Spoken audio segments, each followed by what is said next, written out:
Hello and welcome everybody. Good morning. My name is Kismet. It's time to have some fun. We're going to play some Astroneer today, and later on tonight we'll play some more 76. Man, we had a great time last night playing some 76 for sure. Ran around, did a bunch of events, gotten crazy more legendaries that I can't possibly ever get rid of because I have way too many as it is, and made a little bit of progress on that legendary run. Man, you get about halfway. Holy mackerel. That is a lot of events you got to grind to get his stuff. I have not been grinding it at the level in which I'm going to ever get that done, but at least I've been having fun, and that's what it's all about, and we're going to have some fun today. Now, if you are new to my stream, my name is Kismet. They call me the Wasteland Tycoon. I play a lot of different Fallout. Now, right now, you either think, oh, cool, he's in an overseer's office, or he is in some sort of spaceship. One or the other. But it's Fallout themed. I have my overseer's office. Had about 5 years now. I can just like press buttons over here. We call this the Mega Stream because we do a whole bunch of different stuff at the same time. So we're going to play some Astroneer. We're also going to play some Stream Raiders on the side as well. We've been just crushing it on the Stream Raiders. Holy mackerel. Let me look over here and see where we're at. We're right now crushing tier 40 right now. We're so far beyond the thing. We're like bonus of the bonus levels. That's how far out we are. Now, I'm going to be running battles not only during the stream, but also I'm after the stream here around 2 p.m. Eastern Standard Time, which is in about let's say 5 hours from now.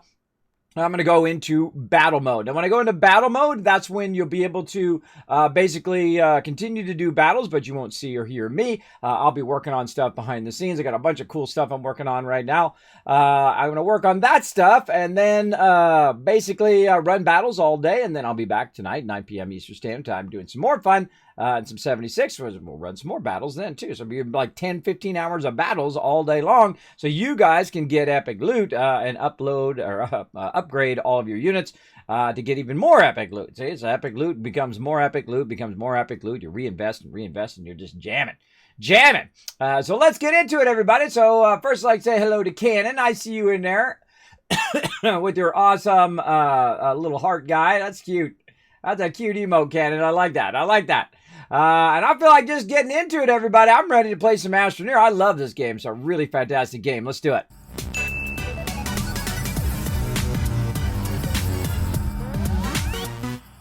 All right, here we are back into one of my greatest starts of all time. Incredibly fantastic start. I literally landed right here. I forget how many hours in this is. I'd say maybe 5 hours in, and we've already got our medium level ship. We've already got 4 of these running. Look at this over here. There we go. They're firing up. We got 4 of these running. We got a couple mediums that we found, which is pretty awesome. Right here, each of these are 5,000. So that's about 20,000 research right there. There's another 20,000 research up there. It's cranking in there right now. We had gone to Atrox, the hardest planet in the game, grabbed a bunch of those, brought them back, and now firing up. We've also gone to one other planet, which allows you to get tungsten right over here. Now, if you want to see your planets, you can actually go right in here to your Astropedia and check out your different planets. We started on Sylvia here. We went to DeSolo, got ourselves some Wolframite, aka tungsten, and then we just jumped right to the hardest planet in the game because I've already played the game through multiple times. Absolutely love the game. Incredibly fun. But what makes it tough is the fact that you have to have a level 2 drill bit to drill through the walls and make a ramp and whatnot down to where the resources are that you need. Now, on Atrox, the really only resource that you need is the methane. All the other resources don't really need those, or maybe some helium, I guess. But a lot of that stuff you're going to need for your higher end materials, but we need those higher end materials to get the higher end things, right? So really the next thing we need to work on, and they've added new stuff to the game, including gas containers, which are really killer. I love these containers over here. Look at this. I got a whole container full of resin, everybody. If you've ever played this game, you know you never have too much resin. I always find I don't, that's for sure. So we got a whole canister full of resin. Now, this is actually the medium canister. There is a larger canister. This one holds about 32, which is more than the actual stacker one, which is 24. The one that's it's kind of a silo. And then, of course, the larger one holds 500. But you got to have nanocarbon alloy for that, which is the highest level element in the game. Now, my goal is to just let my research run over there. And then, of course, the more research I have, the more things I can unlock and do. But I still got to take the time of running over there and collecting stuff. I also need to take the time of setting up my atmosphere items. I need to go and also get some lithium. I need to do a whole bunch of that stuff to get this all going. But let's go to our medium here and let's see if we've unlocked our atmosphere. We haven't unlocked it yet. That's because we need plastic, glass, and iron. Now, I don't really need to unlock this until I have the iron. So I'm actually going to stop, even though I have 6,000 and I got about another 15,000 on the way. I'm going to go ahead and just forego that for now. And we're going to go actually get some iron. I just happen to know a really fantastic planet. We can get it as well. Now, this right here, this is what I call the junk pile. This right over here, we're going to put this off to the side because we're not really going to use this ship. This is our smaller ship. Now, you can play multiplayer. Normally, I do play on my server, but I was having a problem with my server last week, so I opted to play a single-player game. And so I am right now. And I'm going to go ahead and bring our landing pad, though I haven't needed the landing pads much this time. I'm just actually going to leave it over there for now. I'm going to leave it right there. And let's see. Let's go ahead and get ourselves a bit of stuff going. Prepped and ready to go on our next planet. Now, the first thing that I always need is I need a vehicle, right? I need some sort of vehicle. Now, I could make the large vehicle and unlock that and do all of that, but I feel like the tractor is just good enough to make all that happen. So we're going to need some aluminum, so let's throw that over there. Let's see. Look at all these resources. Oh, boy. We got to get all these things organized at some point. We got to get them all in these canisters so we know we've got plenty. We'll go ahead and put that right there. We can swap that with that, and then tractor is on the way. All right, nice. Then we're going to go ahead and work on a trailer. We're going to go ahead and try to do 3 trailers. We're going to need some compound to go along with that. And I see some right over here. Oh, try to grab the whole thing. There we go. I see some compound over here, so we'll grab the compound, put that up there, and now we're good. All right, so we got our tractor. Now, we don't want to open our tractor yet. It's what's called packaged right now, and we want to leave it packaged for right now. We want to get some more aluminum. What we got over here? Oh, we got a bunch of medium storages. Ooh, okay, we'll bring those with us over there. So what we're doing right now is we're looking for aluminum, and I don't see any aluminum in here. What do we got in there? We got zinc in there. Oh, why is that not... oh, that's maxed out. That's a full thing of zinc. Oh, I like to see that. I like to see a full thing of stuff. Now, eventually I'll get rid of all these mediums when I'm using the larger one. But right now it seems good. Now we got zinc, and carbon. Let's see. Oh, there's some aluminum over there. All right. Now, see, I don't remember where all my stuff was from last time, so I'm just trying to figure out where it is and what we need to do. Boom, right into there. I love the fact you can swap those. It takes a little bit of getting used to. Now, they've added these really awesome logic systems to the game, like this one right here called a button repeater. Now, watch what this one does. It's awesome. You hold down the F and boom, it actually does 2 things at the same time, or 5 things, or 10, or 50, or 1,000. How many ever you want it to do, you can queue it up so a whole bunch of stuff happens at the same time by using your button repeater, which is really neat. I love the way you explain what you do, and thank you for what you do. Oh, well, thank you, SCG More. That's what my stream is all about. I love to learn new stuff, and I'm never in a stage where I feel like, hey, I know it all. I'm the biggest, smartest guy in the world. No, I like to learn a lot of stuff along the way, and when I learn stuff, I like to explain it as I go as well. So we're going to go ahead and get that going. Now, again, one of the highest priorities in the game, of course, your oxygen and keeping your guy alive. Or gal, depending on how you look at it. Basically keeping his oxygen going. Then the other thing would be power. And then once you have those 2 things going for your guy, then you want to start that going for your base, right? You want to start working heavy on your research, especially early on. And then, of course, working on your production facility. Of course, if we've got 2 small printers there, we've got our centrifuge in case there's some sort of resource like all this resin I made here that you need right there. Then we've got our forge, of course, which is forging up some tungsten over here, some copper, some carbon, which comes from organic. And then look at this over here. Holy mackerel, this got a whole bunch of ceramic in it. Oh, I love to see those starting to fill up, right? And we're going to automate a lot of this. They have a whole automation system now where you can actually have it pick up from different arms and things like that. Very, very cool. We're going to definitely get into that heavy. And I'm having one of the greatest starts of the game of all time. I literally landed here, and every single resource that I need was in this little area right here. I'm talking about research from those trees over there. I'm talking about copper right there from that mountain. I'm talking about graphite from right there, which is pretty amazing to have both of those literally within walking distance of your base. Then, of course, we went underground, got all of our aluminum, our zinc, and, of course, our quartz, which becomes glass. We had ceramic, and still do, right over that way. And, of course, all the other resources like ammonium and so on and so forth right around here, literally within walking distance of the base. It's pretty amazing right at the very beginning. And you can see we got a bit of all of that going on right here. And, of course, we've also been making and collecting lots of dirt in these canisters, which have then been being used in the centrifuge to make stuff that we need, like resin and things like that.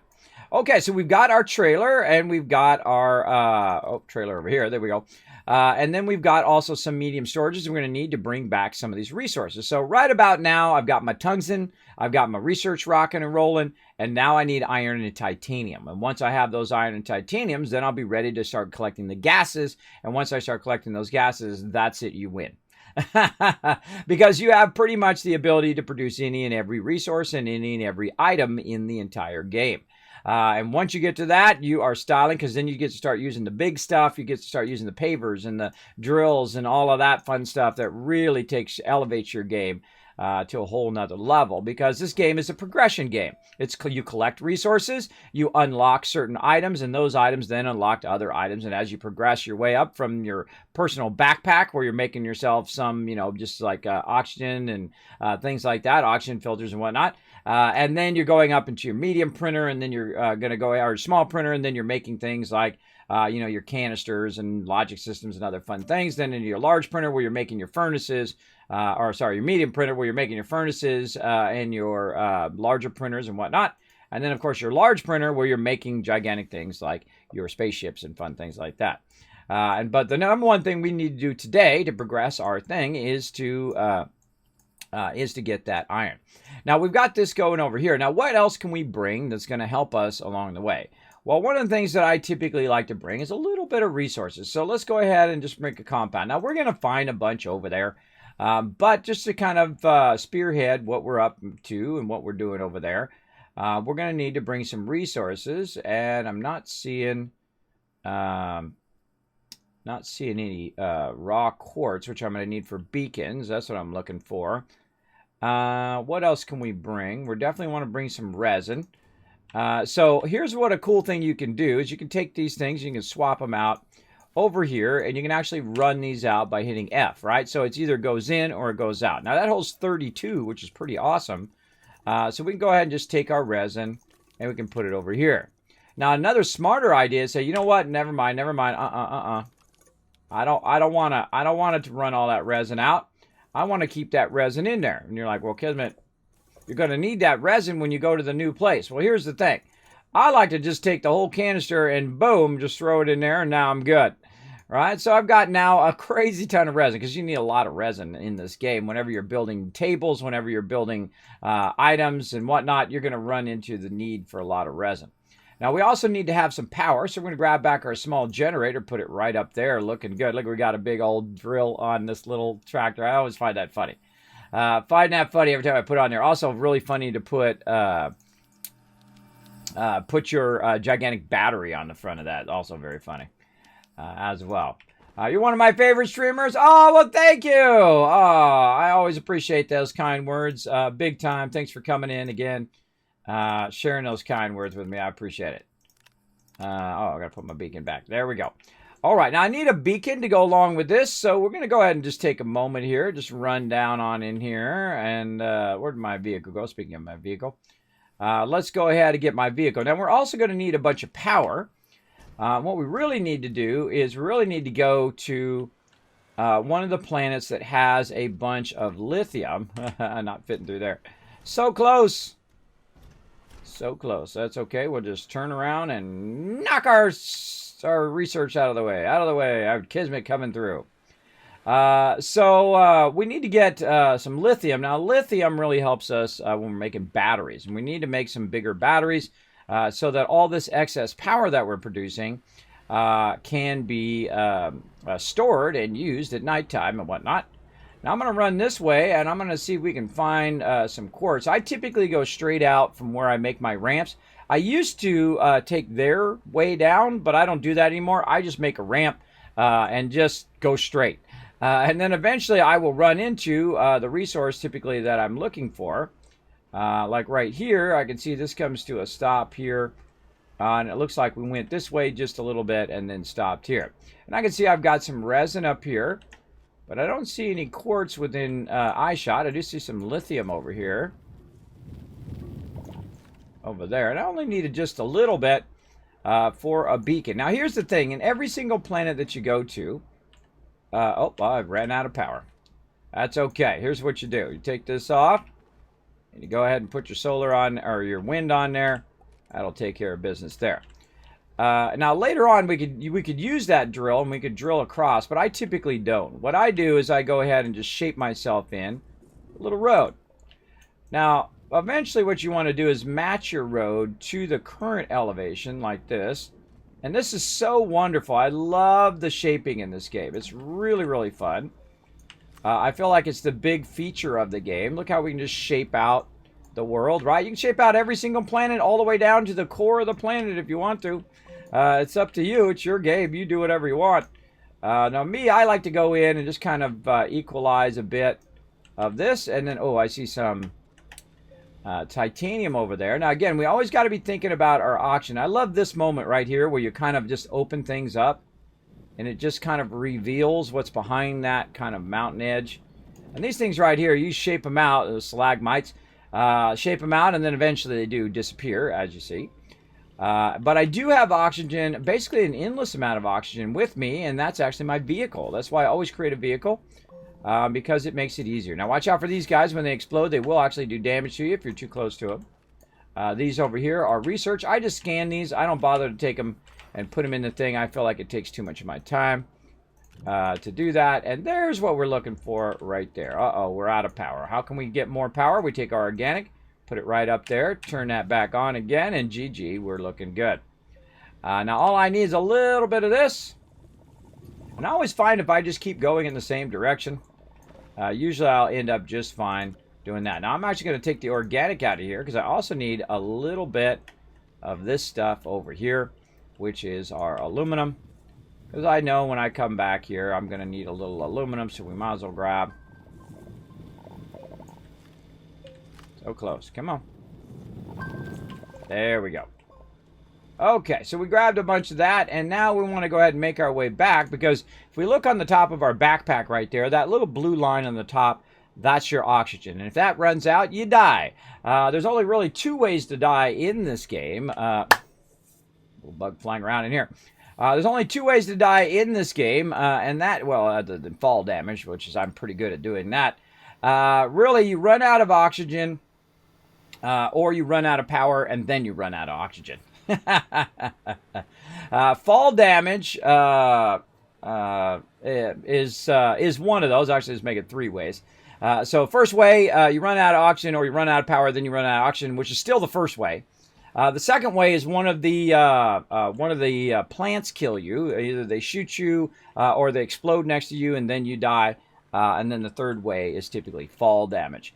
And I have died all of those ways because that's how I am. I'm pretty good at doing all of that stuff.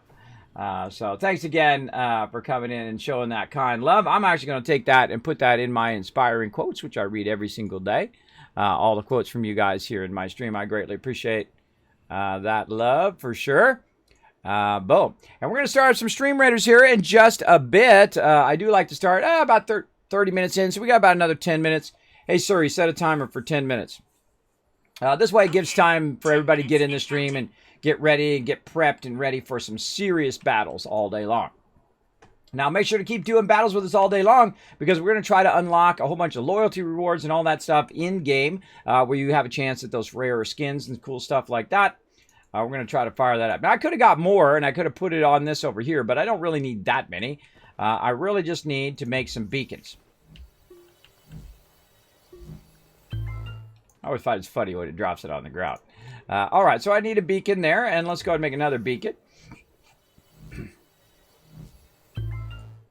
There we go. Now these two beacons are, one is for my place where I'm going to land, and then the other one is going to be for my vehicle at that particular spot. Now there's actually two spots in which I'm going to end up going to. So I'm actually going to make multiple beacons. Now right now you can see that my character is not, the power is not going up on my character. That's because I'm not tied to my central power right over there. I was tied to the vehicle right there. So if you're ever wondering why you're not getting power, you always need to look at where the source of that particular regen power should be coming from. And right now it's coming from over here. Now I'm really relying on solar and wind power right now. Eventually you can get what's known as perpetual power, or power that never ends, where you don't have to rely on the sun or the wind or whatever. And that's really the big goal of this game, is to get to that unlimited power where you can just go ahead and make ginormous factories of stuff that is just making you cool stuff all the time. And we'll definitely get into that heavy. And also automating a lot of that, where it'll extract a lot of resources, and I'm going to run it all back to my base, where I have every single resource running back to my base in some way that I can go and do. Now, I can also go around later on and collect all the junk and convert all of that, and then make myself some resources that way as well, by just getting rid of all the extra stuff. Like you'll see that I have an extra ship there. Over here, I've got way off over there, there's an extra table and things like that. All that stuff can be melted down, which is pretty fun. All right, so we got that going. Now we've got two of these, because we're going to go to actually two different planets. So that means we're also going to need two different vehicles. So we're going to need a bit more of that going on over here in our forges. Now we got a good amount of stuff here, so we're going to go ahead and grab this, move it off, put this over here, put this over there, and so on. And let's go ahead and grab this, put this over here as well. And we're going to take our aluminum here and put it right up there. Now, we're not going to have enough aluminum here to really let this run and run and run, because we're going to let it start a little bit, and then we're going to go ahead and actually go back and collect a bit more aluminum while we're at it. I love the fact that this has like collision too. You just like run into stuff and knock it over and whatnot. Very, very fun.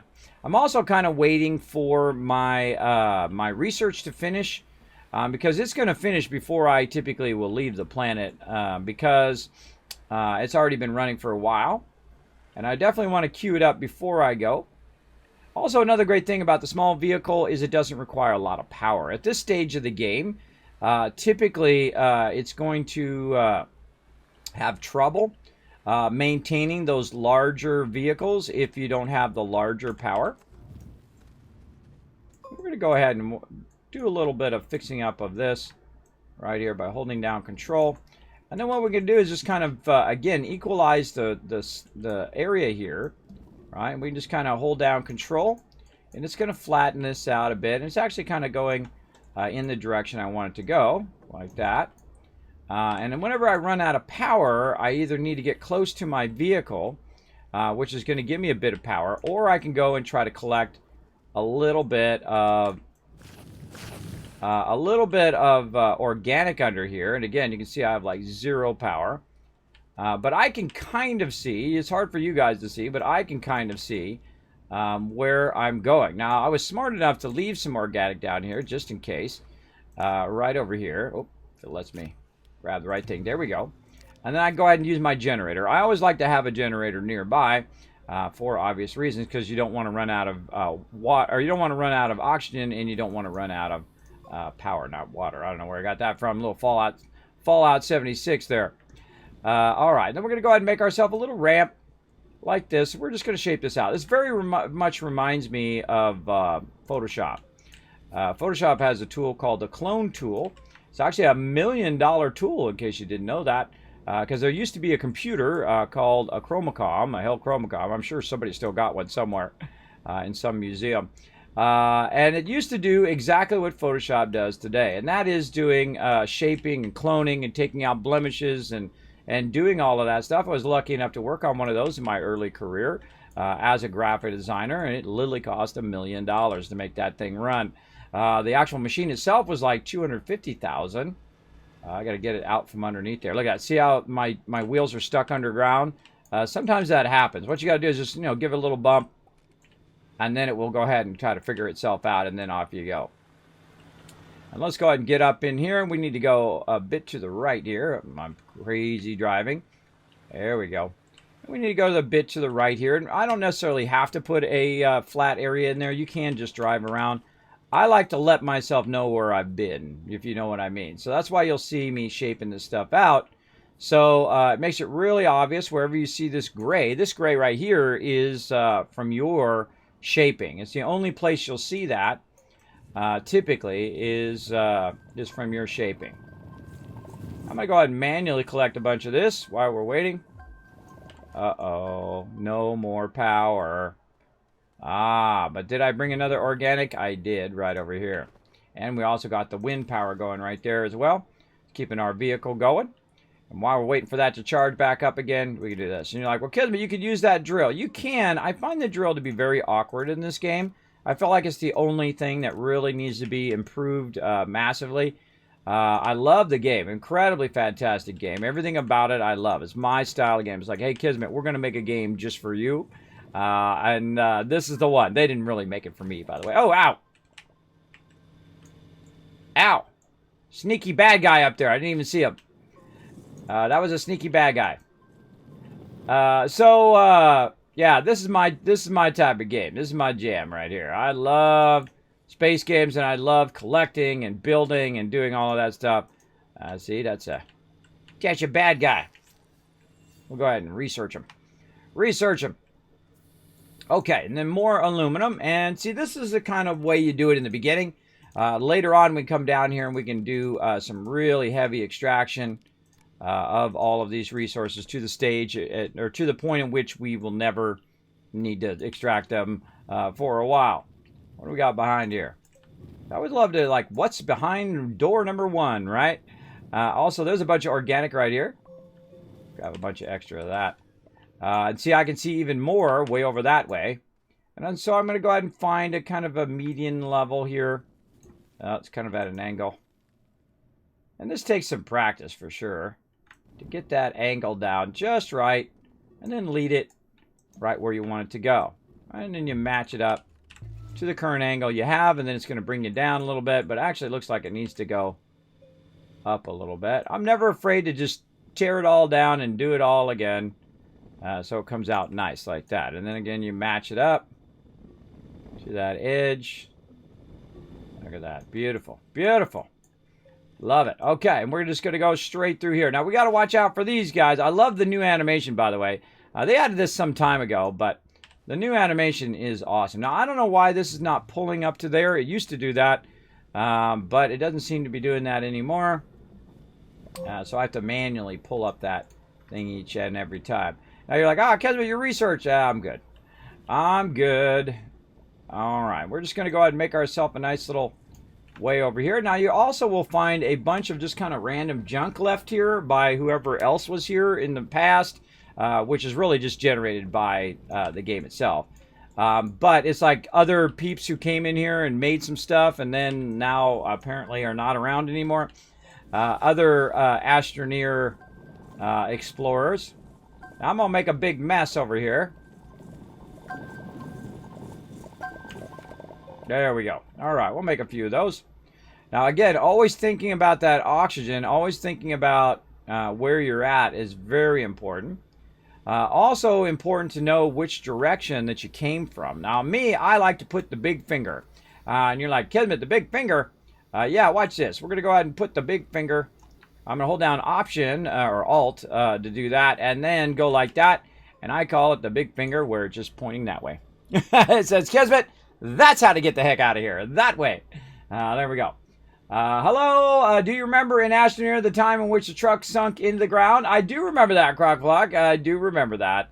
When I was playing on the server, it has done that. Actually, I've done it multiple times, where it has... time for some stream raiders. Where it has basically... I was going along and the server was still updating and loading, because that's what happens when you're playing on a server. Bam, then it loaded and my car was actually in the ground itself. That does happen. Now, you got to think that this game is still in active development over time. It is released, but they're always adding fun stuff to the game, which I really like, including their first round of private servers, and I have server number 1. That's right, Astroneer server number 1. So we do play a good amount of Astroneer on the server where everybody can play together. Right now, I'm doing a solo play because I was having a problem with my server the other day. And this is one of the greatest playthroughs I've ever done, so I feel like I'm just going to keep on going and see where this leads me to in here. Oh, there's some research right there. I see you, research. I see your research, but I don't need you. Okay, where is my big pointing thing to tell me how to get back? Oh, boy. Are we going this way? Where are we going? Oh, God. How do I get back? Oh, wait. There it is. There it is. It's saying, Kismet, go that way. All right, let's go and see if that takes us back to our main base. Again, I typically go very straight. Sometimes I get a little off track like that. But later on, we'll solve all that problem when we have our paver and whatnot. Now, I've played all the way through the game multiple times. Absolutely love the game. Incredibly great. And the great thing about it, too, is it has a really high replayability, I find. So every time they add something new, I'm like, all right, time for a new playthrough. Check it out. And they've added a bunch of new stuff here in the automation, and then also the automation 2. They actually have multiple automation updates with new stuff and new things that help you with all of your automation needs, which is pretty cool. There we go. All right, this is finished now. So let's get our research back in here again. Now, again, that was 20,000 research. We barely did that much to grab it. Probably took us 30 minutes to grab 40,000 research. Right there, I'm at 16,000 right now because I've used a bit of it already. Let's go ahead and clean up this mess we got going here. Holy mackerel, we got to clean that up at some point. Let's get right over here, though, because we do need to make another vehicle just like the one I'm on. We're going to go ahead and now just take all of these and just basically just throw them down there and let it fire up for a while. Now, again, all my power is being drawn from over here. We've got some wind power. Some of these we found, then most of those we made. These mediums we found, and the same thing with the medium solars. We found those as well. Very, very nice. We'll let that all run. And then over here, again, we're going to go ahead and work on our vehicles while we're waiting for that other stuff to get going. So, again, I prefer the tractor myself. I feel like in the beginning, the tractor is the best. And I put it on every single planet. Hey there, TTV, how you doing?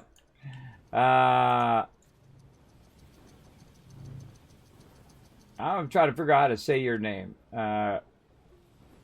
Guido Adeo? Is that how you say it? I don't know. I'm probably butchering it. I butcher everybody's name. It's part of my charm. Let's do it. Let's put the trailer in there. What else we need? We need some compound. And what else? Oh, you know what we could do is we could go ahead and put my soil in there. There we go. And grab that out. Let's go ahead and get the rest of this off the back of my character as well. I love this whole like socket system that they have, right? We're very much like Lego-esque. Very, very fun. Where you can just socket stuff in there like that. And then very easily run it over there in that side. So here we go. We've got our other one. I'm going to go ahead and put that over here. We need our trailers now for that. And we're going to need a bunch of mediums as well. So we need aluminum and compound. Well, aluminum I don't think is going to be an issue. We've got plenty of that firing up over here. Let's go ahead and put that in there.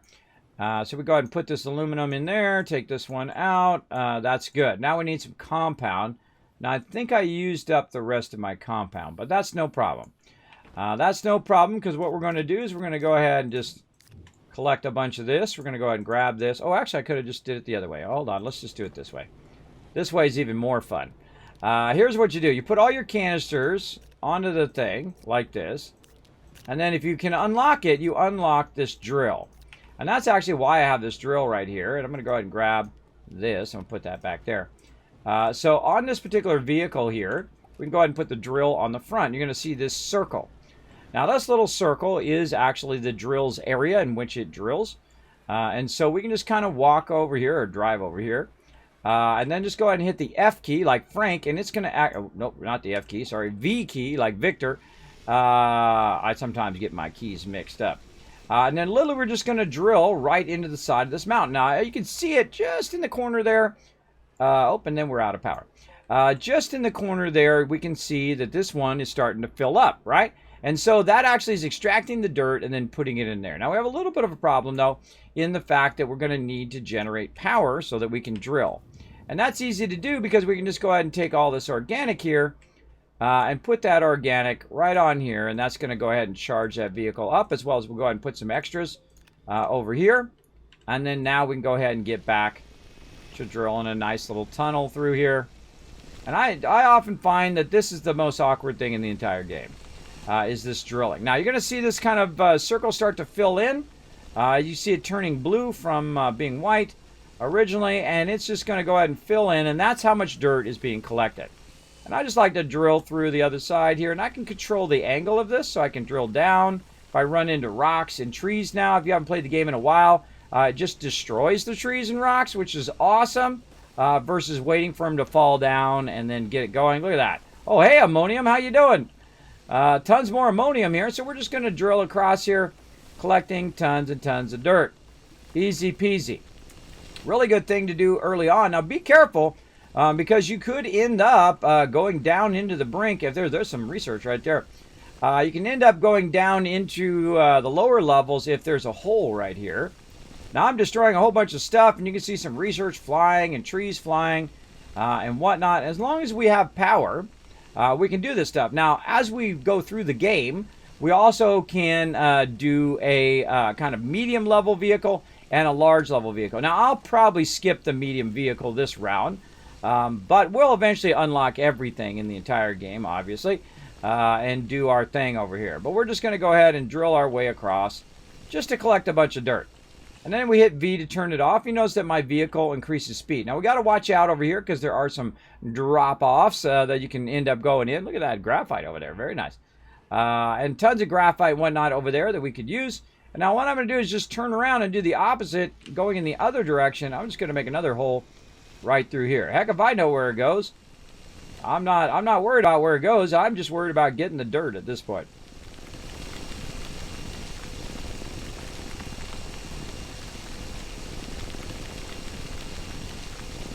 The hardest thing is trying to keep this thing going straight. Now, there we go. So we've done it. We're just going to go ahead and angle up a little bit here so we come out of there. And there we go. We've got her done. We've collected all of the... nice driving. We've collected all of the loot that we need right now, all the dirt. There's no real reason for me to drill unless I really want to make a road or something like that. And then we're going to try to make our way back to our base. And we're like, okay, our base is right over here. Uh-oh. Uh-oh. Where'd our base go? Right, now this is going to happen to you a lot in this game. You're going to get, oh, I see that Norbert Dance. Hey, what's up, cowboy? Thanks for being here. Even mine. There you go. Doing good. Hope you guys are doing good today. Happy Monday, by the way, everybody. Hope you're having a good start to your Monday. So here's what's going to happen. You're going to be here and be like, oh, gosh, what happened to my base? Now, the number one thing to do is to scroll out. Right? Scroll out and look around and see if you see your beacons. Now, I happen to know where my base is right now. It's actually right behind me that way. I happen to know where it is because I have a decent sense of direction. But if you do lose your base, of course, you're looking for your beacons. Now, if you can't find your beacons, now I happen to know I can see them right in between the trees right over that way. But if you can't see your beacons, always the number one thing is to get up as high as you can, like find a mountain nearby. Don't go too far, though. Don't go too far from where you're at. You can also look before you leave your base by rolling over your character's feet right down here. It's going to tell you north, south, east, and west. So it gives you a general idea. Now, again, I happen to see the beacons through the trees there and allows me to remember, oh, wait, this is not the right way. Hold on, let's go this way. And I can see I've got a thing I cut through here. I'm like, oh, hold on. I got like a little thing. Maybe this goes to my base. Let's go take a look.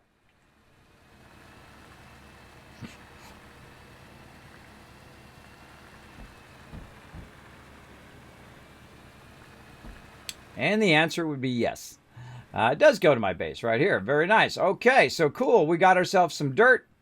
And we're going to run our dirt back by our centrifuge. And I'm just going to park this out here. There we go. And then we put our power.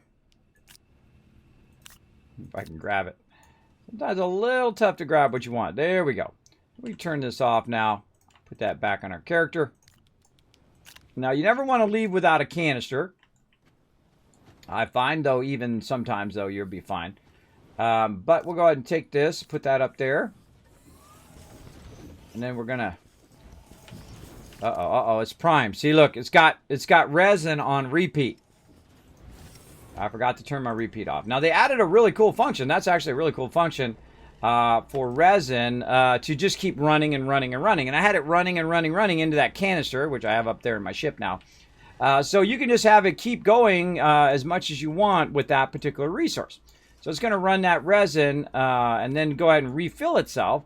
And then it's ready to run the next thing that I wanted to do. In this case, I wanted actually to do some compound. Oops, turn that off. I don't want to run a lot of compound, but I do want to do that eventually, by the way. Just let it run and run. I just want to run some compound so I can make some stuff over here. Now, meanwhile, while we were doing all of that, over here, it's been working very diligently on all of that aluminum that we were working on. And we're going to go ahead and grab this, put that over there, let that finish. Now we got tons of aluminum here, good to go there. We just need our compound. And that's what's so great about the centrifuge. Now I could go and grab the compound and do that as well. But we're not going to do that right now because why not just use our centrifuge? Now, I got a couple things to do here, everybody. First, we're going to go ahead and have Norbert come in, do a little dance. There he is. That goes out to you, cowboy. As well as we're going to do some Stream Raiders, everybody. Come on, let's fire it up. Let's go ahead and have some more battles today. We did 15 hours of battles yesterday. Holy mackerel. We did a lot of battles, or like 10, 20 hours. I got to remember, it's a lot of hours of battles. We're going to try to go along, I think, the bottom edge here. Down, get this one. Up here, down, down. Get that gold. Boom, boom, boom, boom, and boom to the boss. Now, we've already looped this entire thing once, and we're going to try to loop the entire thing again. Now, if you are coming in from the homepage or wherever you're coming from, welcome to the stream. My name is Kismet. They call me the Wasteland Tycoon. I love space games. I love RPG games, survival games, you name it. If you're a gamer, you're most welcome into my stream, as well as if you're an artist, musician, anything like that. I love to support the arts as well. I've been a graphic designer for 30 years for some of the top companies in the world. I am actually a partnered streamer. This is what I do for a living. That's right. Well, not really for a living because I put every single penny back into it, but this is what I do as kind of a job, I guess you could call it. This is what I do to keep myself alive every single day. It motivates me to get out of the bed because I do have sleep apnea and vertigo. I am partially disabled.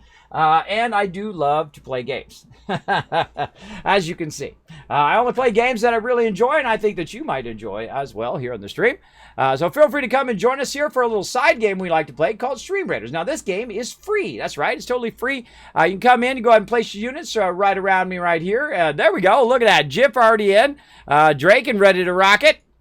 What we're going to do is we're going to run in. We're going to take out all these bosses. Now, what you're going to do is you're going to get some loot. And that loot's going to help you go from your starter characters, which is typically your tank, your warrior, and your ranged, your archer, and then allow you to unlock other ones as well, like barbarians and gigantic warriors, or no, what they're not called warriors, they're called paladins and other cool stuff like that. Other cool stuff over here. Let's go look. You can unlock healers and paladins and centurions. That's what I try to think of. Centurions, rogues, musketeers, all sorts of cool stuff. And of course, you get, you have your basics. Like I have a basic tank, but then again, I have a cool custom skin right there, which is the Wasteland Tycoon. You can support the stream by unlocking these skins and helping out the stream as well. You can go into the store. You can just go ahead and click on skins. And just go ahead and search for me, Kismet, K-I-S-M-E-T, bam, right there. You're going to see the awesome Norbert. That's my little baby dragon. There he is right there. And, of course, you can find me as well. Here I am right there. Actually, there I am dressed up as the Wasteland Tycoon right over there. That's where that comes from. You ever wanted to have a character in a game? Well, guess what? Dreams do come true. I got a couple characters in this game. Pretty fun. And also, you can rock that yellow fedora. It does help out a lot. So again, it is free to play. You can go in there and find me, Kismet. You can follow the link in the chat as your captain, and then you can go ahead and access the battle board over here. You can put your units down. Now, every about 30 minutes or so, we'll pop in here and we'll run some battles. Now, we're going to do that all day until this afternoon, until about 2 p.m. And then after 2 p.m., I'm going to go into what I call battle mode. Now, that's where I'm working on stuff behind the scenes, like videos and catching up on stuff. I'm always doing a lot of stuff here on the stream. I work 7 days a week. That's right. Stream 7 days a week. Not 20 hours a day, because that's not feasible, and it's also affects your mental health. I got a wife, 3 children. Gotta also take care of that as well. But I do stream a lot, and I do enjoy hanging out with you guys and talking with you guys. So feel free to come in and join us for a little side battles there in Stream Raiders. We're going to be doing it all day. We'll go into battle mode, and then we'll do it all night as well. So it'll be about another 15 hours of battles today. So you guys are going to get tons and tons of loot. And of course, the more people that join us, the more loot that we're going to get overall. And of course, also, when you put down your units, you can put down one every 5 minutes. So say you start with your archer, right? Which is always a great one to start with. So you start with your ranged units, you put that down. It's going to have a 10-minute cooldown.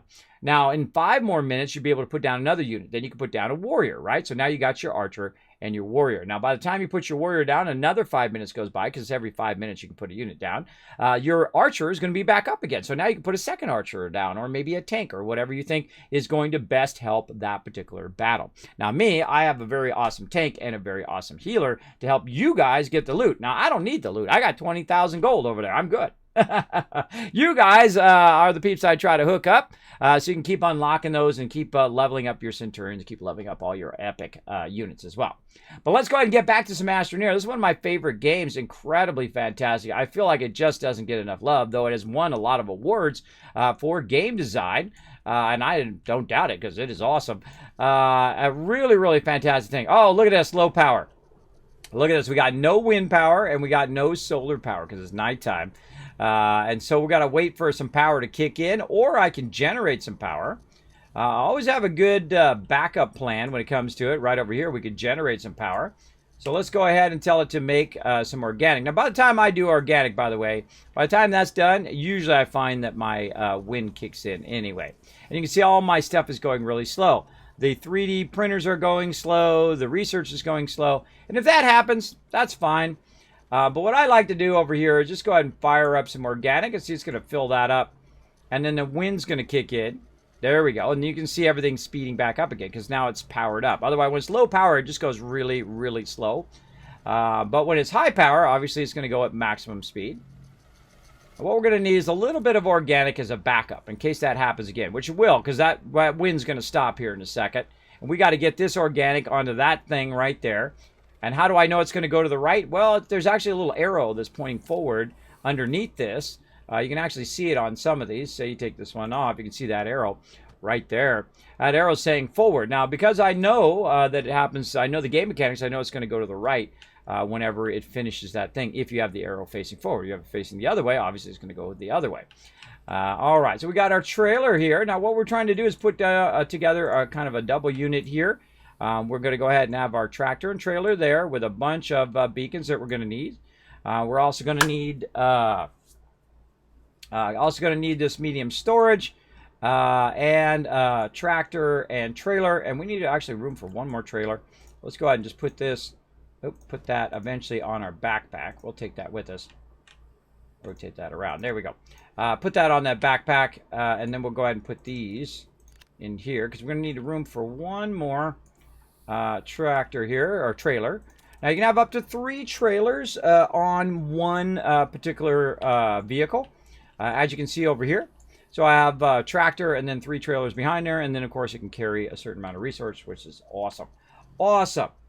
And so we're going to get this done. Now again, this is one of the greatest playthroughs I've ever done of this, because I literally had every single resource that you have in the beginning right here next to my base, which is pretty incredible. Pretty incredible. All right, so we got our beacons. We got our vehicles for both of our bases to get started. And we're going to grab a bit of this. We're also going to bring our resin. Now, the cool thing about this particular vehicle, which is the medium vehicle, is that I can put it there. I've got a whole bunch of resin, which I'm definitely going to use a ton of that. And then over here, what I'm going to do is actually put this right up here. And you're like, Kismet, wait a minute. What about your auctionator, bro? Aren't you going to need your auctionator? Nope. Not going to use it. Not even going to unlock it. Don't need it at all. You'll see why here in just a sec. Okay, so we've also got a solid fuel thruster, and we've got one on here. But now this one's going to break, because these solid fuel thrusters, they go and then they break after a couple rounds of going there and then back again, right? It's going to break. So we need to actually make sure that we have some extra solid fuel thrusters. Now, here's the good news, everybody, that you can actually, if you do somehow get stuck on a planet, I have tested it on every single planet.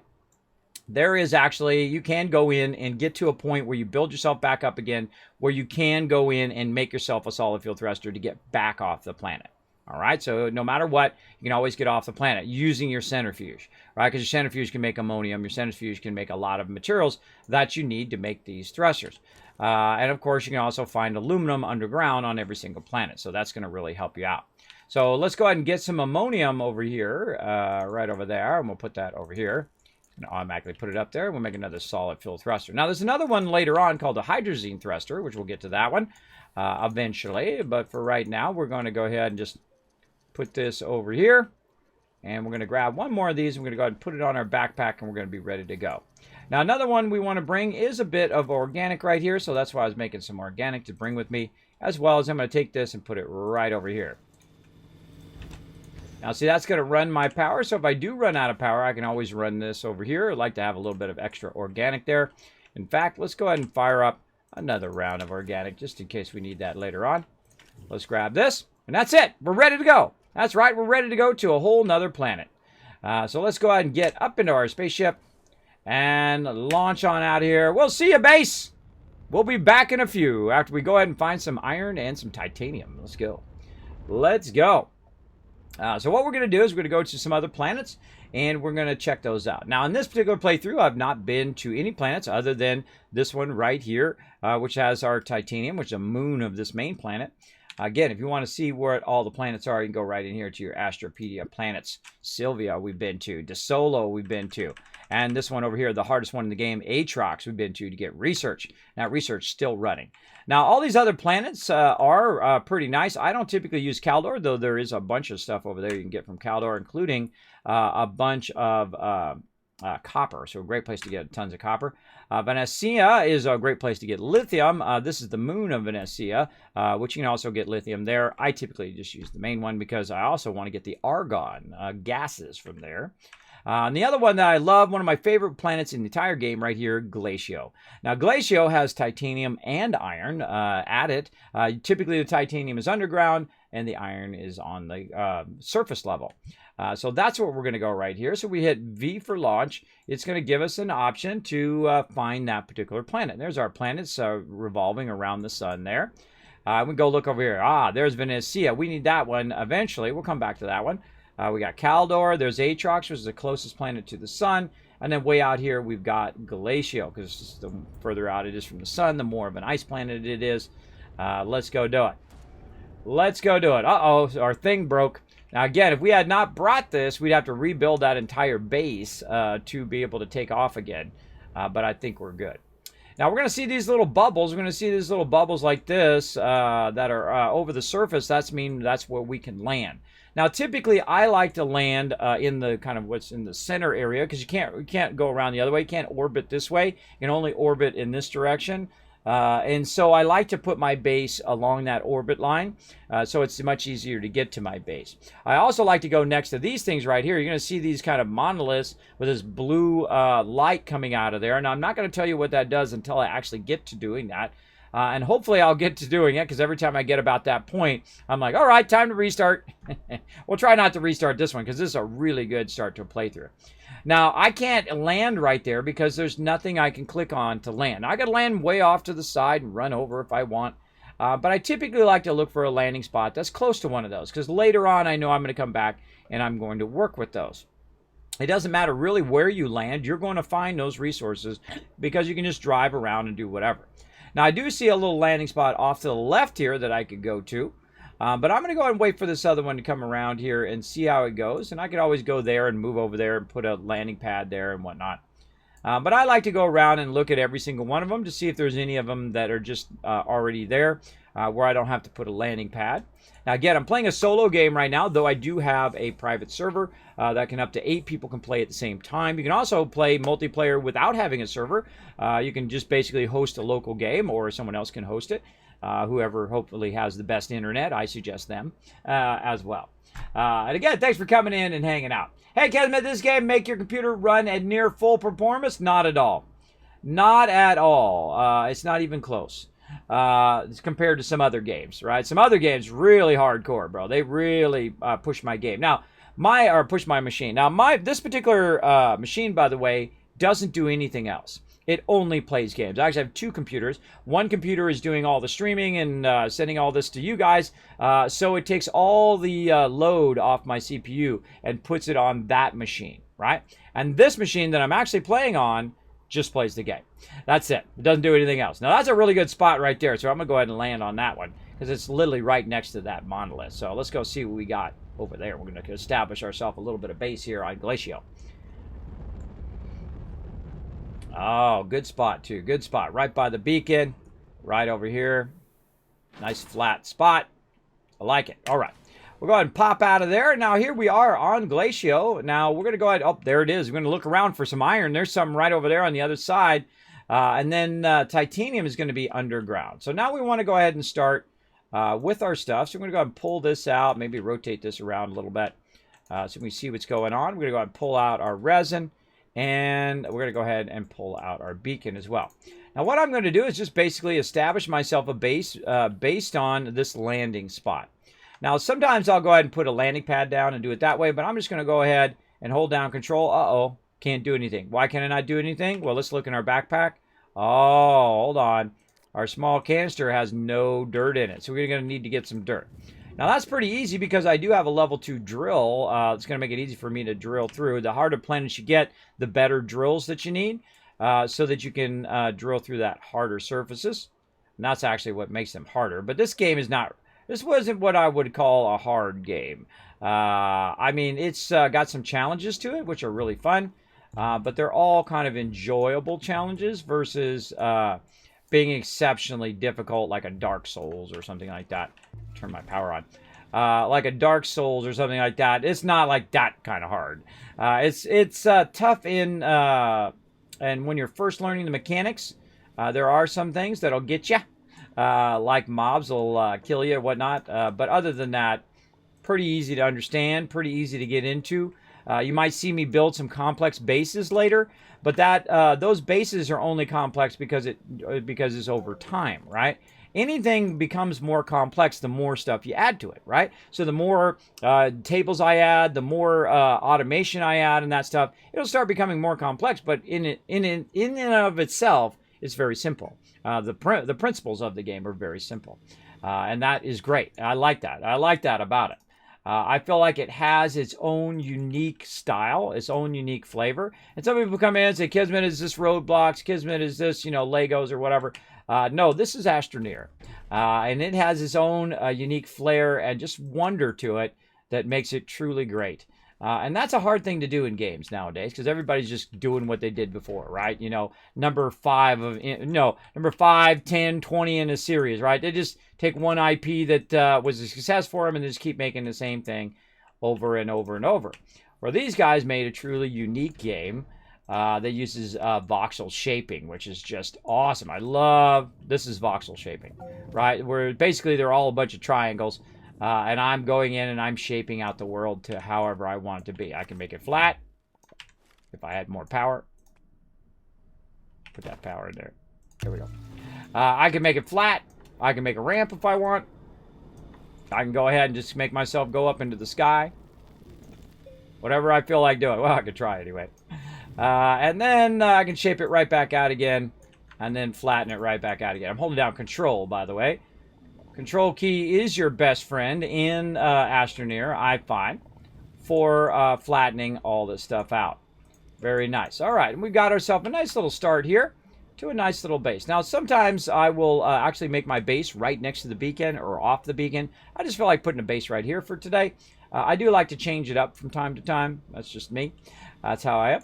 Now, we've got our vehicle, you can see, is good to go over here. Now, we need to give our vehicle a little bit of power, so we're going to go ahead and put that right in there. It's going to power up that vehicle so we can drive it around a bit. And then once that nice and powered up, we'll take that back. We'll put a few of these extra on here. And then what we're going to do is go ahead and unlock some of these medium storages that we brought. And put those, come on you, right up in there. There we go. Now, we're going to need more medium storages later on, for sure. But for right now, we're going to go ahead and do this. Put that up there. Actually, we'll take this one off now that I have that on there. And put this one here. Now, what we're going to do is take this and actually put it on the front of the vehicle. Like this. Now, this is a great way to start the game. I put this on the front of the vehicle. Then take your generator and put that on there. So if you do run out of power, you can do it. Or if you have some solar or wind power, that also very useful.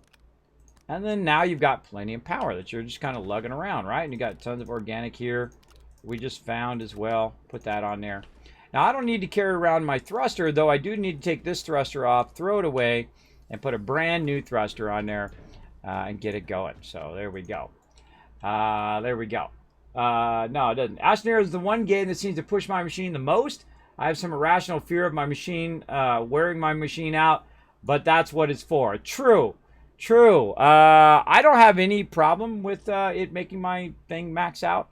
I don't know where you're getting that from. I would definitely see what's causing that for sure. That doesn't seem like that because mine doesn't really utilize that much power. But then again, I have a pretty decent machine, so you know, it's not like I have a $129 machine from Costco or something like that. I have a pretty nice machine with a 1080 in it and all of that. So I feel like the best jump of video cards right now was from the old like 500 series to the 1000 series, and then now to the 3000 series. I feel like those are the best kind of money points along the way. So I really feel like that. Even the 1000 series still a fantastic card if you can find it. Been working fantastically for me all this time. I'm a big fan of NVIDIA because I've had NVIDIA cards forever, both in my PCs, in my Macs, in my other servers and whatnot across many businesses across the years, for sure. They're always pretty rock solid in there. I don't think I've ever had my video card die because it went bad. I think my only video card that died was because I didn't dust it out good enough. That was the only one. I didn't realize that underneath there was a fan, and that fan underneath the card, because you keep your machine typically upwards, right? And then you're, airing it out every 6 months or so, because dust is the #1 killer of computers.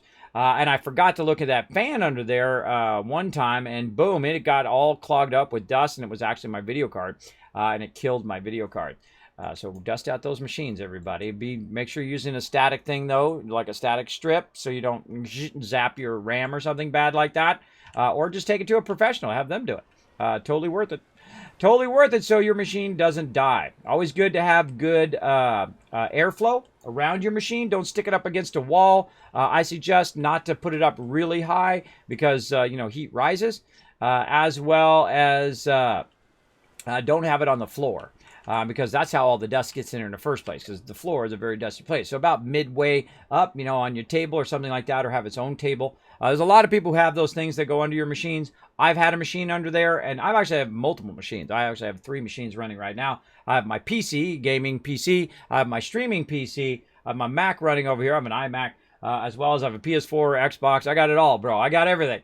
But I have had a machine on the ground and also up on the desk. And I can tell you, you're getting about 50% to 200% more dust on the ground level than you are up on your desk level.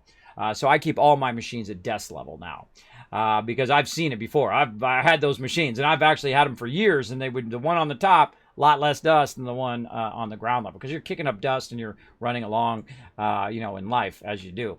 Right. Now, right over here, you can see that we've got a bit of something going on here. Now, we have a little capsule that happened to land over here. Look at this little thing. Isn't that cool? I dig that. Now, one of the bummer things about this particular one is you can't pick it up. But, hey, I love the fact that it does have a little bit of resources in there. Look at that. A little bit of processed iron for us. Grab that and grab this. And you're like, well, Kismet, what are you going to do with that? I'm going to pretend like I never saw it. Bye-bye. Now it's gone. You'll never see it again. Unless you go down to the next level. It might be down to the next level in the planet. Now, we're going to go ahead and grab a bunch of this. We're going to hope that we have a lot of that laying around. Let's go and back our vehicle out here, too. I always find wherever I park my vehicle, that's typically where the resource is going to be. Now, also around that, we can see right over here, we've got a research item. And these are real nice research items, too. You got to kind of dislodge them. We'll put that over there. Hopefully, we find some graphite, too. But we can see that up here we've got there's some graphite right over there. Wow, that timing. We're going to go ahead and see if there's any more iron around here. Whoa, look out. See if there's any more iron around here. I don't think so. A lot of time what it's doing, it's going to be a very small iron node. It's going to be basically like a surface iron node. And so we're going to have to look around a little bit. Let's get a little bit of graphite over here. Now, what are we going to need? Oh, my gosh, that's a lot of graphite. Oh boy, that's a good graphite node. Oh, look at this, free power. Whoa, look out for the baddies. Look out for the baddies. Look at it. They're putting out poisonous gas. Get away from my loot. All right, what do I want to go ahead and get rid of here, right? What do I want to get rid of? Well, really nothing, because I can take all of this and I can put it on my vehicle over here to use later. And it would have been nice to find a really good node there. We're going to go ahead and put this organic back, or put this back. Now, sometimes I'll just start dropping all this stuff because I don't necessarily need it. We're going to put the... Oh, no. We're going to put this back on us over here. There we go. And that's going to allow us to get our power back. We don't need our solid fuel thruster on us. And this right here is iron. That's what we're looking for on this planet. We're also looking for titanium. And there we go. Now, what I can do is go ahead and use my graphite to repackage, or package this for the first time, depending on how you look at it. I'm going to actually package up this research item so it's going to be much smaller. Instead of it taking up a whole entire thing on its own, like that, I go ahead and use this packager to make... this is a genius part of this game, by the way. You just packages it up, and then boom, you keep it on your backpack, or you can put it on your vehicle, and then run it back, and we can go ahead and use that for research, which is pretty cool. And that's what's nice about having lots of graphite. Now, again, we did find some power and stuff up here, so let's go up here and see what free loot we found. And I love to run around and look for loot because it does help you a lot. There's just less work that you have to do. Same thing with having your solar or wind up here. You want it to be up there at the top, and it'll go ahead and generate that extra power. We look around up here. What do we got? Wow, tons of graphite there. Really good graphite spot. So we might tap into that later on. Now, we can also do a... we don't want to do too much of this, because we can also bring a gigantic auto extractor. We put it in there, we let it run, and instead of getting like 10, 20 nodes of that, we can actually get 100 of that. A lot. Just letting that run. And then I open that back up again. It actually stayed under there. I'm very impressed. Sometimes what it does when you do that, it pushes it down to the next level, and sometimes it stays under there. All right, so we got a little bit of iron. Not really as much as we're looking for. We're looking for a whole lot more. There's a hole right there. It probably goes down the lower level. And so let's run back over here. Now, one of the things I like to do when I'm first establishing a base is also to go in and say, hey, this is my base. And stick a beacon there and say, look, this is where I landed previously, right? And I usually use green.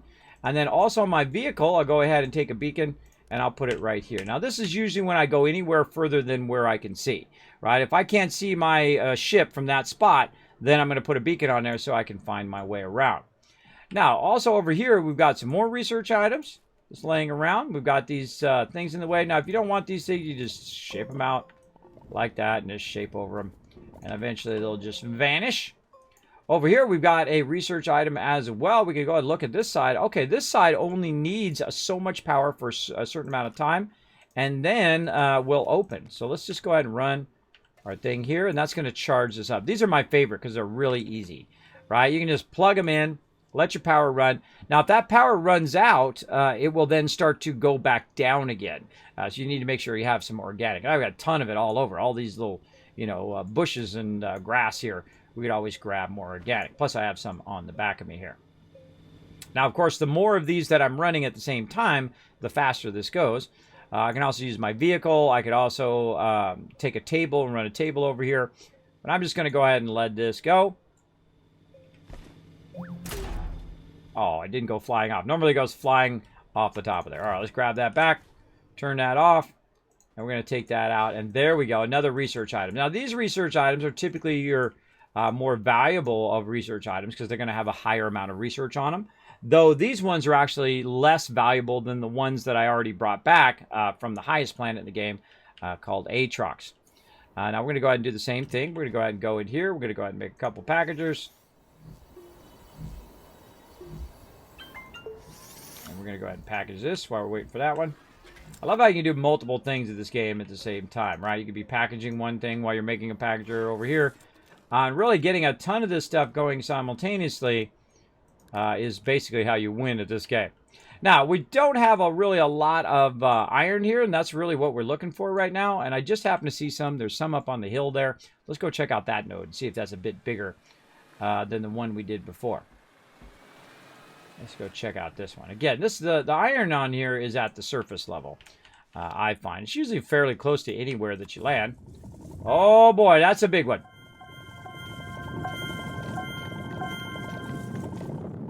How do I know? Well, you know by when you dig down and you see a lot of this.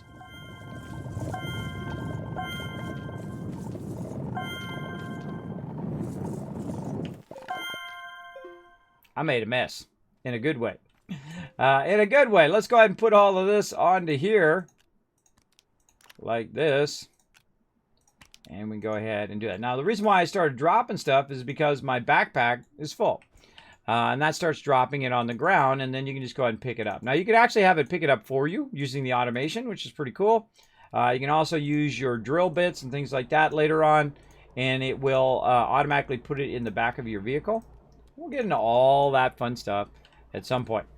Now, we're going to go ahead and drive our way back all the way to our base. It's really super far. It's literally right there. And we're going to go ahead and drive over here and get it going. Boom, right there. There we go. Now, one of the things that I would do is then curtail what you want to take with you, because I've only got so much room on my vehicle. So what do I want to take me? Well, I don't need to bring compound. Whoa, way further than I wanted to go right there. I don't need compound. I don't need clay. This is already converted, so we'll keep that.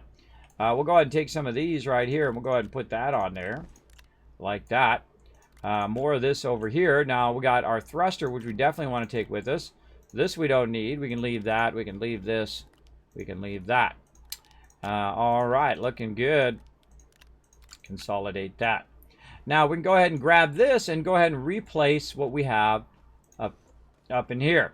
Now, one of the things that we did bring, which is our canister, that we need as well. Now, we've already got that filled, and we want to go ahead and actually utilize one that we've already got right here to go ahead and put this in here. Now, that's why I only collected so much, is because I know I can only fit so much. Now, later on, I can bring one of these canisters and just drain a ton of these later on. But I'm going to go ahead and put this right up in here to keep our resin with us at all times. Now, what do I need resin for? Right? Well, the reason why you need resin is you're going to be making a ton of items at this particular planet to build up a base. And I will build up a really nice base, big old base eventually. But what I can do also is I can go in and say, okay, wait a minute, I want to run this out. Now, I don't have a table right now, so there's no way I can run it out unless I make myself a small printer here, which we'll do with this compound, and then make a medium printer, and then from the medium printer, we'll then make the table, which is going to allow us to get started here. Now, notice that I'm using my actual vehicle as a table right now. I'm going to make it nice and easy. And then we're going to say, okay, we're going to go ahead and make a large platform. Where's my... Oh, well, actually, we need to make a medium printer first. Medium printer first. There we go. Compound. So I need 2 compound. Luckily, I just happen to have enough. I also put it on my backpack, and then we'll automatically grab it when I go to do it. There we go. So this is going to use the power of my vehicle. And my vehicle doesn't have any power right now, because it doesn't have any wind power or nothing. So we're going to go ahead and put the wind power on there. And that's going to help out a bit. You know what else we can do? Go ahead and put that small printer on there. Get that fired up, or small generator on there. Also kind of put it here in the front. There we go. And that's going to grab that when it runs out. And that's going to allow us to do our medium printer. And then once we do our medium printer, we're then going to do this. Get that unpacked. And then we're going to tell this to be output. And I'm actually just grab it directly out of the thing here. And I can put it up into there. It's actually going the wrong direction. There we go. And now we can tell it to do our platform B, which is my favorite platform in the beginning. And there we go. So that'll run out that resin. And then we'll make a nice large platform B. So you can actually use your vehicle, which is why I don't make auctionators. I typically don't use tethers in the later game. I typically just use what I've got in the case of vehicles here. So that's going to take a minute, and that's while that's running for a minute. We're going to go ahead and do our battle. Let's get it fired up. How are we doing? Let's see. Oh, we got a bunch of peeps. We're 50 peeps on the first battle. All right, that might be pretty good. Let's see how we do. Oh, we're spread out nicely. So everyone's kind of spreading that damage out. Rogue going straight for it. Go, baby. Oh, distracted it for this other guy. Yeah, Kismet going over here. He's going to take out some of this stuff over here, too. Pushing into the center. Let's go ahead and zoom in on the action. Look out, Kismet coming through. Taking out this side damage while everybody else goes for the middle. There you go. Get that damage in. I got you back. All right, coming to back you up now as well. And now, see, my tank right here is a max level tank, and he can take a lot of range damage. So I like it when they get onto me versus you guys. And there we go. There's the win right there with 38 people left over. Jif Jimbo coming in overall MVP, and someone getting 15 gold. There we go. Wink Nugget. Great name. Getting some extra gold as well. Now, don't worry. We're going to be doing battles all day long. How about we get you guys some gold? Now, my job is just to go ahead and fight off the baddies while you guys go and grab all that sweet loot. So feel free to come and join me. StreamRaiders.com or StreamCaptain.com. You can follow that link right there in the chat. It's going to take you right over there to that website. You go ahead and join us. Everyone is a vital part of the team. Every single unit makes a difference. It's going to help us bring in those wins. So make sure to come on in and join us, everybody. Join us for sure. Yay! There you go, Wing Nugget. Congrats, bro. Congrats. Getting that epic loot. All right, so there we go. So we've run that out. We've now done a table while we were waiting. That was generating our table for us here. We go ahead and turn our generator off over there. And now we got ourselves a table. So I feel like when you get your table, that's when you're starting to really establish your base here. And let's go ahead and flatten this out a little bit more. There we go. And then once you got your table here, you can go ahead and start putting all your stuff down. Now, I like to watch for that little arrow, which you can see right over there. Because that's going to tell you which direction that the stuff is going to run in one direction or another. And then we'll go ahead and move all of our stuff over here. Our medium there. We'll grab our small. Now, you can actually run these separate. For the small items, you can actually just put it on the ground and it works. But I like to have it nicely organized up there. Now, we're going to go ahead and organize a bit of these resources just to keep this place nice and tidy. There we go. All right. And we'll go ahead and leave this here. And we'll come back for these other resources later. And then we're going to really gear this up. But all we needed was a little bit of resources, a little bit of resin to kind of get our base started right over here. Now, we're going to actually go to another planet and get that one started here in a bit as well. But for right now, we're going to go ahead and do this. And then we're going to go ahead and look for our titanium. Now, this particular planet has these things. Love the sound in this game. It's great, too. Those are little wind things. I haven't found a use for those yet, but hey, there they are. Don't tell me. Part of the fun is figuring it out over time. And again, I don't learn everything in the game. I don't just run through the game as fast as possible. I feel like that sucks a lot of the fun out of it. I like to take my time and enjoy it. Though I have played through the game multiple times. It's not my first time playing, for sure. Because sometimes people come in and they're like, hey, Kismet, let me tell you how to, collect resources and stuff like that. And I appreciate that sentiment, having my back. I appreciate it. But just know that I have played quite a bit. All right, so we got that going. Now, where is my generator hiding? It's hiding in here somewhere. Oh, it's over here. There we go. Okay. Put our generator back up there again. Let's put our soil resource up here so we can see that. There we go. We don't need to carry our solid fuel thruster. Let's go ahead and put that down right there. I always like to keep one in my backpack just in case. We don't need to bring this organic because we got a plenty on the front of our vehicle. We'll go ahead and start up that and let it run. Okay, now what I'm doing is I'm making a big hole in the ground. I know, it's pretty exciting. And we're going to go ahead and start to dig down. Now, I like to make the entrance a bit wider. This makes it pretty obvious of where my way down is. And then I'm just going to go ahead and start to slim it out a little bit and just try to find my way down as quick as possible. Now, I can tell you already that we're in trouble. Because when you see this, that's a stalagmite. That means you're up at the top. And then we're already up above, but we don't have any kind of set rock because we're going to be floating a little bit. So we have to add our own in, and that's why I'm adding, holding down control, because it's putting the dirt down, and it's also creating a nice flat area for us to go through. Now again, I do have the level 2 shaper, so you can see me go pretty quickly on this. It helps a lot. And if you have, by the way, just a level 2 shaper, you can shape everything in the entire game. You can totally shape it. Well, you're going to have a little trouble at Aatrox at the ground level, but you'll be fine for now. At least to get down there and get started. There we go. Okay, so we got down here, and we're looking over there. I see some aluminum. Like I said, every planet has aluminum and resin and all that stuff in case you get stuck there.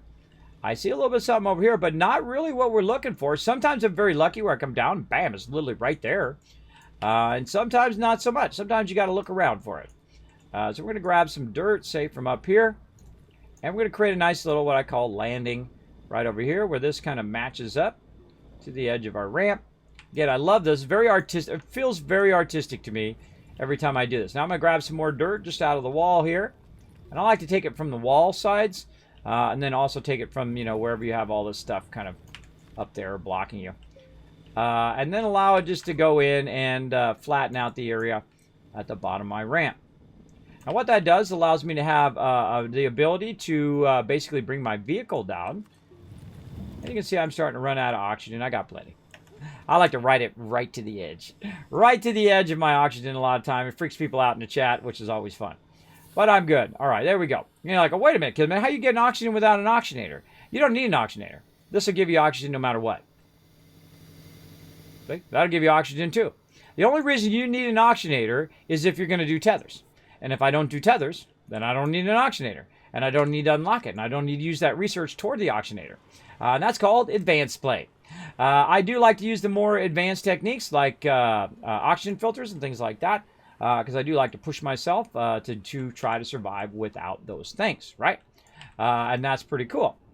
Let's see. How does one rotate a printer on a table? Oh, it's just like rotating anything else. Like if you grab this and put this on here, like that, you can go ahead and just rotate it with V and C, right? V and C are your top two commands, right? Just rotate that around. V and C is also what causes your stuff to start. Like a small generator, you hit V, turns it on. Now, if you're ever wondering, by the way, there's a great tutorial in the game that'll show you all of that great stuff. I actually play the tutorial from time to time here on stream when I do a bunch of resetting and whatnot. Now, one of the funny things is when I first started playing the game, within 5 seconds, I died in this game because I foolishly was not watching my oxygen. So if you die, don't feel bad. Know that I did it as well. And that's part of the learning curve, and that's what I love about these type of games. Is you go, oops, I didn't mean to do that. And then you did. Part of the fun. Part of the fun. Now, I don't die that often anymore because I'm always thinking toward that now. Oh, there's what we're looking for right over there. Nice. Nice and close to our integers. We'll get over there. Now, as you can see, we got all of these kind of posts in the way. They act as like those barriers you see when you go into someone. It's got all those steel poles in the way. They act like that. Now, watch out you're not too close when you take these out. Shape those out. And look at that. That's what we're looking for over there. Those kind of green spiky things. And so we're going to run back here. Notice I've got the beacon on there. Makes it easy for me to find my vehicle. And then normally I put a beacon here too. Right outside here. So we'll go ahead and see if we can find some quartz to put a beacon there. Help us find our way back to our base. Now tethers also act as a great way of finding your way back to your base. Another way is just to look for the silver here. This silver color here, which is different than that up there. And that will help you find your way back to your base when you need to. Because you know that you shaped that. Now, if you start going in crazy directions, 12 different directions at the same time, then you're going to have trouble. But me, I try to be smart, and I try to go in only one, typically, direction at once. All right? That's the way I like to do it. Even with your tethers, you can easily get lost. See, wherever I park my vehicle, everybody, that's where the resources are. I find that pretty funny every time. All right, there we go. Now we're going to grab a bit of titanium. Look at this node. Wow. All right, that was a lot bigger than I thought it was going to be. All right, nice. Now, I really needed some mediums here to take this titanium. But I'm actually end up taking this titanium on my backpack. And there we go. We'll go ahead and leave that there. Look pretty good. We just need a little bit to get started. We get a little bit to get started, then we're really going to be styling. And let's go ahead and run back up here. And now we have a nice titanium farm. We know where to go get it. We know where our iron is. We can get that. And really start to ramp up production in a bit. And there we go. That was easy peasy, right? Easy. Found it pretty easy there. Sometimes it's easy, sometimes a lot tougher. All right, there we go. Now we're also going to go ahead and make sure we got our resin back in there. We do. We got some titanium on the back of my guy here, so we're just going to do this. There we go. We're also going to need some lithium and things like that, but we're going to basically make some more room when we get to the next planet. And should be good to go. I thought I brought 4 beacons. Apparently did not. Oh, and I didn't get that other... Oh, there's one right there. No wonder I can't find it. It's right there in front of me. Let's go ahead and leave this behind. We'll come back again. Don't worry. We're going to come back and really tool this up here in a bit. All right, so there we go. We got a bit of what we need. We got some iron. We need more iron than we need titanium right this moment. So we're going to go ahead and do iron. We're going to do titanium, and that's it for this particular planet. Now, we also need to make sure we got an extra thruster in case something goes horribly wrong. And we'll see you in a bit, base. We'll be right back. And I've already tagged this base, so I know where to land next time when I come back to this planet. That's one of the hardest things, is remembering where the heck your base was that you were working. See, I can see it from orbit there. Now, again, that was Glacial. And eventually, we're going to go through every single planet, and we're going to take over and power up every planet as well. Pretty fun. We'll get into that later on. Okay, so that one's done. Now we're going to go to the purple planet, aka the Twitch planet of Venecia. Let's go over there and establish our base over there. And establish our farms as well. Now, early game, of course, you're just collecting these basic resources, and you're collecting them kind of manually. Later on, we'll automate a lot of that as well. Let's hope we get a nice one right over the top of this. This would be great. Oh, no landing there. No landing, because we don't have a little bubble. We need that little white bubble that's there to help us do that. Now, we actually have one that's in between both of these, which actually isn't that bad. That isn't bad. So you land here, you establish a base there, and then you're within a beacon. And actually, I see a beacon in the other direction, too. So you're within those beacons, though I do typically like to be right next to it. And you'll see why eventually when I power all these up and I go ahead. There is actually like a main storyline of the game that you go through, and they have to do with these beacons. I don't want to spoil it for you. It's very, very fun. I really enjoy it as you kind of progress through the game. Your progression of your vehicles and what you're powering up, and as you progress and get the bigger and larger vehicles and bigger and larger power, that all comes into play in the game, in the later game, when you go in to try to power these up. Now, you can power them up right at the very beginning of the game if you want to. I usually leave it for later, for sure. Now, we're going to go ahead and land over here by this one. It's going to put us over here, and let's see where we're at.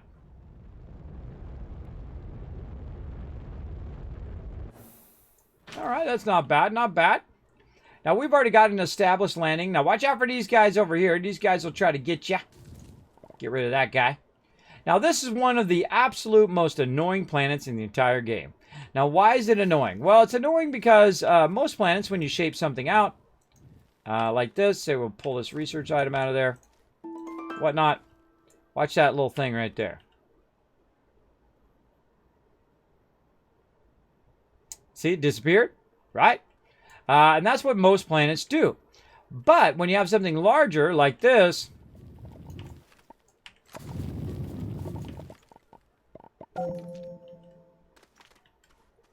follow that flying rock. Still going. That's awesome. That's awesome. All right. Wait for it. Wait for it. Don't wait for it, because you know why? Because it's never going to go away. These big rocks do not go away. I don't know why they picked this one particular planet where these big gigantic rocks don't go away, and they usually end up right in your way. And they're really annoying. But you can use the power of your shaper to kind of bounce it around a little bit and say, nudge it over that way a little, or whatnot, or block it by shaping that and say, okay, don't come over here where my base side is, right? Block that out. Whatever you want to do to keep it doing. You can also make a big gigantic hole underneath the thing. Let me put my thing back on again. Hold on. There we go. Get myself some organic over here. Get myself some organic. Just a little bit more. Or a little bit more than a little bit more. There we go. All right. I'm out of power, but that's why I always have one of these generators with me to get power. Also got resin right there, or I mean carbon, or not carbon, brain, compound. Also compound right there, I can do it. So yeah, you can also sink these into the ground.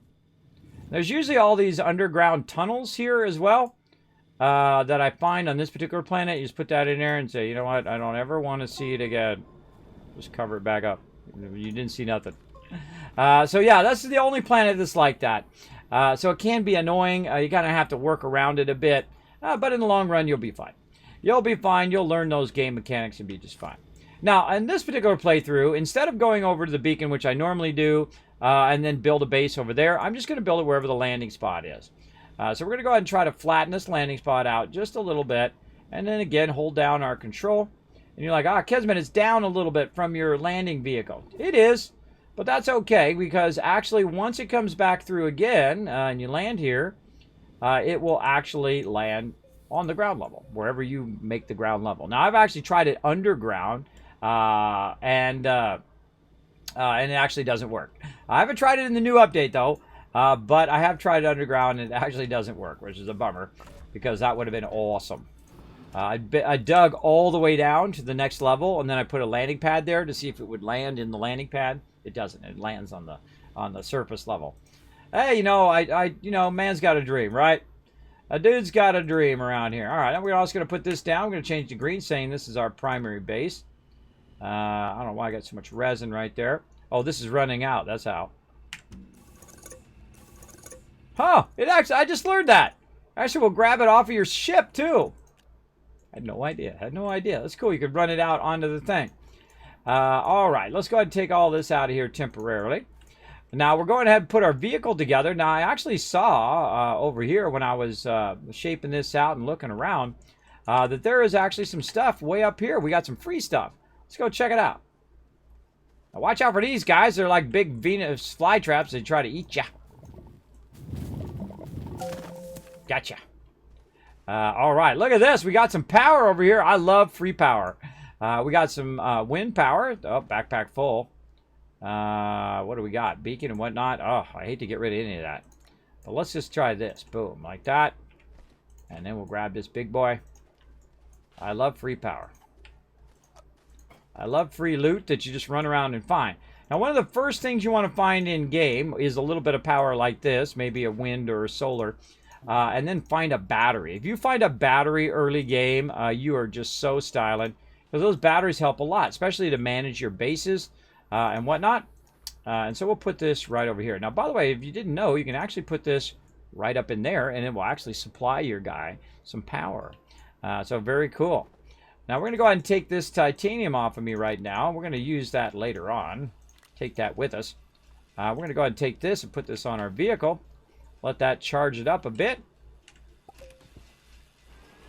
We're going to go ahead and drive it this way a little bit. We're going to go ahead and put on the rest of this. See, now that's why I, as you can see, I brought this other stuff, so I can now put it where I had this trailer and tractor and all this stuff in here as well. And we'll connect all of these together like that, and we'll go ahead and put all these up in here now. There we go. Very nice. And then we got a nice stack of titanium and whatnot. And then over here, we've got our research and a bit of iron, so we're looking good there. Now, what we need on this particular one is we need a bit of lithium. Now, we don't have much room left, though we do have a bunch of this that we could use. We'll go ahead and run that out a little bit. And then we're just going to do the same cycle we did before, right? We're going to go in, and we're going to go ahead and grab a bunch of this up here. Oh, actually, we already have some sitting right there. Grab a bunch of compound. And then we're going to make ourselves a nice little small printer. That's a great way to establish your base, right? Without bringing all that stuff with you. What gamer is 'tis gamer? What does that mean? What are the game, or what are this game does? I think you're probably not a default English speaker. That's okay. When does it stop? It stops when you decide it stops, just like any game. You can go on forever. You can keep building up more and more epic level bases. It's really up to you what you want to do. For me, the game stops when they come out with something new, and I just start over again. There's a huge replayability in this particular game. Uh-oh, ran out of power, but that's okay. Guess what? We got our small thingy right there. And look at this planet, by the way. This has massive amount of organic. Watch this. Boom.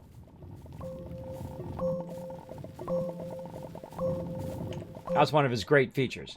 Is it just has crazy tons of organic, a lot of compound and whatnot. Oh, there's a little wind power helping us out.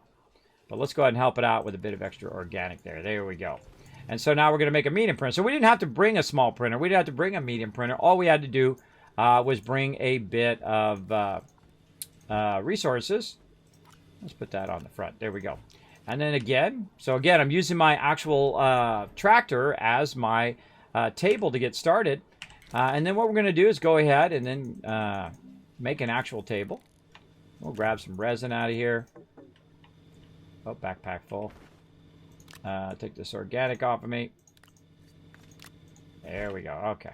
Resin. And resin. There we go. I put it on my backpack. It's automatically going to grab it off of my backpack and start to run.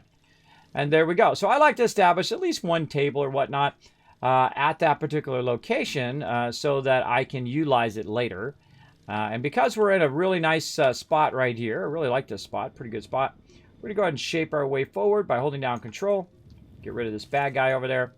And it's going to go out and collect some dirt. And one of the things you want to do, too, is look at where you already have an existing area where you don't have to drill through. Right over there, I have a pretty good area that I can utilize. Let's grab some more dirt from up here. All right, back over here. How are we looking? Now, what's going on right now is I've got power up there, but not down here. And here's what you can do. You can take this off, put this over here. That's going to supplement that power. All right, so now you got 2 wind, and you've also got a generator. Now, that wind's going to eventually stop. See it slowing down right now. It's eventually going to stop, so that's why I always have a generator handy. And you only need compound, and every single planet has compound. So there we go.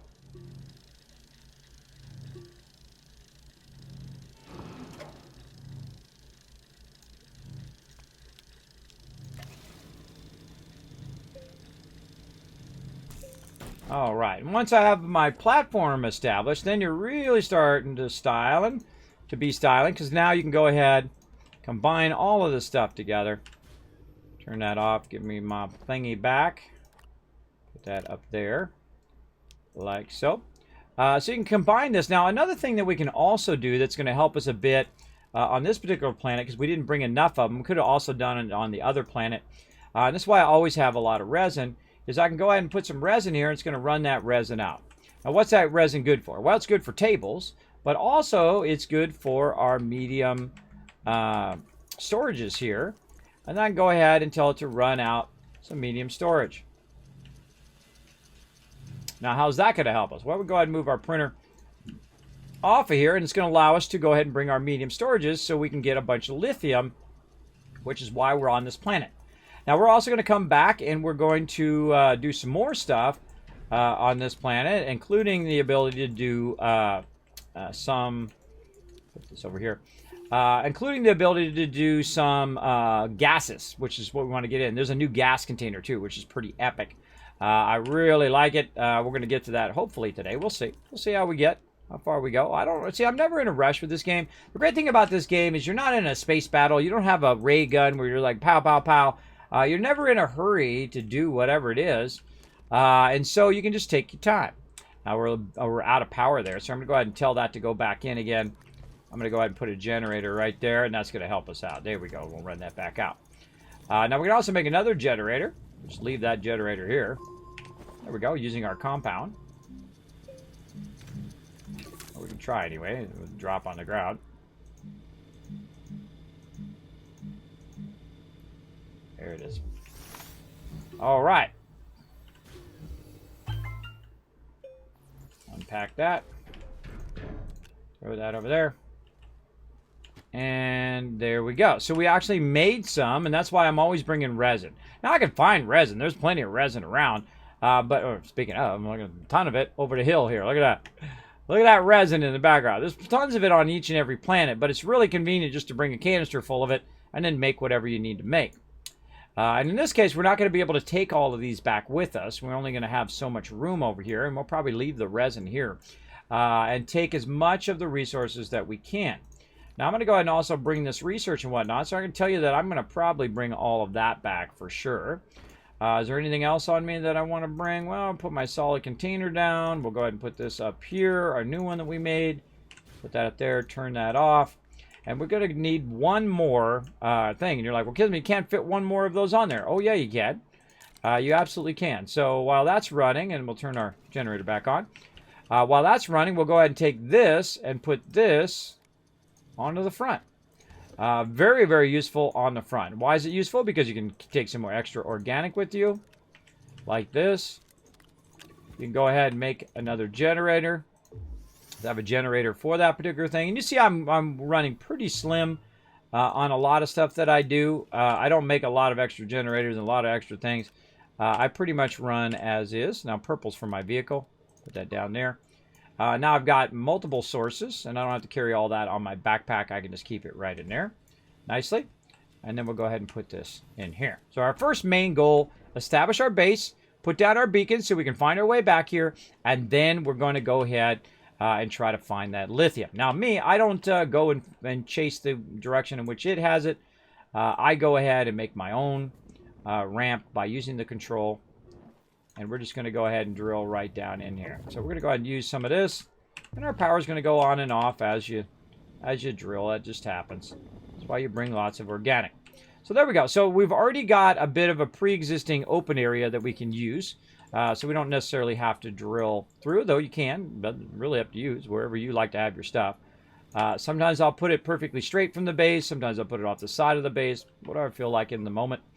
And then we're just going to go ahead and work our way down to the lower levels. Now, we got to be careful because I am not using any tethers.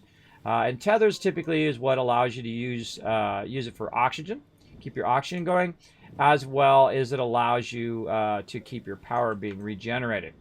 Now, make sure that you do upgrade your drill bits as quickly as possible. Because those will make a difference. Now, if I feel like I'm going down a ramp and the ramp doesn't seem to be going very fast, I will actually adjust the angle of the ramp to go down faster. This one right here, it's okay. I feel like it's okay. Can I slide on this one? No. See, my guy doesn't slide. If he slides, then I know it's pretty steep.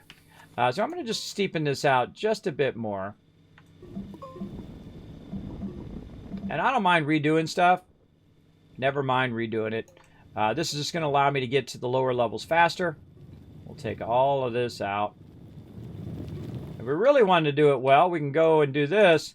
Just hold down control, and then you can just basically shape it like that, and you'd never know that there was an opening there. Just like that. Just so you don't accidentally say, oh, is that the way down? Oh, that's not the way down. Or if you're playing with other people, so they'll know. There he goes. Now he's sliding. Now he's sliding big time. And, of course, the steeper you make it, the tougher it is for your vehicles in the long run.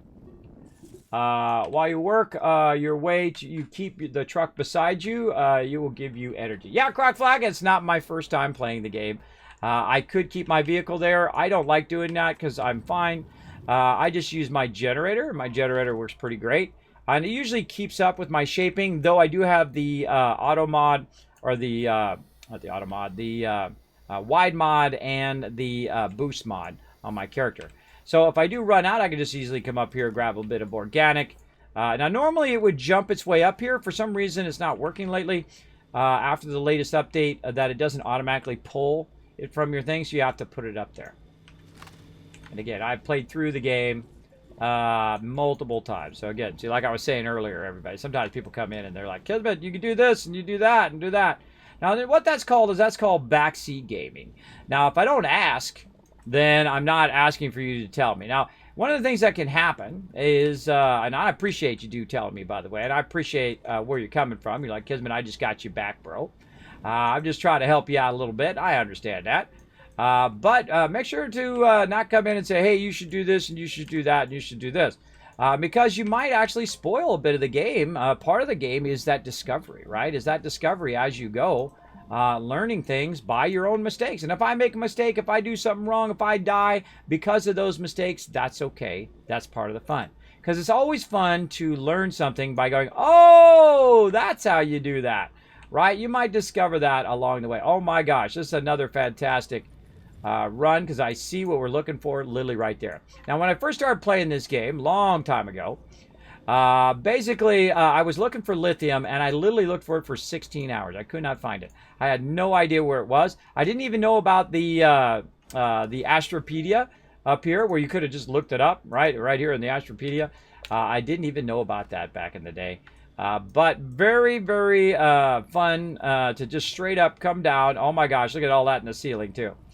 Holy mackerel, got a ton of it way back there as well. So very lucky to just come straight down and hit that. Now I'm going to try to find kind of the higher edge of this, or maybe about minimum, right about here. And I'm just going to go ahead and just kind of flatten this out. I like to flatten out the bottom. Now we got to always be thinking about our oxygen, and I always am. If you've played this game for more than like an hour, you know that your oxygen eventually is going to run out. Now, if you're really smart like me right here, I've actually got a bunch of stuff on here where I can just go through and use our more advanced features of the auctionator. Now, you got to make sure you have power, because if you don't have enough power, then you're not going to be able to make that auctionator. Look at my oxygen going back up again. So I'm never in that much of a trouble because I usually typically have power, and if I have power and I have resin, then I have oxygen. Right, so that's always good, and that's why you'll see me not use tethers. Tethers is I feel kind of a basic or starter mechanic, though if you like it, more power to you. Now this is pretty steep, but we made it down to the level we're trying to go to, and now we're off and running. And that's why I bring my vehicle, by the way. You notice I don't do an auctionator, you notice I'm not running tethers, is because my vehicle is the one that actually is my auctionator. It's a built-in auctionator in the vehicles itself. So you never really need an auctionator. You don't. I haven't even unlocked it. That's right. You want to see? Hold on. Let's get down here and I'll show you. I haven't even unlocked it yet in the game. Right over here. Right there. Not even unlocked. Now, I have 36,000 research and I barely started this playthrough. You're like, whoa, Kismet, how you got so much research so early? Well, I went to Aatrox and I got all the high-level research and I put it into my research thing. I better let it run. I got 40,000 research. I used about 4,000 of it already.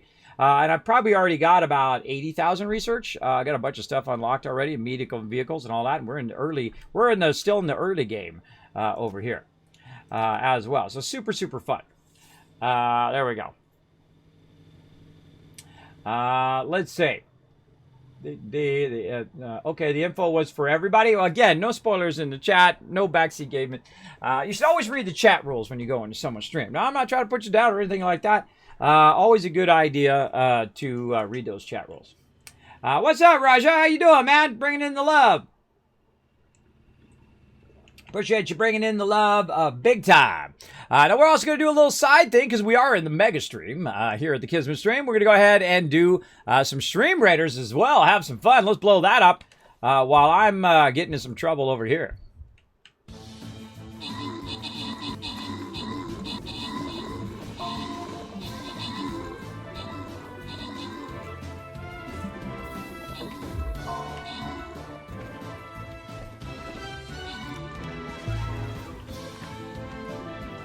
Oh, look at you guys getting all that gold. I'm working hard here while you guys are doing that.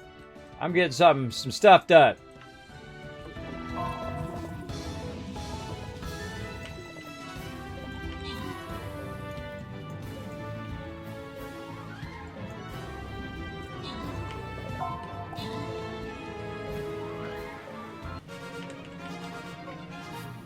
All right, open chest. Let's see. Grant rewards. Bo getting some extra love there. Bo coming in overall MVP. Again, this little side thing we do. We love playing some Stream Raiders. Pretty awesome. Right now, I don't know how many boss kills, like 400 plus boss kills. Let's go ahead and put that right in there. I'm going to do battles all day long. You can join us, by the way, right there. It's a free-to-play game. Everybody in the chat's playing it. You might as well come and play with us as well. Go ahead and follow that link. Come on in and join us here in some Stream Raiders. While we're doing that, again, free to play in your web browser, in your Chrome browser, or on your laptop or your desktop. They are working on a mobile version. The second it comes out, I'll let you know. I've already seen some of the prototypes on the dev streams, and it's looking awesome. So I can't wait till we get to that. Now, while you guys were watching that, I made a bit of a platform here. I kind of flattened it out so that we have the ability to just kind of establish here. Now, sometimes you get really lucky, like on this particular planet. Some planets you're lucky, some planets you're not. Now, this is pretty lucky because I literally have the lithium right here next to my base. Now, how much lithium? We don't know. But let's go ahead and start to dig it out a bit.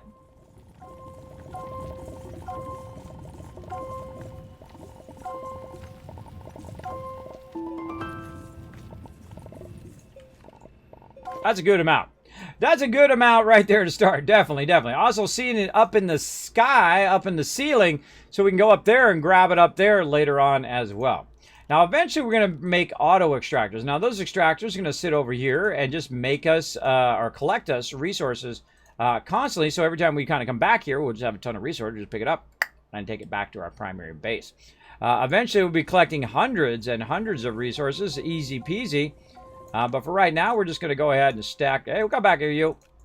Sometimes they love to roll down in there, down there, which is fun.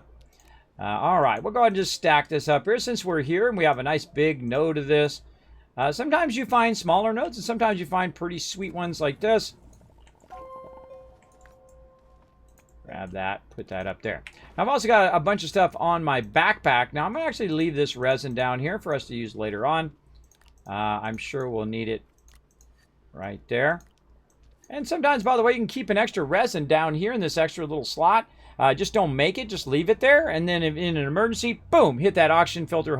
Hopefully you have at least 2 bars of power where you can get it going on. But always keep an extra organic as well, so you can keep your generator. So you can activate your generator, make yourself an oxygen filter. It'll save your life so many times, you won't believe it. That if you only learn one thing in my stream, if that's the one tip that you learn from, that one's going to help you out a lot, for sure, for sure. All right, now that is super easy. Now, did I know that lithium was there? I had no idea. I just randomly chose that direction, just happened to find it. Now, we can also kind of shape ourselves at a little bit of an angle here, like this, just by kind of manually shaping it. Or I can hold down Control, make a perfect kind of platform that we can do. Now, watch out when you're down here digging, because it can actually end up going down in the lower level. And then, of course, you can fall through there, and then you're in trouble. Then you're in trouble. If you fall through there with your vehicle, not as much in trouble. But if you fall in there by yourself, you're going to eventually run out of oxygen if you don't have access to organic for power and then resin for your oxygen filter. But there is some organic around right here. So we did need organic. Oh, there's some stuff back here, too. Hey, what are you doing back there? What are you doing back there, Tricky Resources? Get out of there. That's probably because it rolled down on the platform when we were working. And there we go. So we got some extra organic. Good to know where you can get your organic from to keep the power going. Now, we're going to go ahead and get back on our vehicle here, because this is the whole reason we're here. And bam, we're done. That's it. We established our base. We got the lithium that we were looking for. There's no way we're going to be able to take all this lithium back. Nope. Not at least in this run. We can always come back and grab it and go back and forth. But now what we're going to do is, with these 3 resources, is unlock the highest part of the whole entire game. That means the biggest items, the biggest stuff you can unlock is utilizing these 3 extra elements that you need to get from the other planets. Now, I'm going to take a nice big stack of lithium. I'm going to stick it right there. Now, we've also got some other items there. I'm going to go ahead and take some of this lithium, put it right there. I'm going to go ahead and grab more of this lithium, put it on my backpack. I can even say, you know what? I don't need this generator. I'm going to leave that, take some lithium there. These things I don't like to get rid of. I like to keep those. Plus, I have all of my mods over there. I'm not going to get rid of those, but we'll look at that. We'll go ahead and grab this solid fuel thruster, though. We're going to need that, so let's take that with us, just in case we have a bit of a problem with this thruster.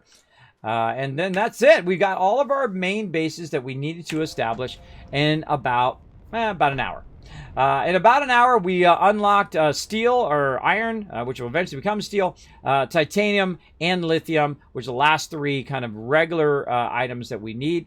And then, of course, we need gases, which we'll work on here in a bit, which we need these resources to unlock those gases. And you'll see why here in a second. So I'm going to go back to my primary base, and we're going to work on that primary base. Now, if you are new to the stream, my name is Kismet. Consider hitting that follow button right up there. I hope you're having a fantastic Friday. If you're coming in from the homepage, I do sometimes get on the recommended tab. Thank you so much to Twitch for all the love. I'm a 50-year-old, partially disabled partner streamer. Out of 5 million streamers here on Twitch, I'm one of only 40,000. Now, the chance of that happening, 0.05%. Less than 1% that was potentially going to happen 5 years ago when I started this crazy journey in the first place. Also, you got to have a good spouse who can put up with your craziness, who just says, you know what, I'm going to give up my awesome epic job at Apple. That's right, the one that makes the iPhone. Yeah, that one, which I absolutely loved. I work with some of the top people in the world, but I had to give it up due to my disabilities. And if I can't be the best at that particular thing, I'm going to go off and I'm going to be the best at some other thing, which I want to be the best streamer ever. I want to be the best with this one. I want this to be the best stream you've ever been in of mine. That's why the BSE is right there on the stream title. BSE stands for best stream ever. You're in it. You're in it right now, and you're part of it too. My chat is very much part of my stream. I appreciate you coming in, and let's go ahead and get in and get these resources converted. Right over here. So we brought a bunch of resources back, the 3 different types that we need. So we need lithium, titanium, and iron. And now we're really going to have some fun. Oh, this is going to be good now. We've got all of our other resources over here. You can see at our primary base. here on Sylvia. You can see our power running in the background there. All of our research now done over there. Oh, I missed it. There we go. Put that in there and put this in here. Now, the nice thing is we brought a little bit of research with us, so we go ahead and do that. Now, by the way, lithium does not need to be in the forge, or what they call smelting furnace. I call it the forge. But we did bring ourselves a little bit of research, but you're going to see that this research is not anywhere close to as much as what we brought back before. We're going to really gear that up now, too. So this is going to take about 5 minutes, about 700 for that particular one there. Now, this one over here that we brought back from Glacio is about 7,300. That's a lot. That's actually more than the ones we brought back before. And some of those are going to be like that. When you unlock those containers, those ones are going to be much nicer. And this one here, about 1,500. That's okay. We'll let that one run. Very nice. And then over here, again, this one's from our research drop over there, and that one's about 2,580. So you can see there's a big disparity between those, but this one is obviously your nicer one. It's about 7,000. That's going to run for a while. Now you're like, hey Kismet, man, your stuff's running really slow. It is, and it's okay. I can always go over here and I can go ahead and say, you know what, turn both of these on, because I've got this awesome thing called a button repeater. It allows it to turn everything on in that entire table or off, just like that. So I'm going to do a couple of generators, and that's going to keep all my forges going and my research going pretty good over there. We'll let all of that run. What else we want to do? I think we're good there. We're waiting for our steel and iron. Now, where do we want to go to next? What's the next thing we need in the line? Now, I like to go straight for larger ships. That's what I like to do. And I'd like to get this large ship going right here. Now, I'm going to need titanium alloy to make that happen. Now, titanium alloy has a lot of particular steps to get to make the titanium alloy. And we're going to do that right now. I'm going to show you how to get to titanium alloy. Now, I don't need to unlock that, even though I have 36,000 research, and I go get 40,000, 100,000, 200,000 more if I want to right this second. I could go grab it back at Atrox over there for sure, or on other planets if I choose to, or I can go grab it here. But these normally on this main planet, it's only 500 research, right? Where if you go to Atrox, it's 5,000 research for all the stuff that's just laying around. Even the little ones, if you just go and you just hit F and just convert those right on the fly, boom, those are worth 400 just in themselves, which is pretty amazing. You just run around under the ground and get crazy tons of research pretty quickly. You don't really need to rush your research too much because you still need to get your actual resources to make those particular things. Now, one of the things that we're going to need is this thing right here, which is called the chemistry lab. We've already got one going, but let's go ahead and look at titanium alloy. And this is how you make your titanium alloy in your chemistry lab. And we can set up a whole entire assembly line that will do this automatically, which we will do eventually. But let's start at the end result. And here's something I've learned in graphic design as a graphic designer for 30 years for some of the top companies in the world. Always start at the end. Start at the end and work your way backwards. I don't care what business you're in. Are you building buildings? Well, hey, what's the end result? Work your way backwards. Are you going to do graphic design? What's the end result? Work your way backwards. Are you working for the city? Are you going to build a road? What's your end product? It's a road, right? Where's the road going to be? How long is the road going to be? What's the cost of the road? All of those things, and work your way backwards to the very beginning of, okay, how do we get this started, right? And that's what we're doing right now. We're going to start with titanium alloy. What do we need to do titanium alloy? Well, we need titanium, which we've got. We need graphene, which actually comes from graphite and some other materials. We need nitrogen. Okay. Nitrogen is going to be the tough one, right? Because we don't have any gases going right now. So let's start that. It's not going to be that tough, but it's going to be, we got to get that started. So we're going to go in here. We're going to get it going, and we're going to try to unlock it. Where's it at? Oh, wait, it's not even in there. It's not even in there. That's because we haven't unlocked it yet over here. So what we want to do is go into our medium printer. It actually says large right there because I'm actually on the large printer. But this is our medium printer. And we want to unlock this thing right here called the atmospheric condenser. Now, there's no reason to do this atmospheric condenser until you have some iron, which is the whole reason we went and got iron, is to start our condensers, because our condenser is going to lead to that titanium alloy, which is going to lead to our larger ship, which allows us to bring back more resources, and so on and so forth. You get the general idea. All right, so atmospheric condenser is our next stage that we want to do. So we want to go to our medium printer right over here, and we want to say, hey, atmosphere condenser. Well, we need some iron. Well, luckily, we brought some iron back. It was so easy. We just go ahead and put it right there, whoop, and it puts it right up there. Or I can put it in my backpack, or I can put it in my backpack, shift, click on it, and it puts it up there. But I felt the easiest thing is just to roll it over there. Or you can go ahead and just grab the whole thing And just put it right there, easy peasy, for when we make another one here in a minute. Then we also need to make some plastic. Now, plastic is also made in here. So this seems very difficult when I'm this far along, but it's actually pretty simple, and it actually tells you all the recipes. You don't have to learn the recipes. So basically, you basically want to go in and get this going. So we're going to do carbon and compound. Now, we made some compound over here, so we're going to grab this compound again from over here. We're going to line these up.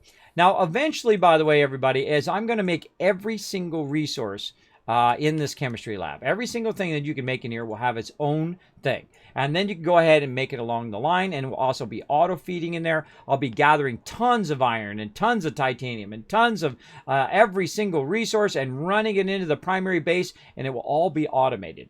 You just like run this here and put that in that canister and doing this thing, and all of that, it'll all be automated in the long run. But in the short term, we're just going to be doing the beginning of the game, which is what we're doing right now, right? And then we're going to get into the larger vehicles and all the stuff. Now, I've played through the game multiple times, probably 20 times. And I've unlocked everything in the game, and I've played through. And every time they come out with something new, you know what I do? Start a new game. And this is one of the greatest playthroughs I've ever done. Now, we've only done this for about 5 hours. About 5 hours, and we're already at this point. Now, how did I get here so quickly? Well, this is one of the greatest starts, because when I landed right here, every single resource that I needed to progress to the next level was literally right here within this area, within walking distance of my starter shelter. I'm talking about ammonium. I'm talking about graphite. I'm talking about copper right over there, right on top of that mountain, right there. There was some copper and graphite right there. There's some ammonium right in that thing. There's a lot more of it still over there. We're going to tap into that in a bit. There are, of course, all of our basic resources, including clay, right over here. We made a ramp down. Boom. We got all of our other stuff, aluminum, zinc, and, of course, all of our quartz. And, of course, tons of organic where we can just grab it right off the surface. And, of course, tons of areas to dig through, get a bunch of dirt, and unlock all of that. So we unlocked that pretty easy. The only thing we needed was tungsten. So we went to our next planet, De Solo, got that tungsten, brought it back, and that allowed us to go to the next level. Then today we came back, and now we've been going for about 2 hours, for about 5, 6, 7 hours into this playthrough. And then we went, of course, and at the end of last time we went into Atrox, got a ton of very high level research. We let that run about 40,000 research. Right now I'm running about another 15,000 over there. You can see I'm at 36,000 research. I could go and unlock a whole bunch of stuff right now if I wanted to, but we'll get to that. We'll get to that. And then, of course, today we went and got our other 3 resources that we need to get started, and that is iron, titanium, and lithium. Now, eventually, we're going to automate all of that. All of that will have gigantic extractors that will attach, and it will go ahead and extract it, and then put it into a gigantic canister, and then we'll take that canister and we'll bring it back here. We'll literally have canisters for days. We're going to have crazy tons of all of the resources, but we're not in a giant hurry. Just because it's a real amazing start to the game doesn't mean I need to rush through the whole entire game as quick as possible. I feel like taking your time is part of the fun of Astroneer, is you don't have to be in a rush. You can just do whatever you want to do and take your time. Now, they added this awesome button in the latest update to actually, if I click this button, it'll just keep making as much plastic as it can until it runs out of resources. I absolutely love that. They added it to everything. It is awesome. Let's go ahead and make some plastic. Now, again, I can go ahead and put those resources on there and just keep making it and making it, which is cool. Now, we're going to go ahead and make that plastic right there. So the only thing that we really needed was the iron to go ahead and start doing our atmosphere condenser. They've also added a glass container, or gases container, which I have tried in my previous playthrough, but we're going to get into it. We're going to get into it here in a bit. All right, there's our plastic. Now I can just put it straight over there, and there we go. Our first atmosphere condenser in this particular playthrough. And I build gigantic mega bases. In fact, one time I went around with the large vehicle and the 3 trailers, and I had so many dirt containers on there that I collected so much dirt that I actually went up into the air, and I went around and I made a ring around the entire planet. I did. You know what that ring was for? Is to find my way back to my base. So I had it all the way up in the top atmosphere around the entire base. I made my own ring planet myself. And then I could use it as a road too. So I could use it as a road to get back to my base. And it came down on both sides right where my base was, which is very, very cool. I actually still have that playthrough. Still have it saved. So if I want to show it, I could show it off. All right, so that one's running over there. But look at that. We're low power again. Now, you're going to have a lot of power problems as you go along. Eventually, you're going to see my wind kick in over here. Eventually, the sun's going to come up. And my solar's going to kick in. But if you do have a power problem, it's okay. It's okay. You'll be fine. Just let it run and then take something like this right here, which is this organic I made for the specific purpose to kind of boost that power. Oh, I'm going to try to rotate it. There we go. Boost that power when I need to. There we go. And that's going to make it go a little bit faster. Now I can use mediums and I can use other power as well. I typically don't.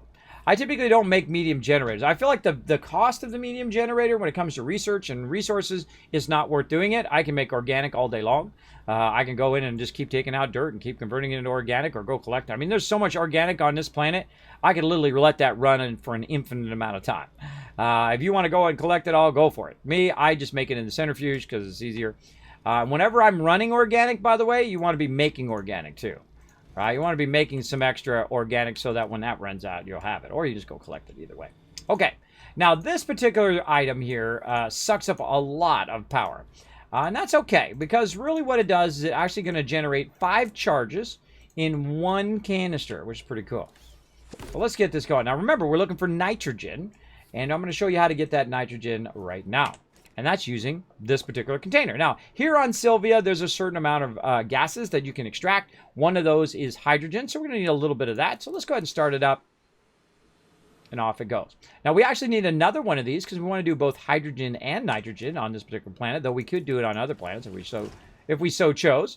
So we're going to do another plastic there, and then we're going to look over here. What else do we need? Oh, we need some glass and we need some plastic. Well, guess what? I'm sure I've got tons of glass right over here, because I like to have a crazy ton of resources just laying around so I can just grab it, pop it in there. And over here. Now, we're going to start using a lot more power. So all of a sudden, all of our research is going to run down. All of our stuff's going to run down. This is going to take longer. This will take longer to go, and so on. Because this it uses a lot of power. So over here, maybe we can go ahead and supplement this over here. And we'll take all this lithium off of me now. We can go ahead and supplement this over here with more power. Like that. Put that over there. Oh, we need to make sure we take off our thruster and replace it with our extra thruster here while I'm thinking about it. There we go. Very nice. So what we can do is go in and make another one of those generators. And I usually find about 3 generators is kind of the optimum spot that you want. Because when you need that little bit of extra boost, there you go. All right. Then we'll go ahead and put this in here. Now, later on, we'll have perpetual power, and we'll have all of that, for sure.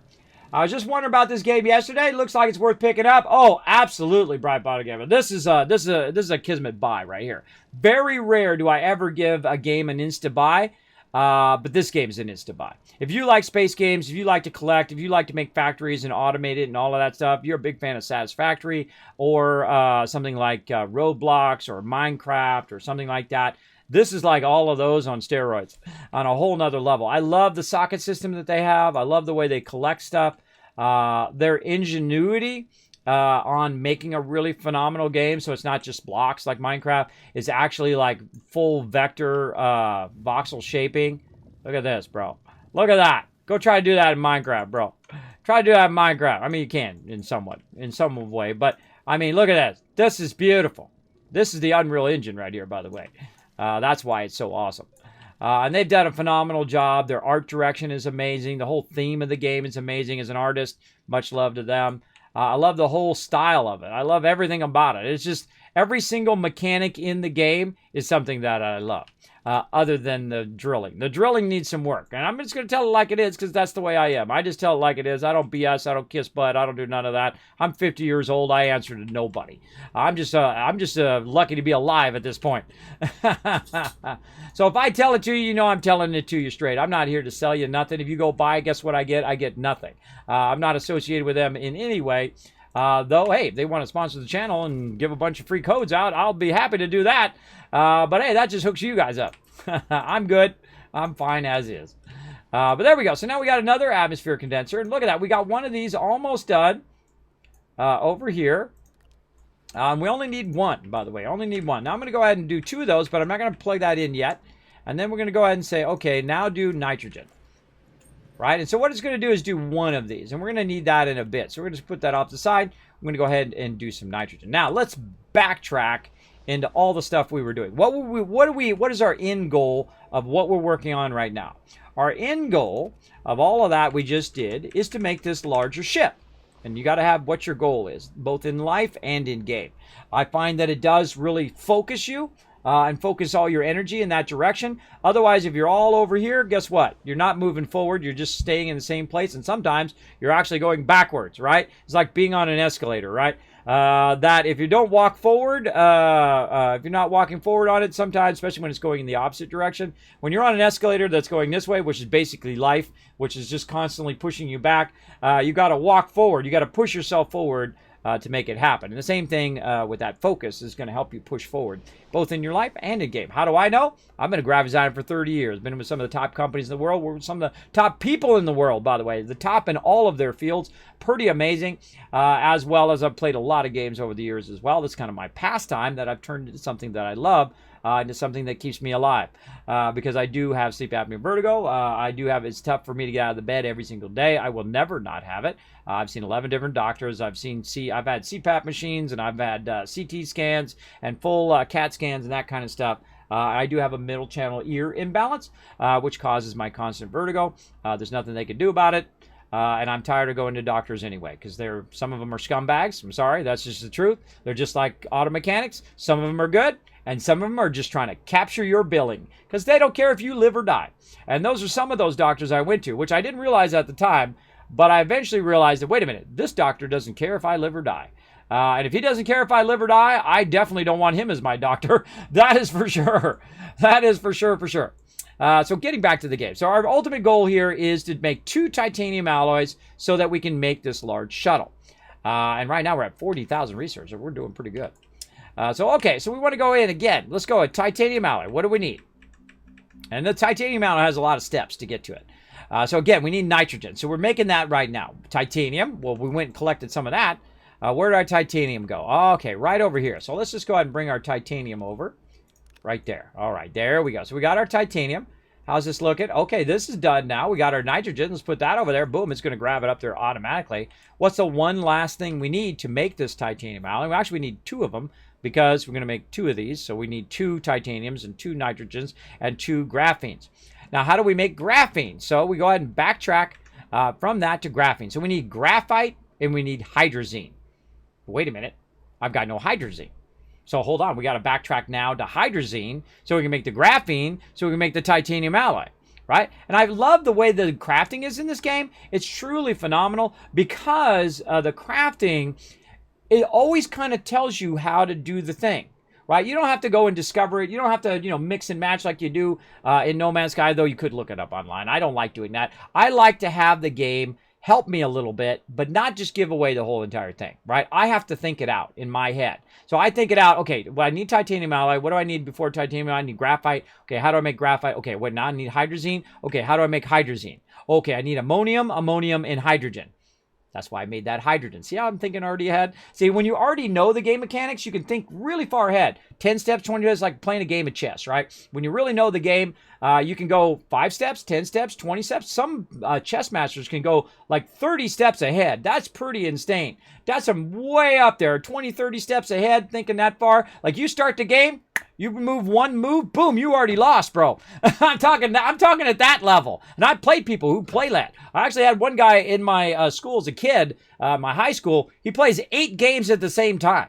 8 games at the same time. And I'm like, all right, I'm going to get this guy. I got his queen, by the way, but he still annihilated me. I got his queen, and he's like, uh-oh, I've lost my queen. And then I screw up after that, and then he rolled right over me. He won all 8 games, by the way, at the same time. Incredible, incredible. I love people who shine at some certain thing, right? And I just happen to know the guy because I'm walking down the hall. He's like, hey, I'm going to play some chess. You want to play? I was like, oh, just go play. I'm not very good at it, but we'll play a bit. So I had a great time. I got his queen now. I was the only one to get his queen of everybody. So I consider that a good, I consider moving forward or getting better at something when you're taking on someone who's really good. You're never going to be the best if you don't take on the best. You got to go take on the best. So if you want to be, the best DPS peeps out there, you want to be the best first-person shooter, you got to take on the best first-person shooter. You got to work your way up to it, right? Now, me, I'm a really good sniper. I love FPS. I love first-person shooters.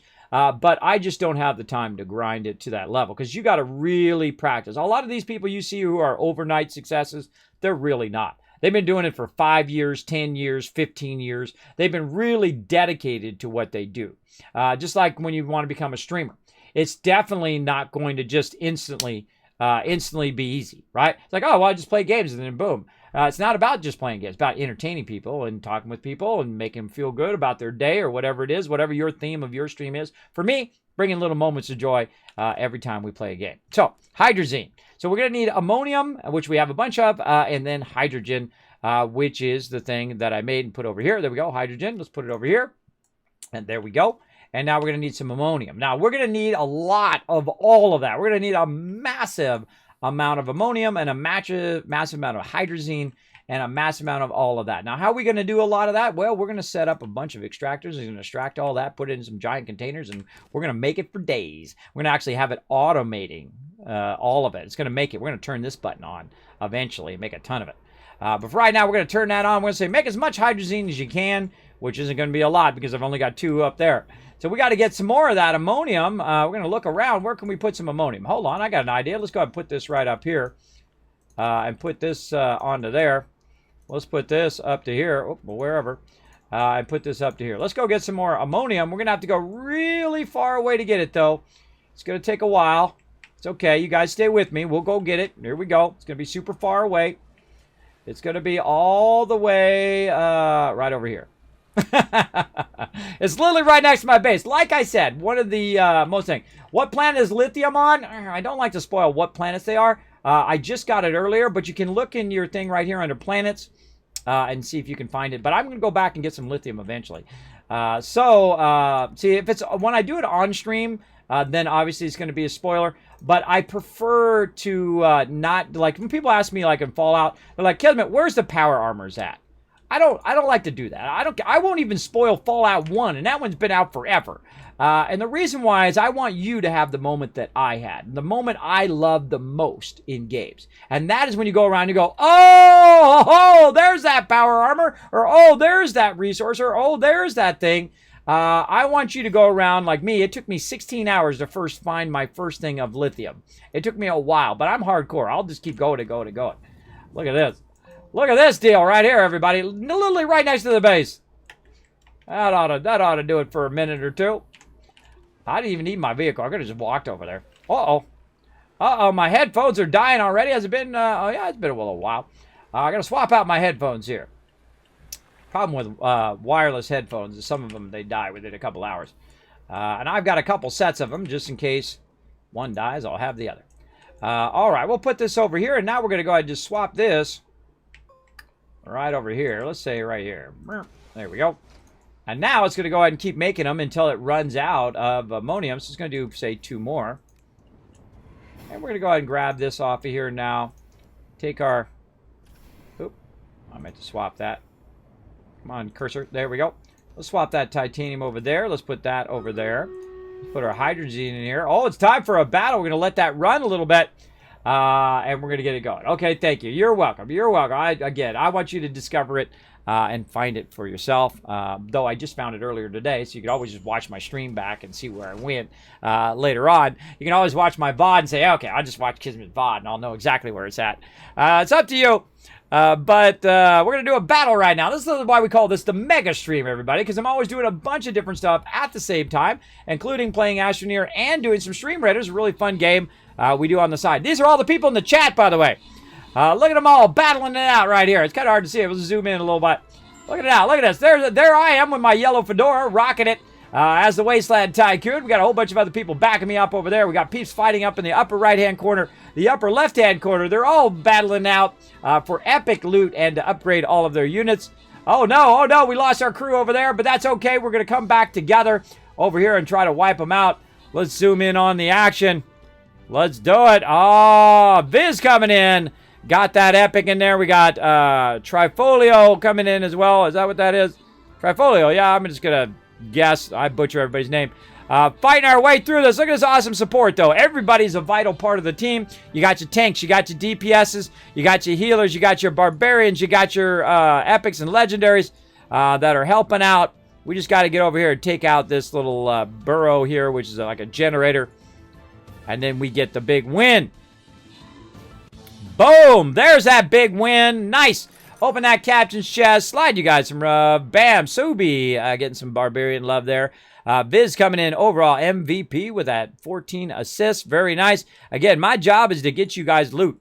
That's what I try to do. Not only here in game, but also in real life. I've literally given away almost $10,000 worth of free stuff right here in the stream. So hit that follow button, everybody. Hit that follow button. Hang around the stream as much as you can, because the more you hang out in that chat, guess what? You're getting some Kiz Caps. And those Kiz Caps are used for the giveaways and contests here in the stream. I gave away like $80 Bethesda bags. 4 of them. That's right. A whole bunch of them. I've given away literally thousands of candy bars, free desserts. I've given away tons and tons of stuff here in the stream. Why? Because it brings out little moments of joy in people. When you give them that free dessert and say, hey, here's a free dessert for you. Hey, you got someone special? They're like, no. I'm like, here, take another one. Go find somebody special and go have a great night of it. That's what I like to do, because I know that's going to lead to something, that little moments of joy for people. Same thing when I give away tons of games. I give away 100 copies of 7 Days to Die. I'm going to away thousands of dollars worth of other games as well here in the stream. I love doing that. I love doing it because I love getting free stuff myself, and I know what it feels like to win something on a stream, even if it's just a game that costs $10. Hey, you know, you won something. You feel like, hey, cool, I finally got something, because probably your RNG is as bad as mine. I never win anything. I have won one thing here on Twitch, and it's Razer Kakara's headphones. Now, that's a good win. That's a good win. See, all the bad luck you had all the way up to that, and it's kind of like when you're doing World of Warcraft, right? You're doing World of Warcraft, you're in the 40-man raids, you've run it 500 times, you're trying to get your gear, you never get your gear, right? You never get the stuff, and the one time you get the drop is like the really super awesome item that you weren't even looking for, but it's better than the item you were originally looking for. That usually happens to me. I'll run it again and again and again for my members, because I do have one of the longest running gaming guilds, 17 years. Yeah, 17 plus years together with over 800 members. We've done dual 40-man raids at the same time. I'm talking dual 40-man raids. Pretty awesome. I don't know of too many guilds that can do dual 40s. I'm telling you, that's some serious management right there, for sure. But when you get that epic thing, that's how it usually happens for me. And so I won those one headphones, and I've never won anything else ever in like 10, 15 years since Justin TV days way back in the day. Now, I've only been a streamer for about 5 years. I consider myself a streamer, though I have been streaming way back in the Justin TV days, because I would do skill rotations, how to do your skill rotations, how to do equip your characters and things like that. Don't stand in the acid, things like that, right? When I'm also do like healing guides and things like that. You can find all that stuff, all the old stuff, still on my YouTube channel. If you want to check out all of that, I'll throw all that social media fun stuff into the chat right over there. Feel free to go over there.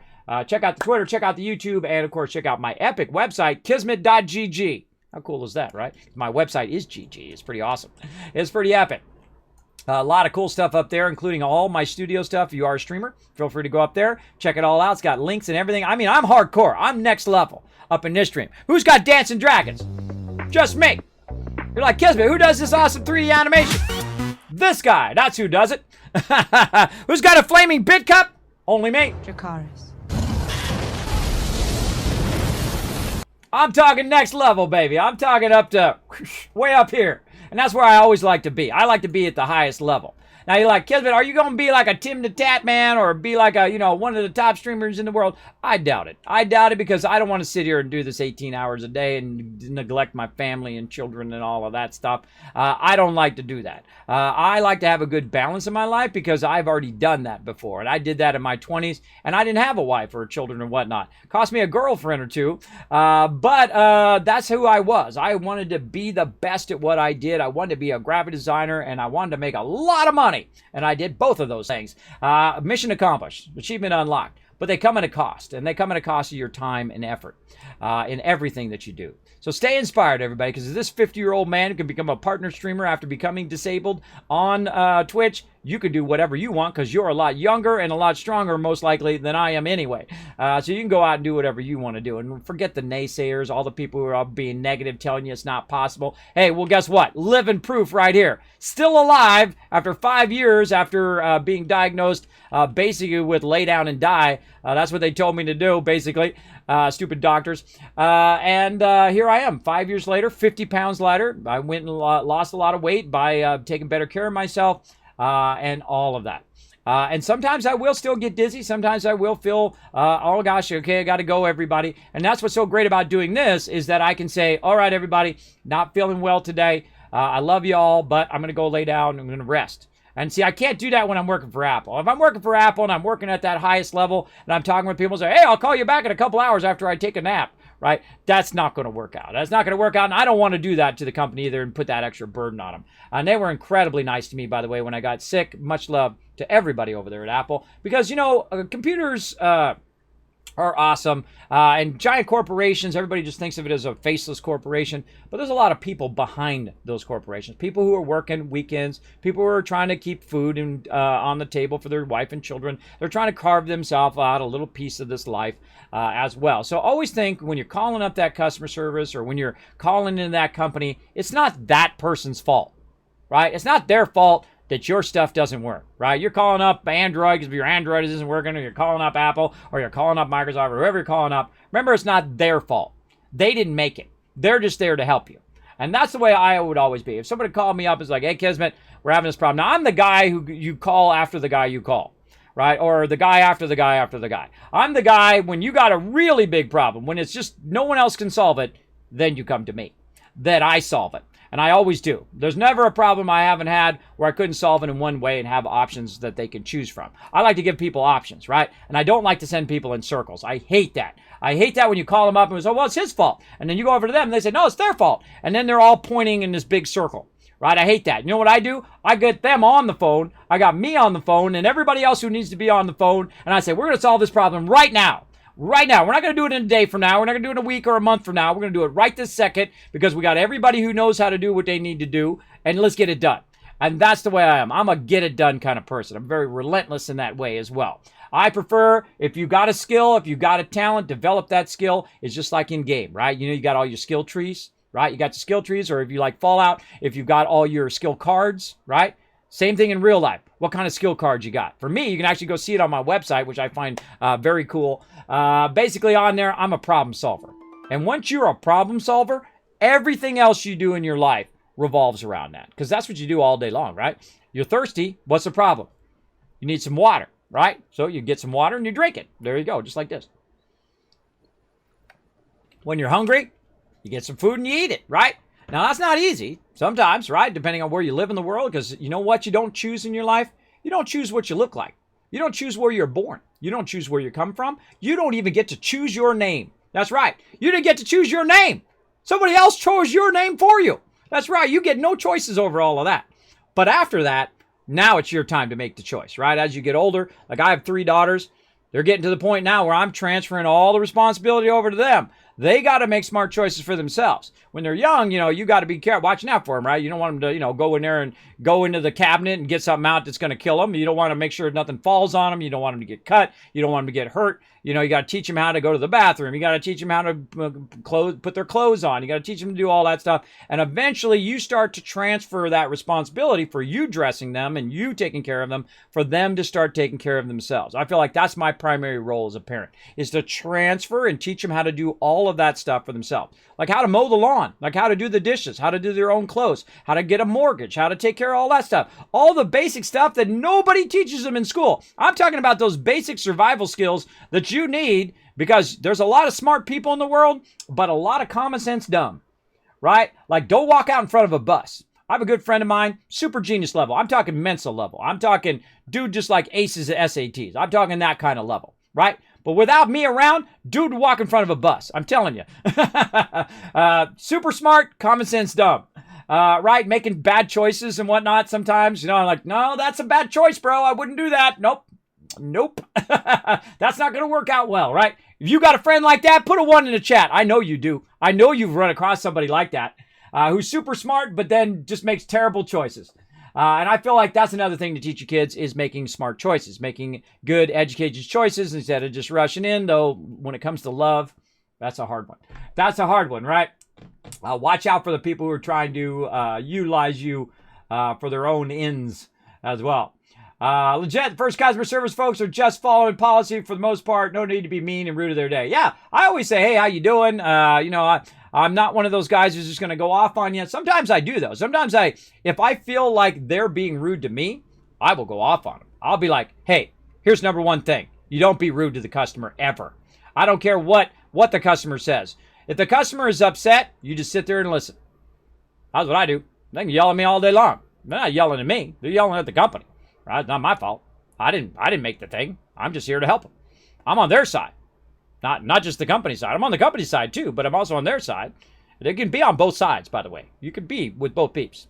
So they're on your side too. That's why they're there. They're there to be on your side to help you. Now, there's going to be limits that they got to work in, right, within between. But they can do what they can do. I've sent a lot of people free iPads and free, machines and stuff like that when it was broken, was appropriate at the time. Not just randomly. I didn't say, hey, guess what? You get a free machine and you get a free thing and you get a free thing. And when it was appropriate for that particular thing, right? They bought a machine and they had an issue with it and it was a defect or something like that. Let them out a new one. And they're like, oh, cool. Works great now. All right, cool. Have a great day. Bye. There you go. See, I like doing that stuff. And I did a lot of Black Ops stuff, too, for Apple that I can never tell you about. Otherwise, those NDA ninjas are going to come out of nowhere and gank me. Even my wife doesn't know what I did. And I really enjoyed those projects. I love doing Black Ops projects where you go in and you do all this stuff and it makes a huge difference to the company and pushes the company forward into the next thing. I love doing that, working with some of the top people in the world, all over the world. Pretty amazing. Pretty amazing stuff. And I've been lucky in my career like that because I have passion for it. You got to have passion for whatever you do. And I have passion for games. I have passion for streaming. And that's why I do it. If I didn't have a passion for it, I just don't bother. Great example, programming. Now, you may love programming. It may be your thing, and that's okay. That's okay. You can love it and me not to love it. It's okay. We can like different things and still be bros. We can still hang out. It's okay. If you like programming, more power to you. Me, it puts me to sleep. But I know programming, and I know also database programming, and I can do if and and statements. I can do syntax and all of that stuff. I can do it because I know what it's for, and it's necessary in those times. But do I want to do programming all day long? Absolutely not. I'm an artist, bro. I want to sit and draw and do all of that and have fun and do all that visual stuff that I like to do. And that's okay because programmers and artists are like best friends because you got your programmer who thinks very logical and you got your artist who thinks very artistic. Oh, and there went my headphones. There went my headphones. I knew they'd die eventually. And those are great things. It's kind of like a tank and a DPS a tank and a healer. A tank and a healer are like best buds because you got to be in sync with your tank. If you're going to be a healer, I'm usually the healer. I'm a terrible tank, by the way. I'm an okay tank, I guess, when I need to be. But I'm a great healer or a decent healer. Sometimes I'm great. That's how I usually describe myself. I'm good at what I do and occasionally great. All right? That's, I feel, is pretty much describes most people, right? You're good at what you do and occasionally you're great. Occasionally you have those genius moments or those moments where you really shine, right? Where you're really like on fire. You're like, oh man, I'm on fire today. I'm really rocking this, right? That's what happens to most people as well, I find. Once you find that passion in your life, you got to find that first. Okay, I got to change my sound settings here because I switched my headphones. Hold on 1 second, everybody. Let's go ahead and switch them over so I can hear my game sounds. All right, can we hear it? Nope. It's always something, everybody. It's always something. This stream is always going off the rails, by the way. Oh, I put it on the other one. There we go. Now it's working. I got to switch the settings. I find every time I do anything in the settings, it gets wonky. Okay. All right, getting some messages from the kids there. We got, how much time? We got plenty of time. Okay. Now, we made our hydrazine, getting back to the game. Now, sometimes I'll talk you a little kids talk, and then I always get back to the game. Don't worry, I'll get back to it in a minute. If you don't like the kids talk, you're like, Kismet, I don't need any real-life advice. I'm perfect. I already know everything. Well, hey, go get a sandwich, get yourself something to drink. Go for it. Now, again, it's your life. They're your life choices. I just give you a little, insight from my side. Been around 50 years or 16,000 days. 16,000 sunrises, 16,000 sunsets. And in between those, all sorts of stuff you can learn every single day. I learn new stuff every day. That's why it keeps me going up here, right? Mentally. This is the hardest thing to keep going. Not only just keeping your body physically going, but up here. This thing, your mind, right? Keeping your mind constantly going, staying in a good space where life doesn't drag you down. And right now, it's a tough time, everybody. If you need a little bit of love, you come on into my channel. You hang out. I'm going to give you lots of love up in here. Same thing with the chat. Feel free to say hi. You know what will happen in my chat? If you say hi in the chat right now, people will actually say hi back to you. I know it's crazy. A lot of people love to lurk in my channel, and right now I'm getting lots of love from the homepage as well. I can always tell because my numbers jump. When I'm getting love from Twitch from the homepage on the recommended tab, I appreciate each and every one of you coming in, checking out this old guy's channel. I appreciate it big time. Thank you so much for the follows as well. Thank you to Magic, Roy, and Jay Fafe. I think that is. And Poultry coming in, dropping the Dragon Hammer, crushing that follow button, and becoming part of the Teamwork Tycoons here in the Kismet stream. All right, let's keep it going. So we made some hydrazine, everybody. Now, this game is awesome if you haven't checked it out. I feel like it just does not get enough love. And I love this game. I play it every single Monday. Incredibly, incredibly fun. All right, so hydrazine we've made now from ammonium. So ammonium, hydrogen, hydrazine. Okay, there we go. And that's why we needed a little bit of hydrazine. And that's why we couldn't do any of all of this until we had our gas extractors there. Okay, so now we got some hydrazine. Now we want to go ahead and make the next thing, which is called graphene. And we're going to automate all this eventually, by the way. It'll do it all by itself. It's awesome. Wait till we get to that. Believe me, we're going to be doing giant extraction, giant automation, all of that stuff. And I feel like this is when this game really shines.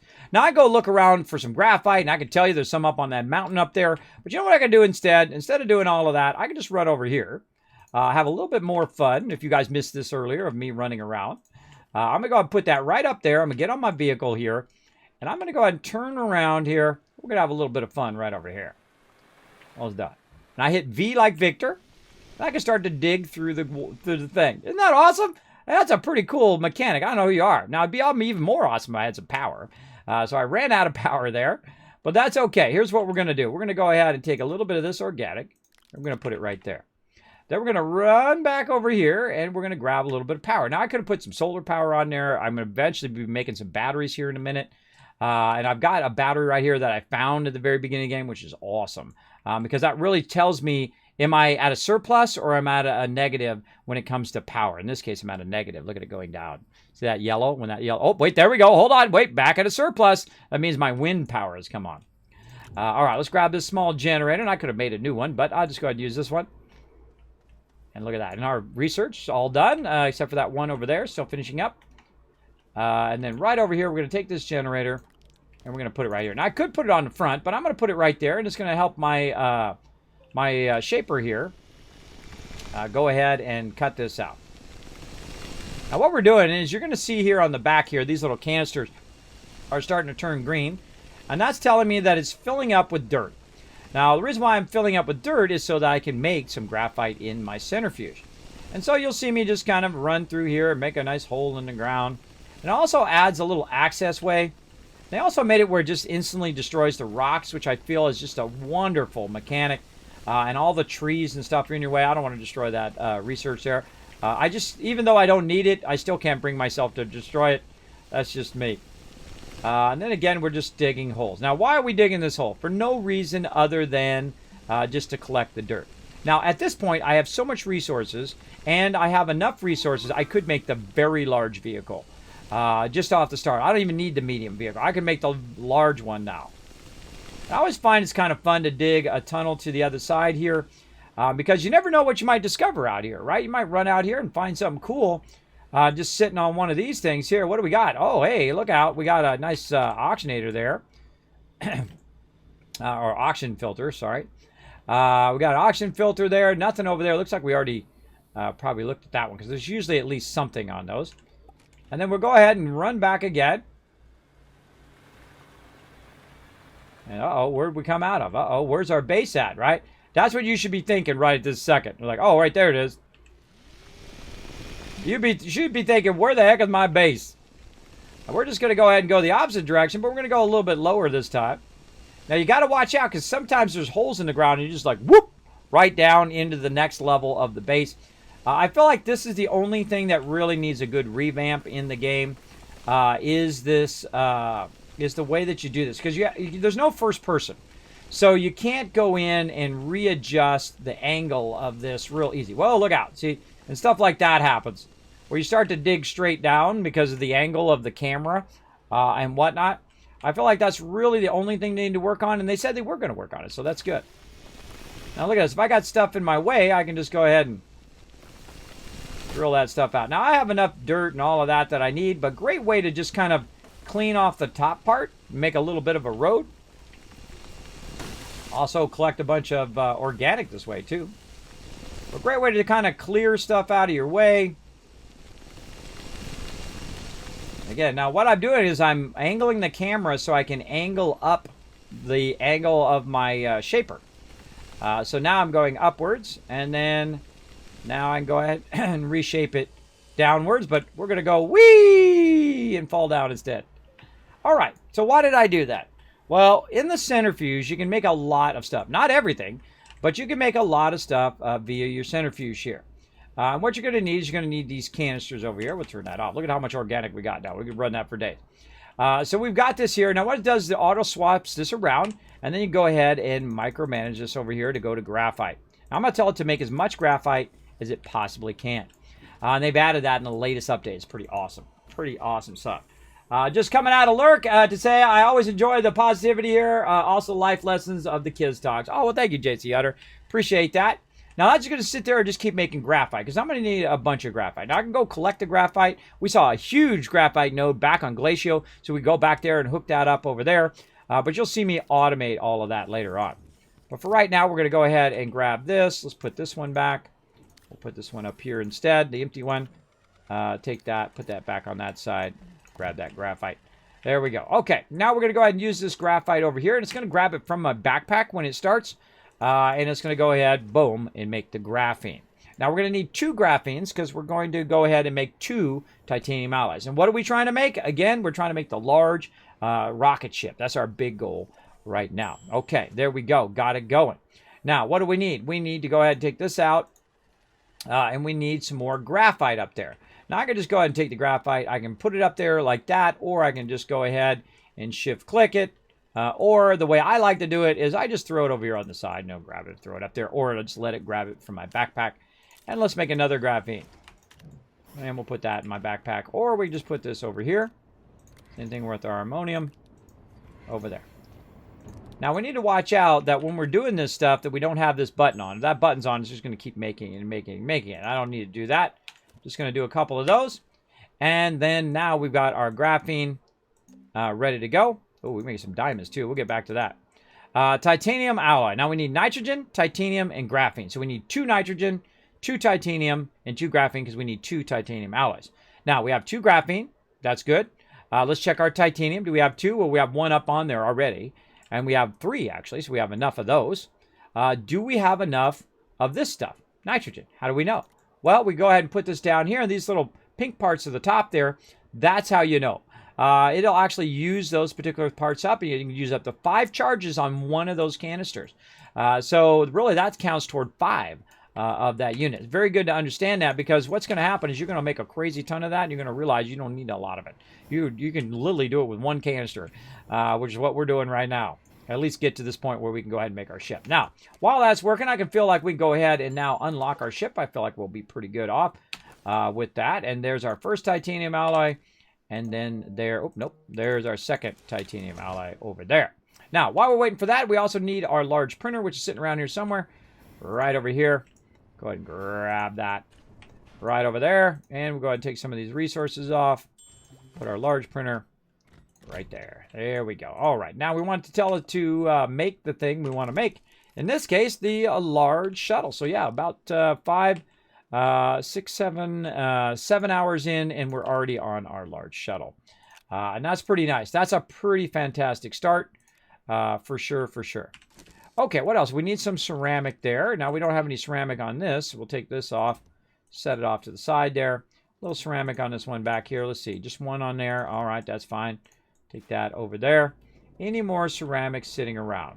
Uh-oh. You're always low on at least 1 resource, I find. But there we go. There's some right there. I can see it in that one. Eventually, we'll have all of our resources in canisters. We'll also have them displayed nice and flat. We'll get into all of that in a bit. But first, we need to get our large shuttle going on. Now, why do we want to use our large shuttle? Our large shuttle is going to allow us to bring a lot more iron, titanium, lithium, all of that stuff back to our base. Later on, by the way, I'm going to show you how to do real late game. I'm going to show you how to bring resources back without even using your spaceship. That's right. I'm going to do that at some point. It's going to be awesome. We're going to get to it eventually. All right, so this is now done over here. It's used up all of that dirt that I just went and collected. And we've got a bit of graphite over here. Now, much easier to not do it that because it does drain a lot of your resources doing graphite and doing ammonium in there because you only get 1 or 2 of them typically, depending on how much dirt you have in there. So much better to go in and utilize the actual original node. Turn those around, boost that. There we go. All right, we're going to boost our power because that's going to take a minute to get that going. Now, while that's running, let's see. We go dig another hole, I guess. Go have some more fun. Let's see. We got our other. We need another generator. Let's make one more generator while we're at it. Where's our stuff? Right there. Compound. Okay, not what I meant to do. Try to press the button. There we go. I do a lot of misclicking. That's just me. That's my style.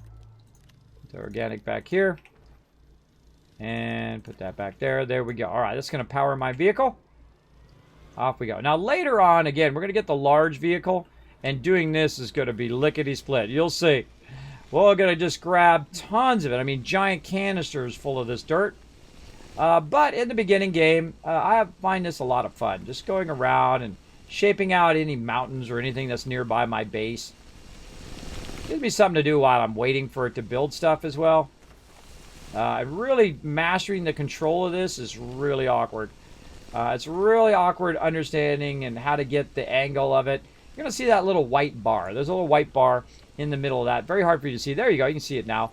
There's also a little red line there too, and that's telling me whether I'm going up or down. I'm holding down the right mouse button so that I can control the angle of my camera. And the angle of that camera controls the angle at which I'm digging. So I can dig down, I can dig straight, or I can start digging a bit further up based on where I put that red line. See, I'm going to dig up to the surface here eventually when we get through this mountain. Now watch out you don't go too steep straight up.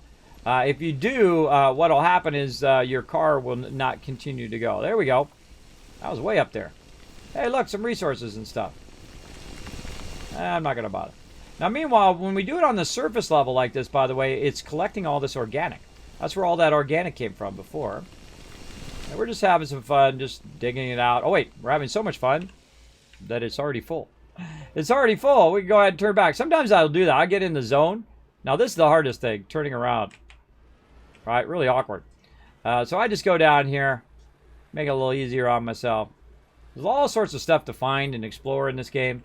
We've only gone 1 level down too. There's a whole bunch more levels down in the planets itself. You can actually go to the core of the planet, which looks beautiful, by the way. A lot of the levels look amazing. They did revamp a lot of those some time ago, and it's just absolutely beautiful. We'll get to that. Don't worry, we'll get to all of that down the road. In no rush. We just doing it as the game allows us to flow through. We're just going to flow through as it gives us that ability. All right, we'll just come back again with some more dirt. And it looks like our vehicle is now done. All right, awesome. So now that we've got ourselves a nice new shiny big old vehicle, we're going to go ahead and work on the next thing. And we'll take this out. Put this right over here. And we got a brand new solid fuel thruster there. But we're going to have that as a backup. Because now we're going to put the big boy on here. Here we go. Big boy. Hey there, chicken. What's up? Thanks for coming in, hanging out. All right, now this is the big boy. That's the big ship right there. Oh, wow, that's perfect. I didn't mean to line it up like that, but man, that's perfect. We got the small vehicle way off there. We got the medium vehicle, and this is the large one. I didn't even think that through. It just happened to be that way.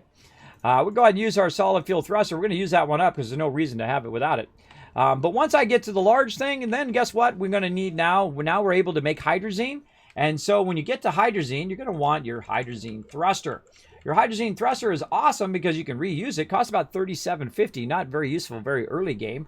Because you're going to need tungsten and you're going to need steel. And so we're going to go ahead and try to find some tungsten and some steel. We're going to get that going on. Now over here we've got iron, but that's not steel. Steel is made actually right over here. Again, in the same place we made this other stuff. We're going to go ahead and do steel. Now we're going to need iron, carbon, and argon. Now I already unlocked it, though I could have just left it not unlocked because there's no way I can do that right now because I need argon. Now, argon is at a certain planet that we're going to go to here in just a second and get that fired up. So we're going to go ahead and look here in our Astropedia, and we're going to say, okay, what planet has argon? Well, this one has hydrogen and nitrogen, because we can see it right there in the thing. What gas does this have? DeSolo doesn't have any. Caldor, hydrogen and sulfur. Eventually we'll need some sulfur, but we're not going to get it from there. Let's see. Oh, Venetia. Wait a minute. We already been to Venetia. What was on Venetia? Lithium. That's right. It's on Venetia. So we're going to go back there where we already established a little bit of a base. Now we're going to establish a base which is going to actually extract argon for us, because we're going to need that argon for our solid fuel thruster or for our hydrazine thruster, allow us to keep going back and forth without having to keep making thrusters over and over again, right? We can just make the hydrazine, which we're going to make a huge factory of hydrazine, because we're going to need a lot of hydrazine. So we're going to get that going. Now, another thing we're also going to do is do some battles. So let's do some battles while I'm starting to prep to go to argon. Let's do it.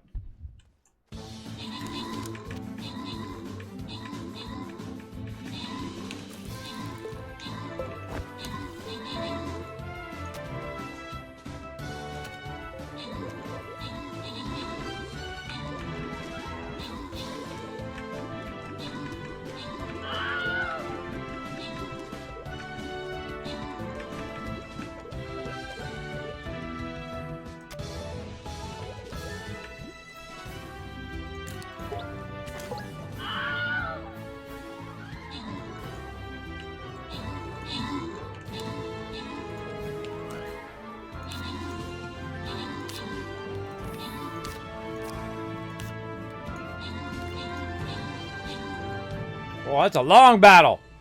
That's a long battle. Come on, we got this. Oh, man, that's a tough one. You guys got this, though. You got it. I feel it. I feel you got it. Man, that thing can take a hit, bro. That thing was tough. All right, nice job, everybody. All right, grant some rewards. Whoa, Bright Bottle Gamer getting 50 gold. Congrats. And Blauhorn coming in MVP. That's a little side game we play called Stream Raiders. Very, very fun. We're going to go for this extra gold right here. Someone's going to get 200 gold if we can do that one. Let's do it. How are we looking on time? It's rock solid. We got plenty of time. All right, group up with me, everybody. Group up with Wasteland Tycoon right here. We're going to take you in for the win. Get you guys tons of loot. We're just going to be running battles all day long. So settle in, everybody. Settle in. Not only I'm going to go to about 2 o'clock, and then I'm going to take a break to check on the kids, take care of a bunch of stuff behind the scenes, and then I will just keep the battles going all day long, roughly about every 30 minutes. Sometimes, you know, real life, kids got to need my help, or wife needs my help, my kids break something or whatever. I got to, you know, AFK. Sometimes it takes longer. Sometimes I got to run out, get food for the family or whatever. Sometimes it might take 40 minutes or whatever to get back and whatnot. But most of the time, I am running at 30 minutes pretty consistently. Now, if you want to come and join us for some Stream Raiders, you can actually find that link right there in the chat. You can go ahead and find me, Kismet, your captain, as well as you can have access to the battle board. You can put down all your units. You can find the link right there in the chat. Very, very fun. Everybody in the chat's playing it right now. You might as well come play it too. So very fun. Very fun. We do that on the side while we're playing other games like Astroneer, Satisfactory, Fallout 76, No Man's Sky, what else? 7 Days to Die, as well as we've been playing New World when that was in preview. Holy mackerel. I just think about that game every single day now. That's really captured my imagination, kind of kindled that MMO fire inside that I haven't felt in a while. Because, you know, MMOs, they require a lot of your time and effort. And I just haven't had that kind of time, though I think it'd be worth it to invest some serious time, and I've called up my entire guild. Now, if you're new to my stream, my name is Kismet. Welcome.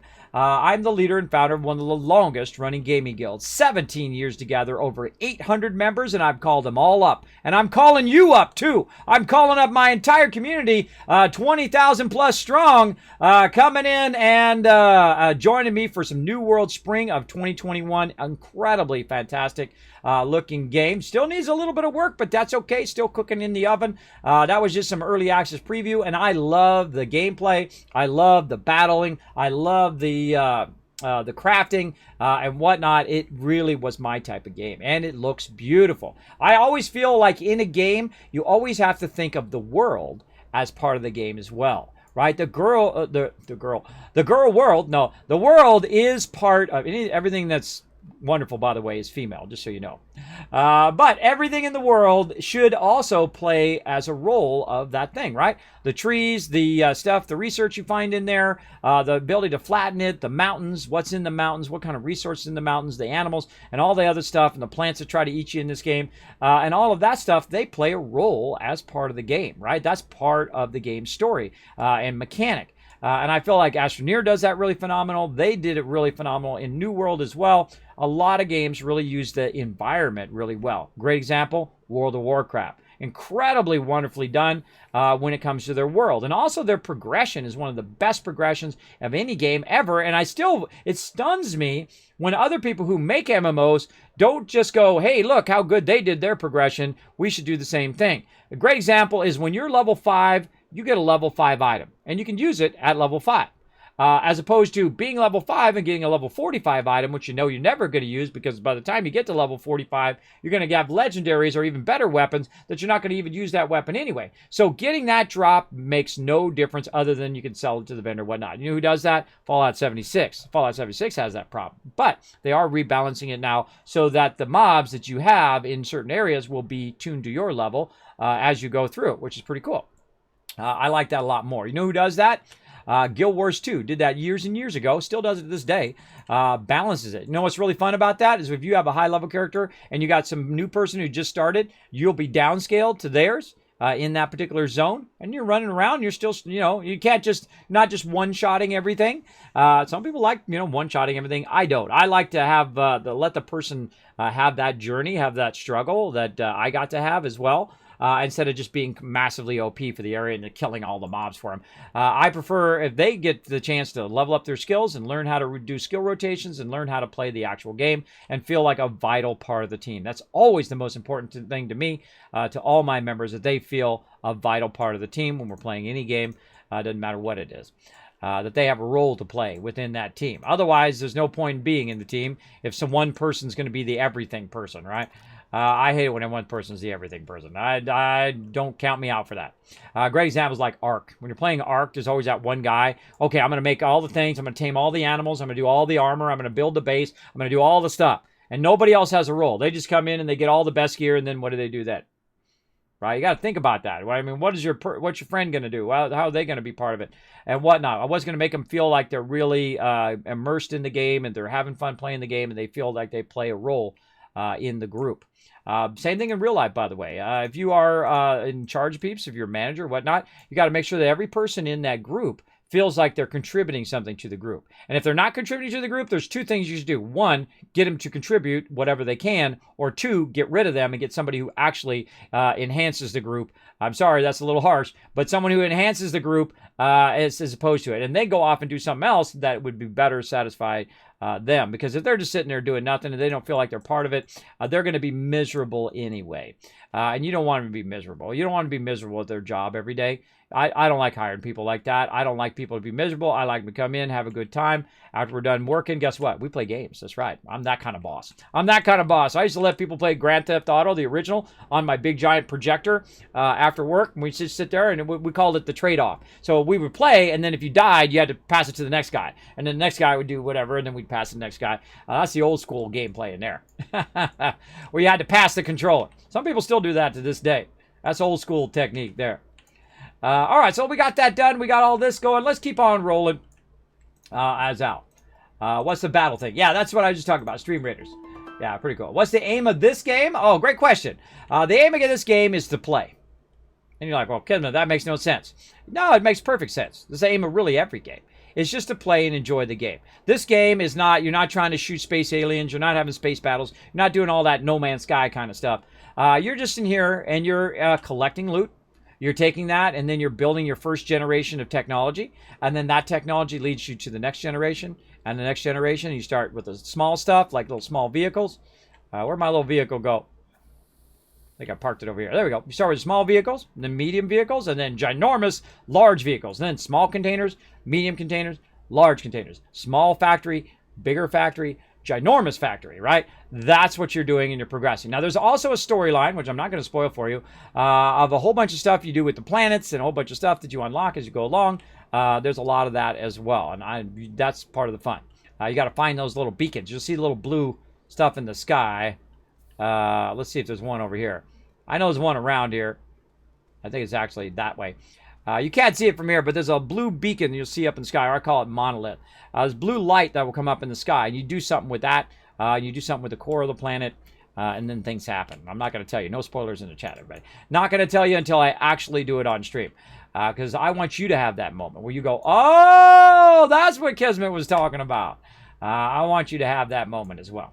Now, this game actually is available on your Xbox Game Pass. I have Xbox, PS4, Switch, custom PCs, Macs. I got it all. I don't limit myself when it comes to technology. I don't just say, well, this brand is the best. I don't care. I've been in advertising my entire life. I can tell you an item is just a thing, just like a wrench and a screwdriver. I don't care if this is the best wrench. I'm going to get that wrench. If this is the best screwdriver, I'm going to get that screwdriver. And you know what I'm going to do with it? I'm going to do what a screwdriver does, and I'm going to do what a wrench does. When it comes to games, PC is the way to go. You can make your own custom PC for fairly cheap, and it works really well. This way you can have a little extra money to get that better video card or better SSD or whatever you want to get. And then you can play games all day, every day. Pretty awesome. Now, if you like graphics, where it all started, right? The digital graphic design, that's the Mac, bro. I've been a graphic designer my whole time. The whole entire graphic design career has all been on Macs, but I've used PCs as well. I've used them since they came out. That's right. The same thing with the Macs. Same thing with the Apples. Same thing with the Commodores and the Amigas and all of those way back in the day. And the Time Sinclair, the first kind of little mini computer, way long time ago.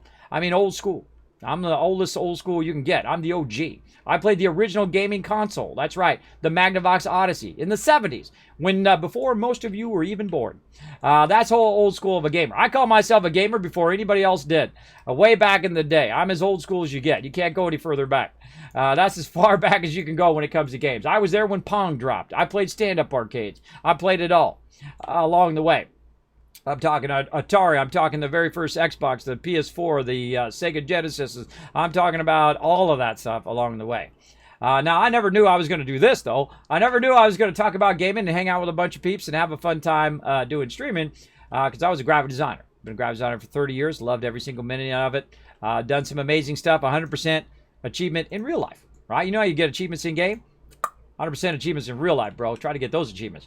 Those are tough. Those are the tough ones. You got to work real hard for. All right, what am I doing? I don't know. I'm talking to you guys. That's what I'm doing. Sometimes I get distracted. I do have sleep apnea and vertigo, so I get distracted pretty easily. So I'm trying to remember what I'm doing. Hydrazine thruster. We need to get our argon going. We're prepping to go to our other planet. That's what we're doing. All right, so we'll go ahead and start prepping.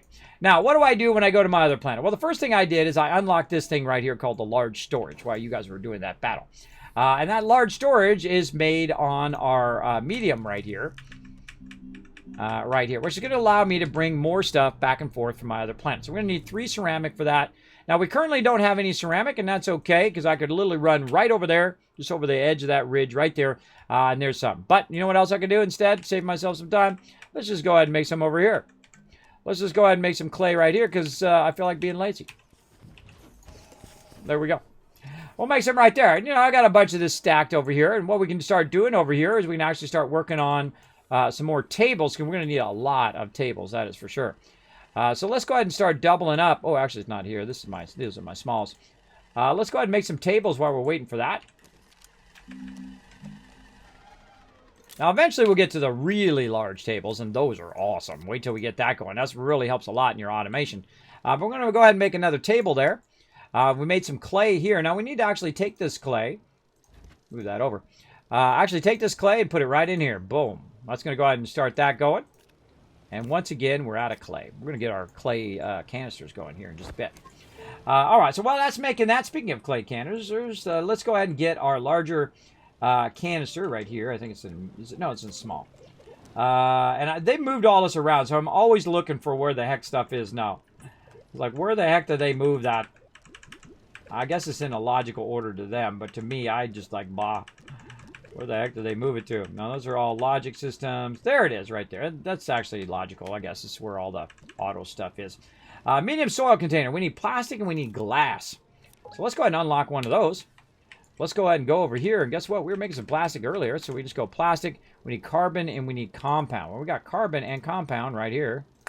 Put that back in there. It's going to automatically grab it off there. And boom, off doing plastic. Now we're going to run out of power again here for sure. but we're going to go ahead and supplement that power. Now, we're going to also start thinking about our power in the long run. How can we get a bunch of power going over here in perpetual power where we don't have to worry about it? Well, we got to get to the highest element in the game called nanocarbon alloy. And actually, I can make nanocarbon alloy right now, right this moment, if I had some gases. And so we're going to be working toward those gases. We actually only need 2 more gases. We already have the 2 basics, hydrogen and nitrogen. We need argon and one other one, which we'll get going here in a minute. So I'm going to make another table here. There we go. By the way, if you notice, I'm not doing my research anymore right now because I'm way ahead on my research. I'm looking pretty good on that. So we're not going to spend any time there. But we're going to go ahead and put this over here. Now, normally, by the way, this particular thing, these gas things normally just keep going and going and going. But they've made it now where you can actually turn them off, or you can just run one, which is great. I really love it that they added this really genius idea, which is this kind of repeat item right here. So now, if I wanted just to keep going, make as much possible nitrogen as it can, it's going to go to it. And then over here, same thing, hydrogen, keep going, make as much as you possibly can. Now, I'm also going to go ahead, just to make a little bit extra here, we're going to really start to gear this up and let it run. Now, this is going to use a lot of power, and we're really going to need to work on our power because we're going to hit a power point in which it's just dragging down our entire base. But when we're not here and we're off doing something else and that power kicks in, it's going to funnel that right over there. But if we do have excess power, in which we will probably have here very soon, let's put these over here for now. And so we want to store that power. And we're going to go ahead and make a way of doing that. Now, we already went to Venetia, which is where we have lithium, and we brought a bunch of lithium back. But we need to have enough research, which is why I let that research run, to go ahead and open up those batteries. And we're going to go ahead and go right in here, same spot. Look for that gas canister, and we'll get into that in a bit. We need silicone for that. We'll get back to that. But we want to go ahead and look for our... where is it at? Right here. We're looking for this. Notice I haven't even unlocked the medium and the medium solar. I could do those right now if I want. But I'm actually just going to skip right here to the medium battery. And we're going to need lithium, and we're going to need zinc. And that's also on the small printer, by the way. The first one's your backpack, small, medium, large printers, those tabs across the top. So we're going to use a small printer, so we're going to put that lithium right over there. Now we're actually going to tell it to make some small batteries. Or medium batteries, sorry, medium batteries. Now, why are we making medium batteries? Well, medium batteries are going to be way better. I feel like this is when you really are now stepping up the game. You're now getting into the medium to larger level of the game when you have the ability to make batteries. Batteries is going to be your biggest thing at the beginning of the game because you're literally just going to be constantly out of power. So let's go ahead and just cue that up. Like, wait a minute, Kismet, what are you doing with that thing? What is that thing? This is a medium resource canister. It has 32 zinc in there right now. And what it's doing is automatically pushing the zinc out and putting it out here so we can make some batteries. Now I'm going to create what I call the Tower of Power. So let's do it. And we're going to let that run. Uh-oh. Ah, God. It's going really slow, right? Now while we're waiting for that, we could really go ahead and boost our power by using some of this other stuff too. I like the medium wind turbines myself, but we can go ahead and do those. And let's get that going. We can also do the medium solar. We got plenty of research. These I never do. I feel like for 3750 and aluminum and tungsten, it's really not worth it. But you know what? Screw it. We're just going to do it this time. Let's go. Let's do it so we can use some carbon instead of using our little things over here. And by the way, one of the cool things is you can actually put this on this kind of starter platform as well. And we have a couple starter platforms. This one right here is actually a junk platform that I found just laying around. And I just went ahead and plugged it in because it did have, sometimes it does have at least one connection. And then you can go ahead and keep your battery on there and other kind of gear I have on there right now. I can take that off if I want and put some other stuff on there. But hey, free platform that you didn't have to make. I'll take that every day, all day. I like free stuff. And then we can go ahead and grind it down later and turn it into some loot. Medium resource canisters, fantastic addition. Oh, absolutely. Wait till you see the large one, bro. Wait till we fire up the large ones. It's going to be epic level. I mean, it's going to be, this base going to be huge.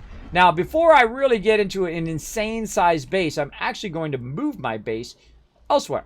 I'm actually going to move it over by where the beacons are and get that going. But right now, we're going to go ahead and do this. Now, what I'm going to do is actually take this off and put this battery right over here. Now, why am I going to do that? So I can see the battery. Now I can actually take this battery back because I no longer need that small battery there.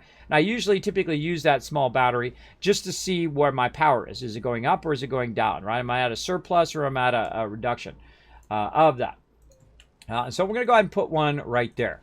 Now, also what we're going to do is we're going to go ahead and make ourselves a medium generator using aluminum and tungsten. We've got some aluminum there. We need to find our bit of tungsten. Now, we can go pick up a lot of tungsten now and a lot of other resources because we have our larger ship. So we can bring back a lot more.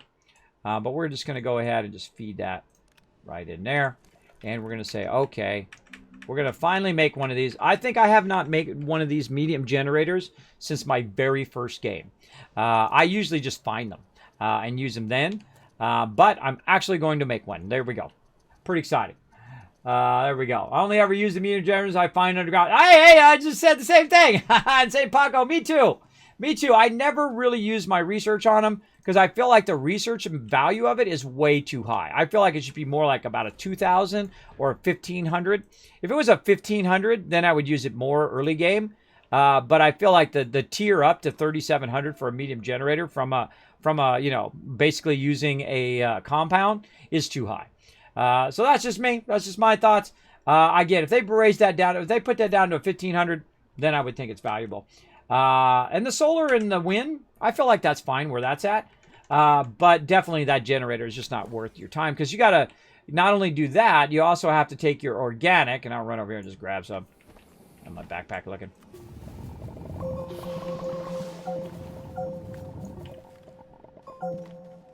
I'm getting so many, I'm dropping. You got to take your organic over here, and then you got to convert it into carbon. Now, you're going to start seeing me do stuff at an insane level here in a minute. We're going to be doing some crazy stuff. Big level stuff where we're just going to be collecting crazy tons of resources super easy. And that's because we have crazy tons of research. We can do that kind of stuff. Like, we can go in here in this large one and say, you know what? I think I'm ready to make some aluminum alloy and rubber and make the large rover. We're just going to skip right over to medium one. Medium one's great too if you're doing a standard progression. I'm just going to skip over it and get it going. This is the small base. This is just a baby. This is just a baby base. You wait. I'm going to build a mega base and it's going to be epic. It's going to be insanely epic. We'll get to it. All right, so we put our generator over here now, and now we don't really need these small generators, and we can take those with us and use them for elsewhere. And so what we can do is we can go ahead and make ourselves some carbon, and when we need it, we can go ahead and put it right over there. There we go. And that's going to supplement everything that we're doing. And it's nice to have it. Carbon lasts for a lot longer, by the way, than organic as well. So it is nice to do it. Now, eventually, I'll put it on its own platform and do all of that. And really, we're going to be taking out our research now. And you're like, well, Kismet, you're going to need more research. Yeah, but not here. I don't need to. You don't have to research on this planet. You can set it to another planet and let it research there. Now, what that's going to do is it's going to use this carbon. And then when it's done, it's going to automatically grab the next carbon. And that'll just run and run and run. Now, I don't need it to run and run and run. And I don't even need this button repeater here anymore. Because I'm only doing one thing. If you're doing more than one thing, then you're doing it. But look over here. Look, it's still diminishing. Why is it diminishing my power? Even though this medium generator should be going in there. Well, that's because something is running. And what is running that's taking up a medium generator? These right here.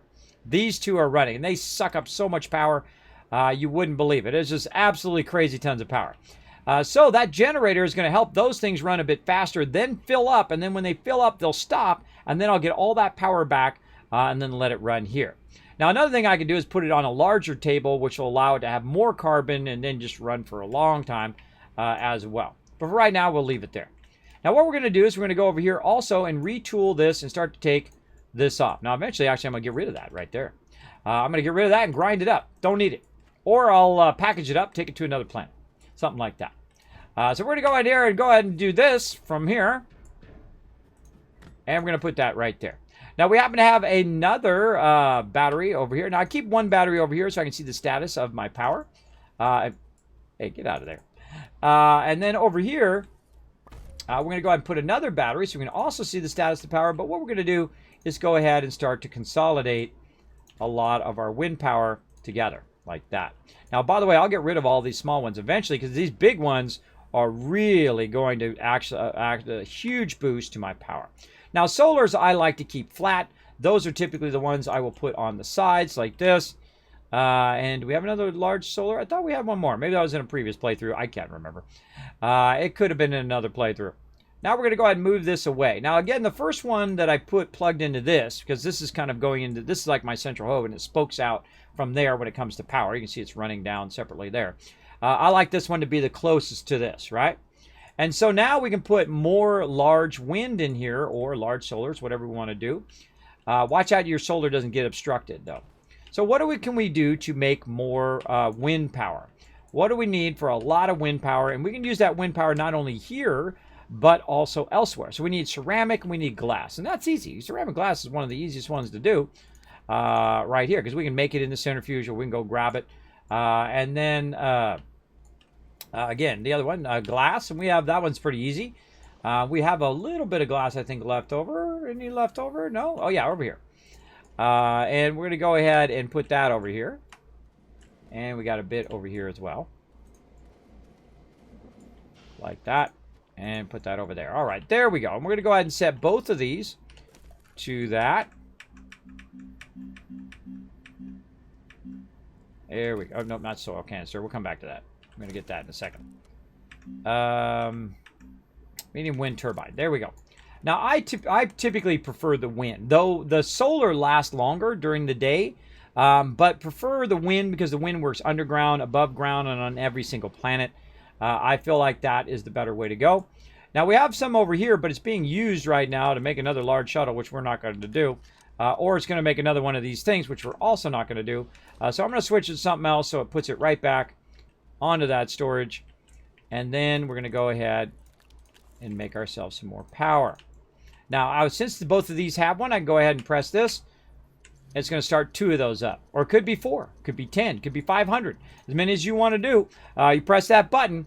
Boom. It's going to start everything that's attached to that button. In this case, just this one table.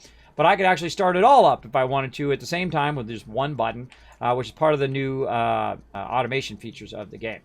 Now, right now, I'm getting 0 power. Look, I have no power being generated at all. Not good.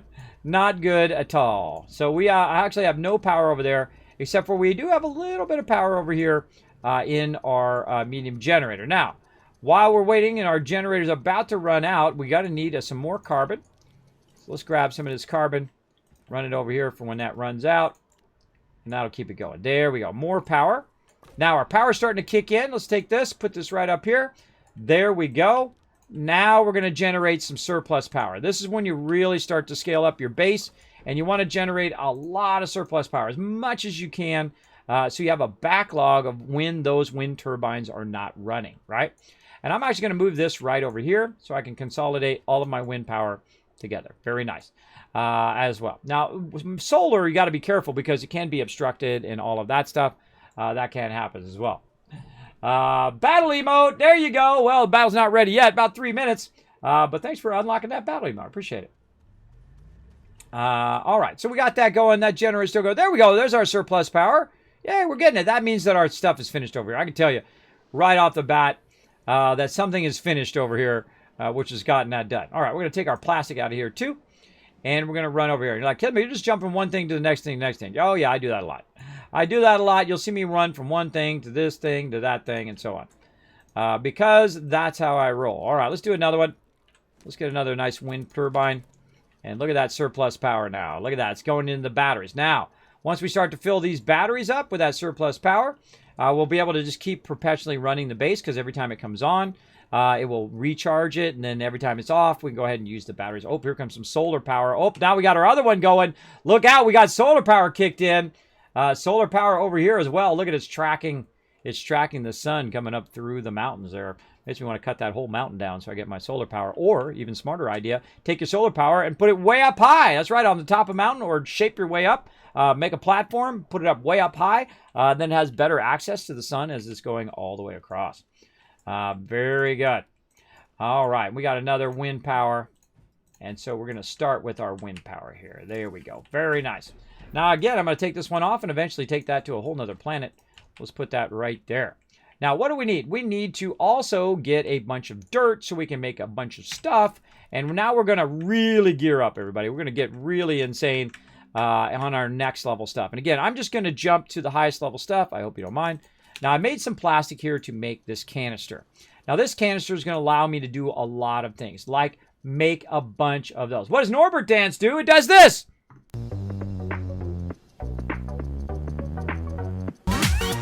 That's my buddy Norbert right there, my little baby dragon. He loves to dance and do his thing. That's his favorite deal. All right, so we made a medium resource canister here. We're going to get that going.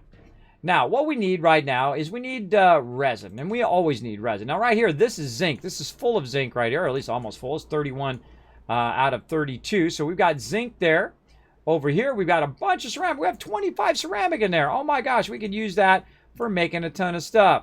Let's do it. We got our glass. Well, hey, let's run out our ceramic, and guess what? GG, we could go ahead and make even more of these right over here. Oh, I meant to do both of them. My bad. I'll just do them individually. I could have just used the button.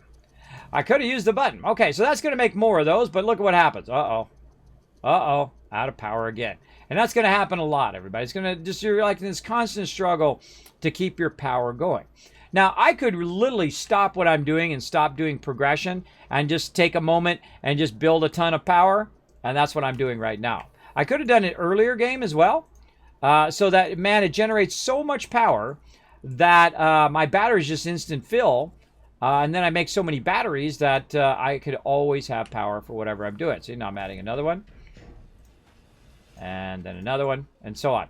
So very nice. Now, I also want to use some of this over here. So I'm going to take some of this back by hitting F, and we'll start to drag it back in again. And that's good enough. And then we'll run it over here to this side, and we're going to run that out. Now, it's not going to go anywhere right now until we tell it we want something. And in this case, we're going to make a bunch of these right here, ceramic. Now, there's a bit of a problem when you're running this out, and that is it needs somewhere to go. It doesn't have anywhere to go right now. So I got to take this off, put this on here, and then it's going to run out. And once it runs to this, it will then ricochet into there. And now we're going to make a crazy ton of these. And now I'm going to go ahead and stop it for just a second. Now, wait a minute. Hold on a second. Let's make this even easier. Let's go ahead and set this up so we can do dual mediums now. Let's go ahead and do medium printer right there. We need some compound. Hopefully we got some compound laying around. Doesn't look like it. Uh-oh, now we're in trouble. We need some compound. Did it make my thing? It did. It did. Oh, yeah, canister right here. So now we need some compound, but we need some dirt, right? And so to get the dirt, we need to also do our medium soil canister. So we need to make another plastic over here. What do we need for plastic? Compound. I always find it's funny. You want to make the thing that you want to make, and you don't have the thing to make the thing that you want to make. Now, I could run around and just find some compound. I'm sure there's some just laying around. There's a medium thing way over there. Oh, I forgot. I left that over there. Get that out of there. Get that out of there over there. And again, you can just run around. Now, make sure you don't run too far because you run out of oxygen. But you can't just look around and say, hey, is there any down in there? No, none down there. We got a whole bunch of organic right here we could pick up. All these trees and bushes and stuff. Oh, there's a landed thing there. Aha! There's some. Now, compound is one of the most prevalent thing in the entire game. I love getting surface items because they goes really fast. As you'll see. Wow, look at all this over here. We got tons of loot. Now, I can also make it in the centrifuge, but I'll just go ahead and get all this surface stuff. Because easy peasy. Now, if you are having trouble, you're like really far out and you don't think you're going to make it back, you want to get yourself some resin. Make yourself an oxygen filter. Otherwise, you're going to die. Now, me, I also have an oxygen container. So I can go further because I have that oxygen container because I have that extra oxygen. Now, watch out for that. Don't want to fall to your death. Not that that's really far enough down to fall, but still. Look out. Now, we're going to do this battle here in just a moment. Now, look at that. That's going down there. I don't want to know anything about that. Let's cover that up. Let's just cover that up. We don't want to fall down in there. There's also some more over here that I dug out. Some more resources. We can cover that back up, but we're good for now. Let's get back over here. Now, I could have also took my vehicle with me and collected a crazy ton of it. Though I don't need that much right now. I just need a little bit for our plastic. Let's go over here, and it's going to automatically grab it out of my backpack and start that plastic going. Now this is zinc, and we're going to start working on all of our other stuff as well, trying to organizing the base. Now I could just rush on to the next thing, by the way. I could just go and collect a bunch of iron, a bunch of all of that stuff, and do all of that. But I feel like always the smarter choice is to take the extra moment to boost your power once you get your batteries. And you want to go ahead and boost, especially that solar power and wind power. And eventually, and I can make it right now, by the way, make up perpetual power. And I like to have 2 things of wind to get started. Now look at those batteries. Look at those batteries. Look at that. Yeah. Looking sharp. Looking sharp. Look at all that wind power going on. Now later on, we'll also get into the large power, large solar arrays and things like that. See, once you know where all the resources are, then this game gets a lot easier. But part of the fun is discovering it. And there we go. So we might as well utilize all of our power we can. And see, wind power works at nighttime, which is awesome. And you put enough of it in there. There we go. That battery's full. That's a surplus right there. Even though we're still running our stuff over here. Still running it, which is good. And then there's our other plastic. Now we're about to be able to make pretty much half of all of the stuff in the game easy mode. Let's do it. Now, while we're doing that, you know what I'm going to do is I'm going to tell it over here as well. Make me another plastic. Let's get that going. Another thing we also want to make is for our large rover. We want to make some aluminum alloy and some rubber for that as well. So we'll get the plastic and we'll say aluminum alloy. Now, what do I need for aluminum alloy? Aluminum and copper. That we've got a little bit of right here. We got some copper.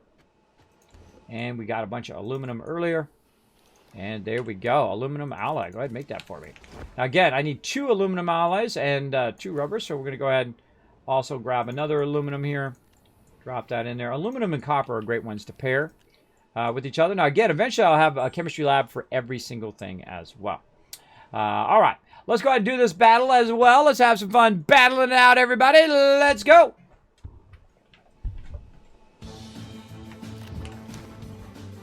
I'm going to keep on making these resources while you guys are watching this battle.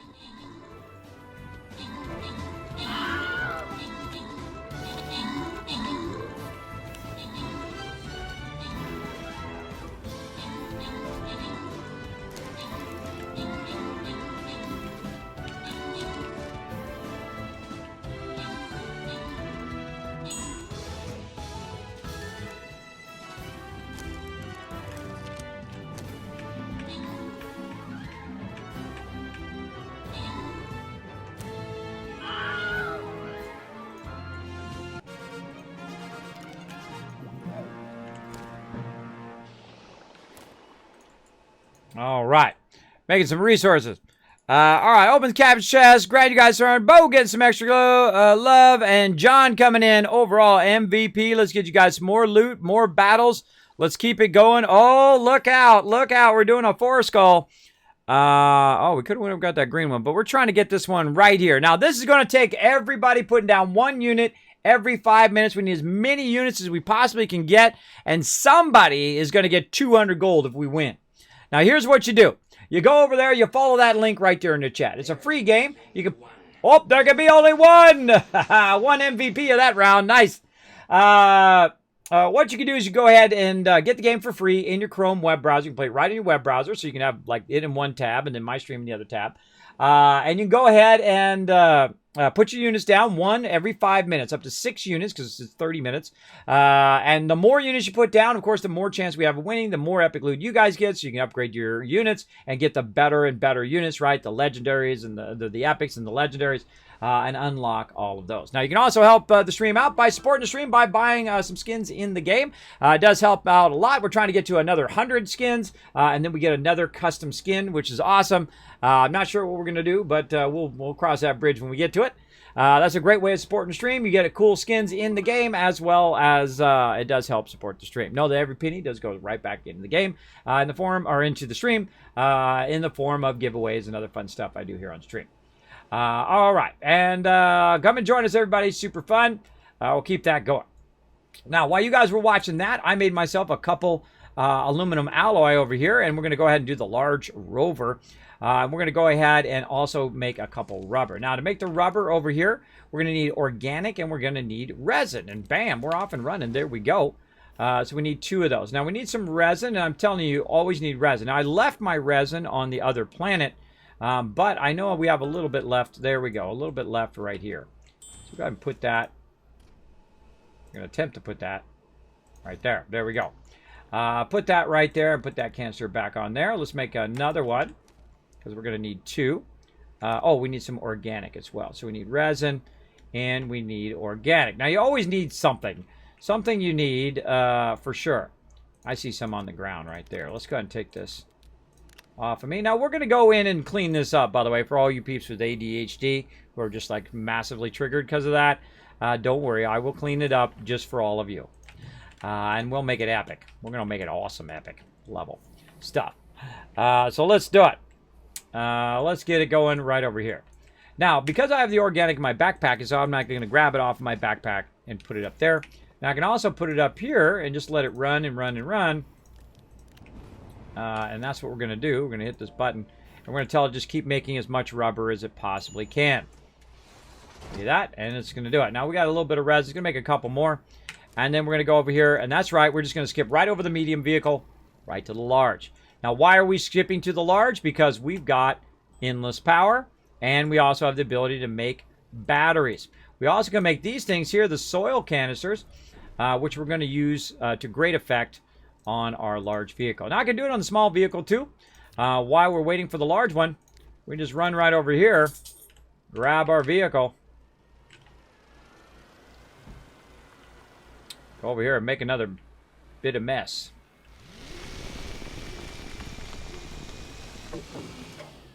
Uh-oh, out of power. How can we power this? Now, we could use actually the medium generator on here. This would actually be a good use of medium generator. We're just going to run over here and grab a little bit of organic because that's easy. That's easy. And we're going to get a bunch of organic while doing this, too. I always do. And put some organic up there. That's going to keep our thing going. Let's go. Now, what's happening while I'm drilling here, it's actually taking this dirt and it's putting it in that canister right there. Now, instead of using the small canisters, we're going to go ahead and use the large one, and it's going to slowly fill up. Now, how do I know how full it is? Well, that's what that little blue circle is, or blue part of the circle. Oops. Don't destroy the research. And so what I'm doing is I'm also getting some organic while I'm going, and then I'm also digging this out. Now, we're going to actually fine-tune a lot of this and dig it out really nicely here once we get our higher-end items going. But as you can see, this container can hold a lot of dirt compared to the canisters.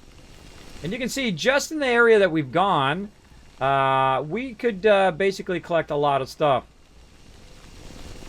I'm going to go ahead and just bring this back up again. Kind of build myself a little ramp, then turn it off, turn back around. Now, this is what I do. I just go back and forth and take it out of a mountainside that's by my base. And eventually, by the way, this also has a side product of the fact that this whole area will be flattened eventually. And then, of course, it allows me to extend my base. Though I will most likely end up moving my base away from here. What a great way to take out all the trees that might be in your way or any other items that are in your way. Just going back and forth here on the surface, collecting dirt, taking out trees. Kind of a real fun thing to do. And again, watch the difference between this vehicle and when we get our large vehicle. It's going to be pretty epic. All right, I feel like that's pretty good. That's enough. We got about a quarter of it in that amount of time. Quarter of our dirt or soil canister. And so we're going to run back over here. Now, we're just going to compare our two vehicles now. We got this vehicle, which I'm going to turn around and aim in this direction. And then we're going to go ahead and get our new vehicle. And that's what this game is about. That kind of progression to this other stuff here. And we're literally going to take this. And we're going to put it right next to this one. And now, the large vehicle. Congrats. Boom. It is awesome, bro. It is awesome. Look at the size of that sucker. Right? And I could also have trailers behind there. Now, what I'm going to do is go ahead and switch some of this stuff over to here. Like this. Actually, I'll put it on this side. Put it on this side. So I'm going to switch some stuff over there. Now, you can see it's got a lot of attachments. A lot of things you can go ahead and add to that. So we're going to go ahead and add that to it. Now, also, we're going to need a battery. Now, this battery is already charged, so I'm just going to steal that battery. And what it's going to do is it's going to go ahead and start charging up my vehicle. Like that. Now, we're also going to need a way to charge this. So we go ahead and just scalp some power from over here. And say, this one's going to go ahead. And this one's going to help recharge as well. Now, you can actually do a whole bunch of attachments like we did to the tables over here. Like these right here. You can actually pick up the whole entire thing and take it. And instead of having just 2 back there, get in there, you. You can have 4 of those back there if you want. Now, of course, you know, you might want to, you might want to rotate it so it's not going in the ground. But, you know, you got to suspend disbelief sometimes a little bit on this game. Then we're going to go ahead and put this in there. And then we go ahead and start filling it up with this. Now, I like to have my power and whatnot where I can see it up on top. And there's one more thing that we're going to need, and that is a seat. We need a place for us to sit because it doesn't come with a seat. Now, normally I find them laying around all over the place. But we need a rover seat there. We're going to need some compound. Glad we grabbed some of that. Put that right over there. Oh, we need another compound. And normally I end up with like 10 of these seats just sitting around. You can also make one a multiplayer seat. We can have it 3 across. And 3 of you can drive around together. You can put other seats in the back. You can have up to 8 people driving around together if you really wanted to. This game is really fun. It does have multiplayer, either you're hosting a game or multiplayer where you have your own server. And I have server number 1. Currently not on the server though, because since we had such an amazing start to this playthrough, we're going to go ahead and play through this one. But eventually we'll get back to our server. Don't worry. We'll get it going on. Okay. So now we have the basic elements of what we need. We need power. We got generator. We got the ability to generate power. And we have our rover seat. So let's go ahead and go in here. And now watch the difference.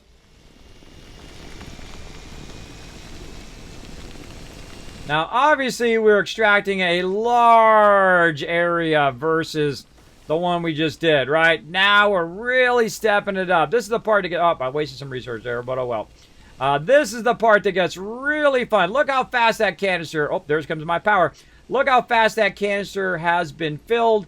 Look at all those resources. And look at how quickly we got that, right? We just took that out. Now let's go back. Let's do some more. Actually, let's line up better. I'm going to do a little ring around the rosies here. Now later on, you also get this thing, which is a paver, which you actually can make flat roads from it. It's pretty awesome. We'll get into that eventually. But let's just go ahead and cut some more of this out.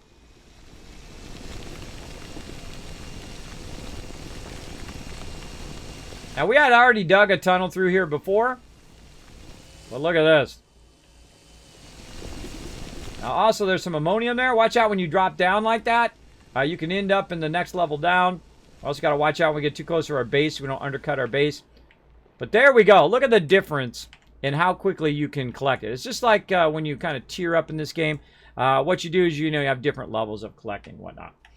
What are Kiz Caps? Great question. Kiz Caps are my monetary reward here in the stream for hanging out and lurking, for chilling out. And then what we do is we use those Kiz Caps for the giveaway. So when you're ready to do giveaways and whatnot like that, we're ready to give it away to you. So there you go. All right, so what we need here is we need 2 canisters. We need 1 canister there and then 1 canister up there. So we're going to go ahead and do 2 canisters, and those canisters are going to switch between each other. And what I'm going to do is I'm going to make a little bit of compound. Well, actually, I lie. I'm going to make a lot of compound. I'm going to set it on repeat. Go! Now, what it's going to do is it's going to start making compound over here. And we're going to go ahead and take this off for a second. We're going to see if we have some compound over here. And we're going to do what I call priming this. You prime that's going to be compound. Then you put it over there, and then you run your compound. Let me put this back on here. There we go. You run your compound, and now I've got it set to automatically just keep running. Now, we have plenty of power. You can see our battery's still running well over there. We definitely need to add some solar power, but I love the sounds in this game, too. Now, watch what it does. It stops. Why does it stop? Because you got a bit of a problem with this canister right here. What needs to happen is this needs to swap. Back and forth. Right? So if you got that canister in the way, you can go ahead and take that one out, and it should automatically stop. There was a point in which it stopped working, but I believe it is working now. So in theory, we could go ahead and let it run. So let's just let it run and see if I know if if the next canister goes back and forth and then just runs, then it's working properly. That's how we know. Well, let's just watch it to make sure.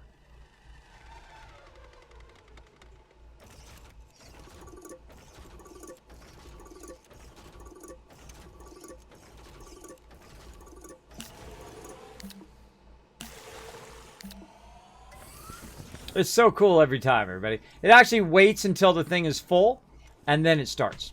That's neat. That's thinking it through. That's why I love the game mechanics in this game. It's really, really well done. Really well done. So there we go. So we just let that run, and now we're going to have more compound than we're going to need for a while.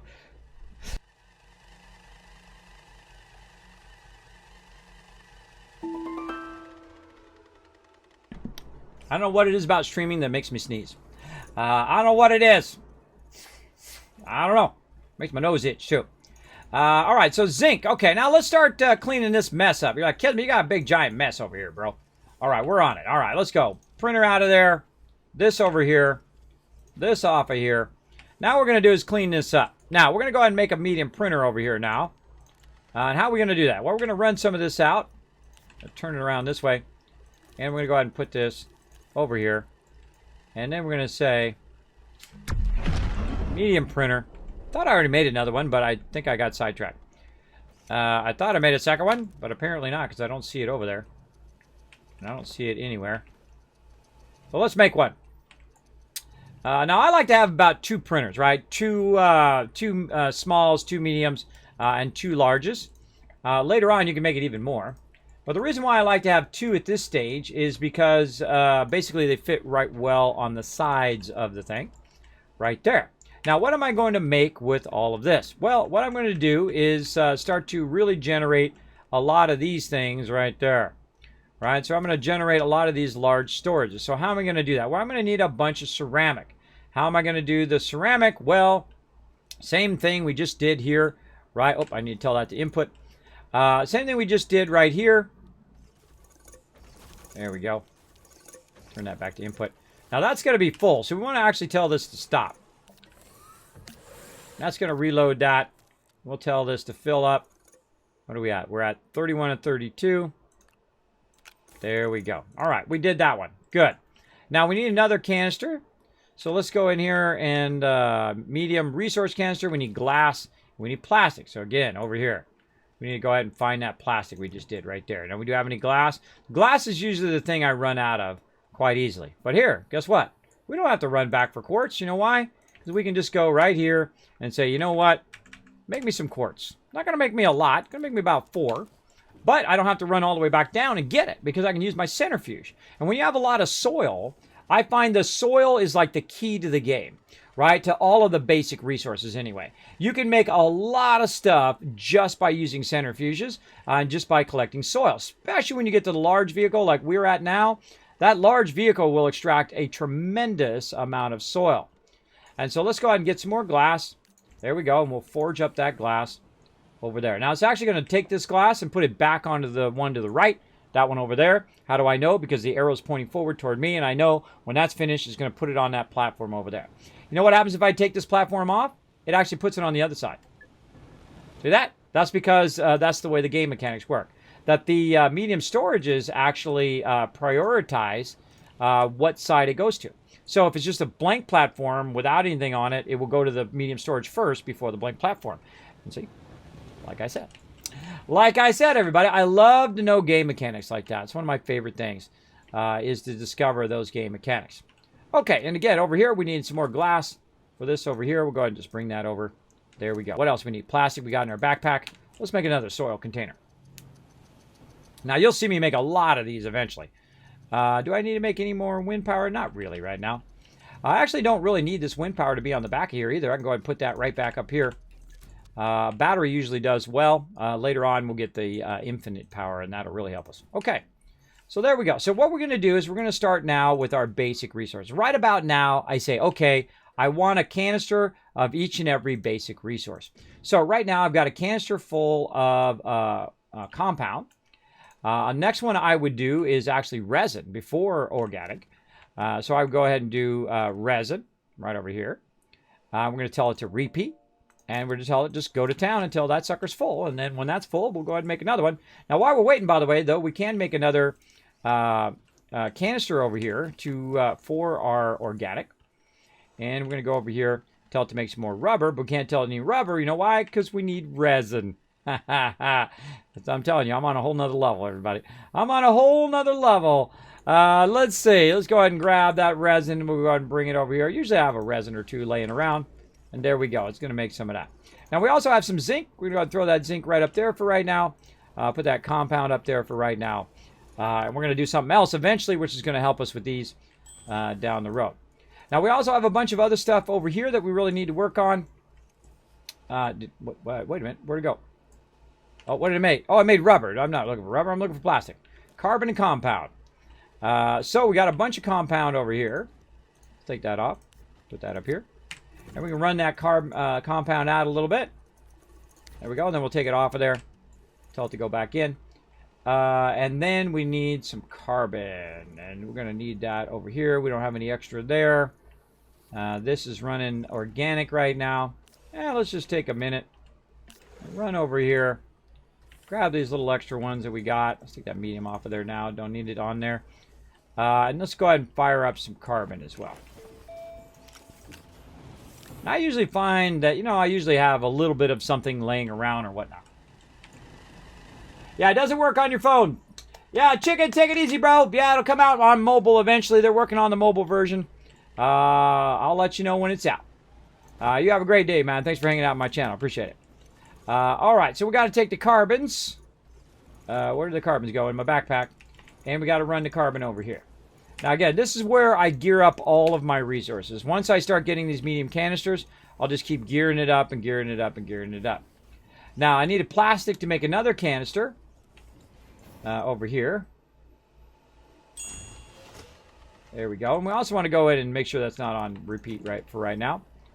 And then another canister here.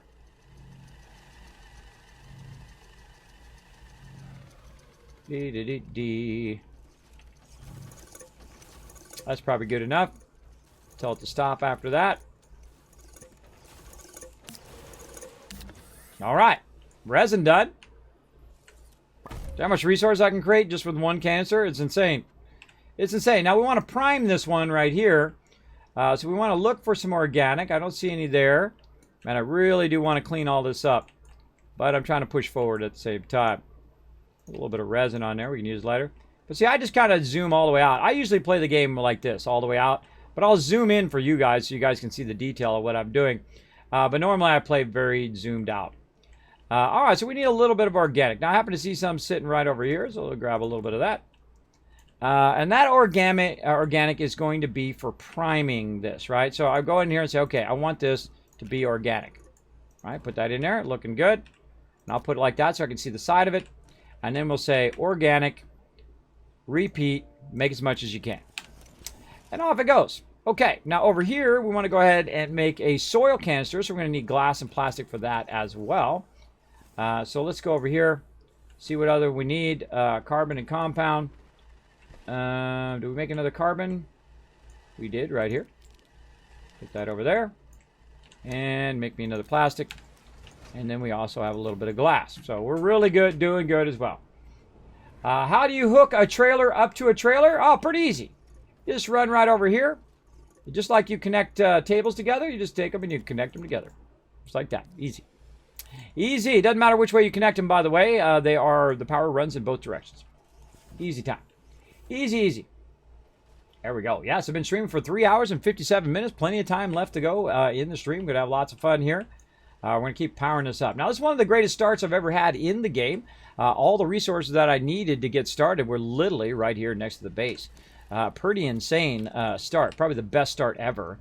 Now, I'm only about 5, 6, 7, 8 hours in. And I'm already at the highest level resources. I've gone to all the high level planets. I have about, how much I got left? 14,000. I did about 40,000 research earlier. And I've unlocked a lot of the larger items that I need. Including another soil canister right over here. And then we got our resin. And so we got a nice canister full of resin. We got a canister full of compound. And we're going to go ahead and put this on our large vehicle. That's right, we even got the large vehicle unlocked already.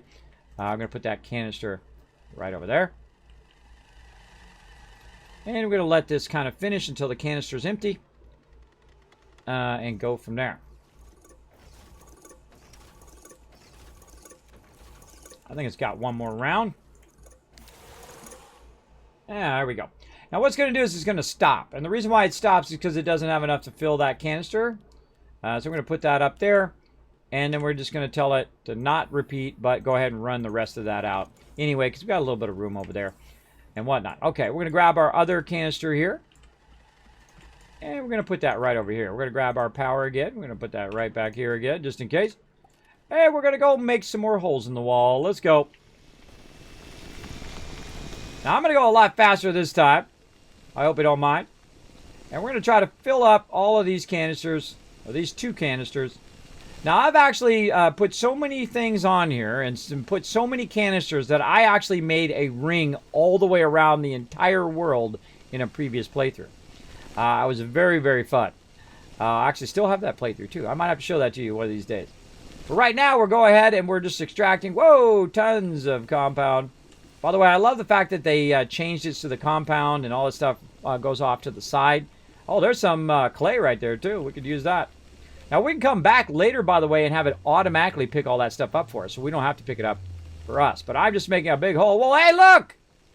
Look, we found the way to the beacon this way. Let's just make a road to it. What do you think? Let's just make a sunken road all the way, or until we get full, to the beacon. Now, I make sunken roads in this game. Now, why do I make sunken roads?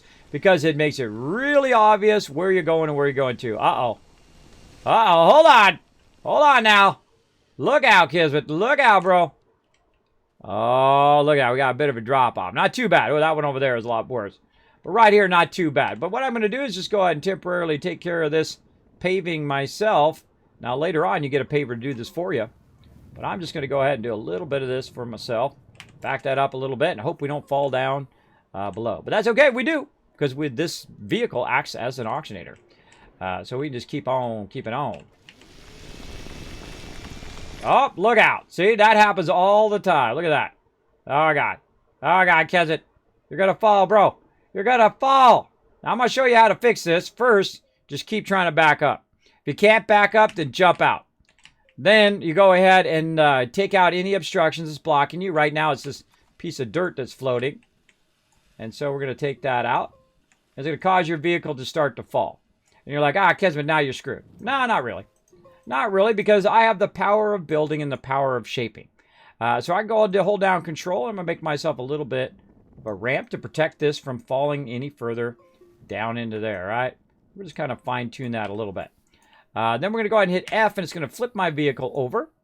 And then get back on my vehicle, and I can go ahead and just straight up drive it right back out of there. Whee! Oh, God! Oh, God! Oh, Kismet, you did it again! No, I got it. I got it. And managed to stop myself in time. All right, we want to go this way, right? Because we're cutting this through here. Now, once we've rescued our vehicle, we'll hold down control. Make sure that you have some, that you have a canister on you. And then we can just go ahead and shape this in. Now, I find that happens quite often, that you're going to start getting stuck. Now, if I do fall down below, guess what? I've got plenty of power. I've got plenty of resources that I can go ahead and get myself going. Now, this happens quite often, that you'll end up with this kind of problem of where you have all these cliffs that drop off. It really sucks when you start next to the cliffs because you really don't have that much resources, and it can be pretty rough to do it. Now, later on, we'll get a paver, and we won't have to worry about it because we can use our canisters on our vehicle itself to just pave over those open spots. And it's going to be awesome. It's one of my favorite parts of the game. Now, I went ahead and already turned around. That's okay because my thing's getting pretty full anyway. So let's go ahead and just go over here. We'll just cut a little bit of a wider road. Let's just do that.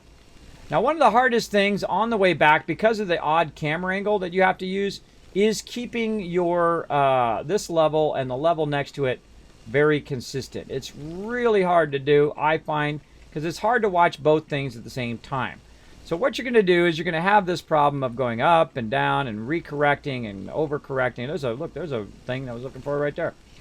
A seat. So you're going to have a problem of overcorrecting sometimes. It's going to be a little high, a little low. You can always come back and fix it with your paver or fix it manually.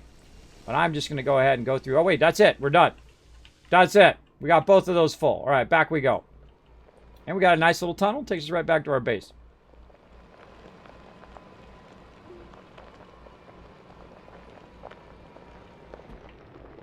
Out of the way. Kismet coming through. Crazy driver. And then I'll go ahead and take this off so it supplements my base power. There we go. And then we'll take our canisters. And now you saw how much resources I created from the one canister. Watch what happens when we have two. Now it's really going to set it off. Now I'll have up to 8, 16, 20 canisters. I'll just let them run and run and run and run. And making me resources for days. Because you can make all these basic resources right in here. So there we go. So now we have tons of organic. Let's go ahead and put our 3 basics together. There they are. Organic right here.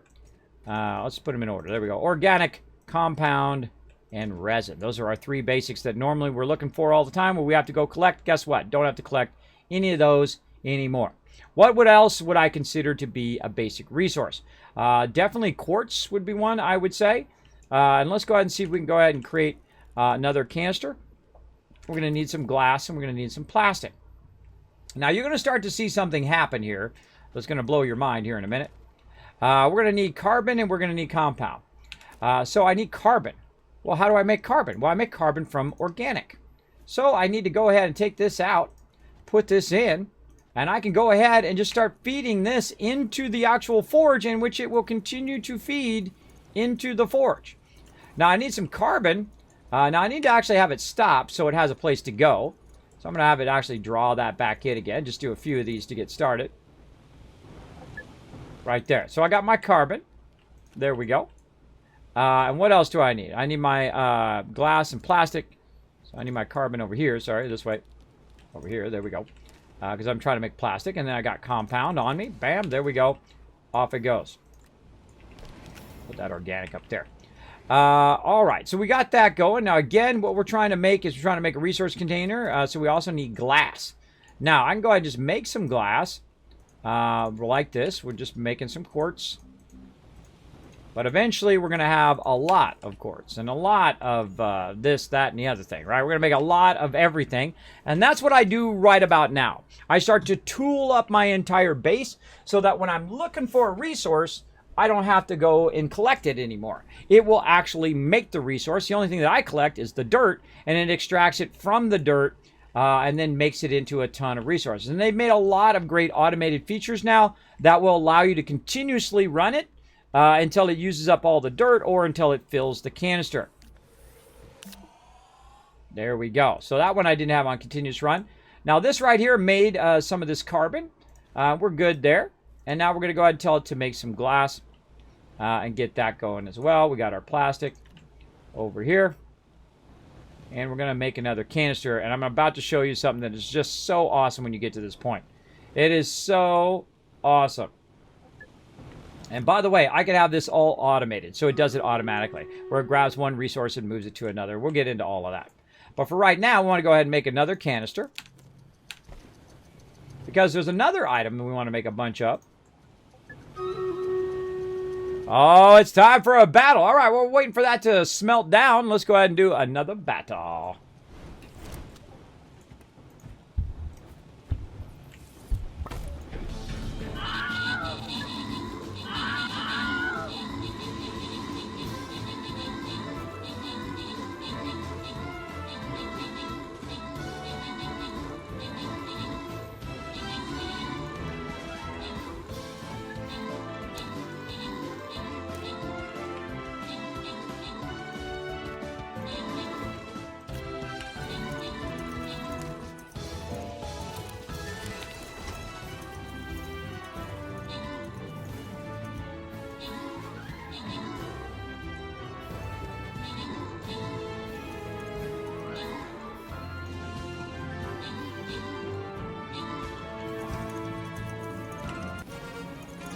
All right. Boom, that's a win. Oh my God, someone's getting 200 gold right here. Let's see. Boom. Oh, 2 people getting 200 gold. Subi and oh Lordy, I bet you're glad you're in my stream now. Check it out. 200 gold for each of you. Holy mackerel. That's going to get you some unit upgrades for sure.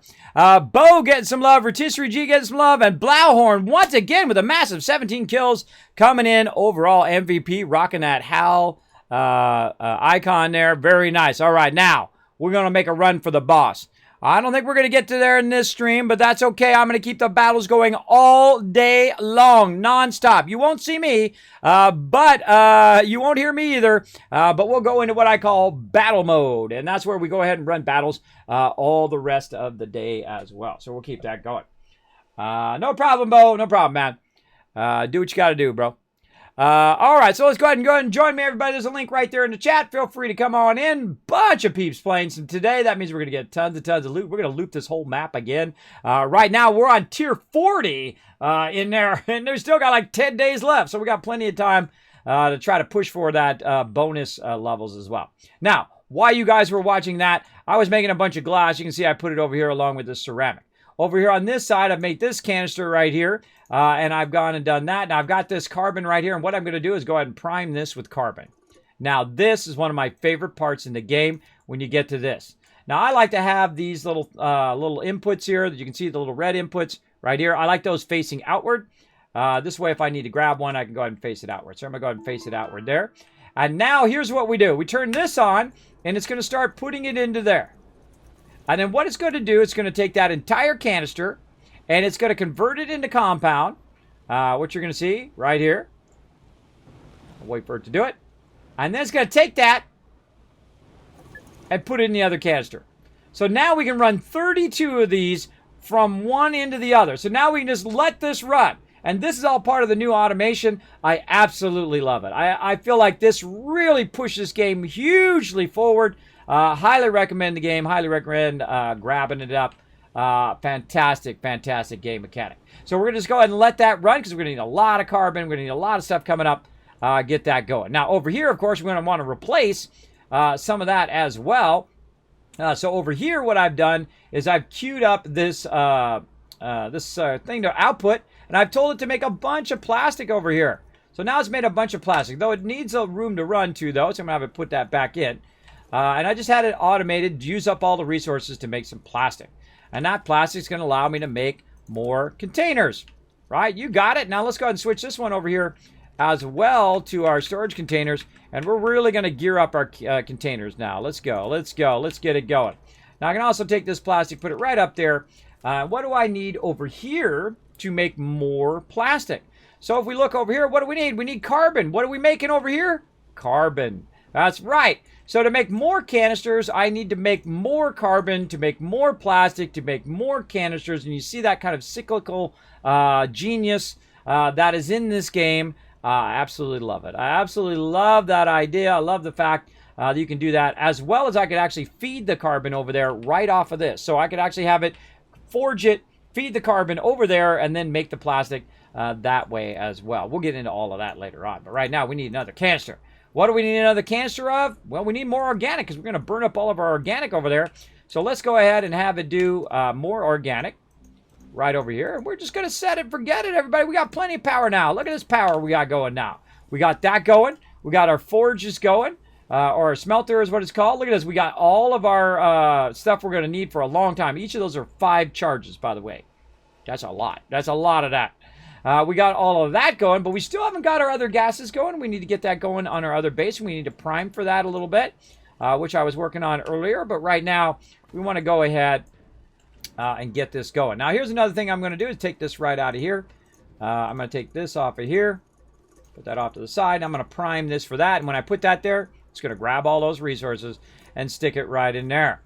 Now, what other resources could I work on? I could work on aluminum. That'd be a nice one to work on. Let's go ahead and do that one. So now we're just starting with all of our basic resources. We're starting with our clays. We're starting with our organics. We're starting with our carbons. We're starting with our resins, and so on. So we're optimizing all of this into these canisters, which are going to hold it much better. And when I need it, I can pull it out and make that particular thing, which is super nice. Super nice to have that all going. What do we got back here? We got ceramic back there as well. Hold on, hold on. We got to get this ceramic out of this one and into that other one.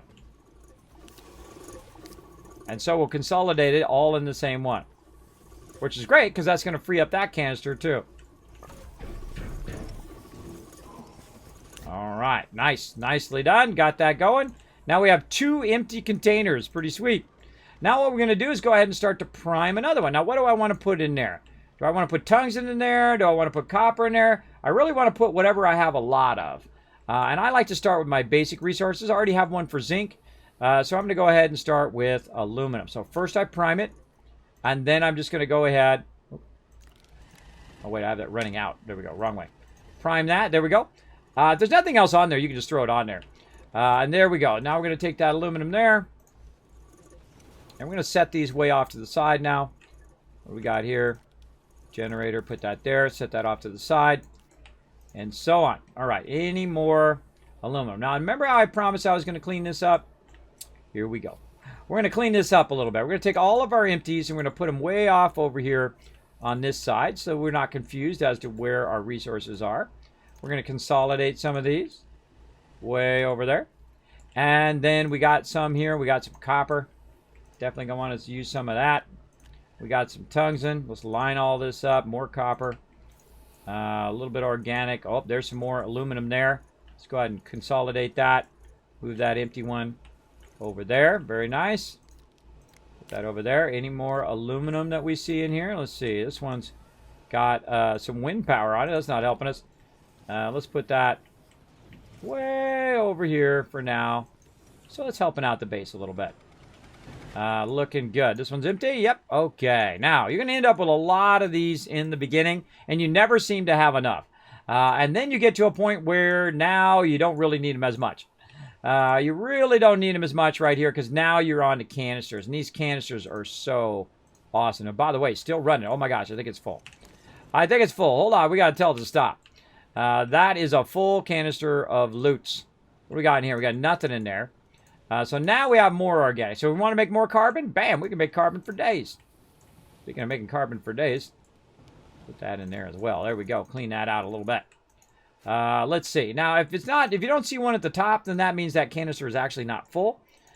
So I like to put one at the top because it makes it a little easier to know what's in that particular canister. This one right here is zinc. Oh, it actually can take a few. There we go. And that one's good. We got our organic over here, so we can use that one later. What do we got over here? More resin. Not enough room to put the resin there. So we'll just go ahead and, use one of these as the kind of lost items, or the items that don't have a place right now, like this. And we'll just keep consolidating these together and reducing and so on. All right, so that's looking good. So this one's got aluminum, so we'll take aluminum out. We got another empty container right here. We're going to go ahead and now consolidate that. Now I'm going to prime it by putting the copper on there so it doesn't grab anything else. Like that. And then now when I put it on there, it's only going to grab the copper off of there. There we go. Cleans that off for me. Very nice. And this is a fast way to clean up your base. That's why I didn't bother to clean it up before, because I knew I was going to get to this point. And it's going to do basically most of the work for me. Why not automate it, right? Automate that cleanup. Now, also, I noticed there's some aluminum there. And I think this is my aluminum here. And I can go ahead and swap this out. It'll grab that aluminum, put it up in there. Now that we've got that squared away.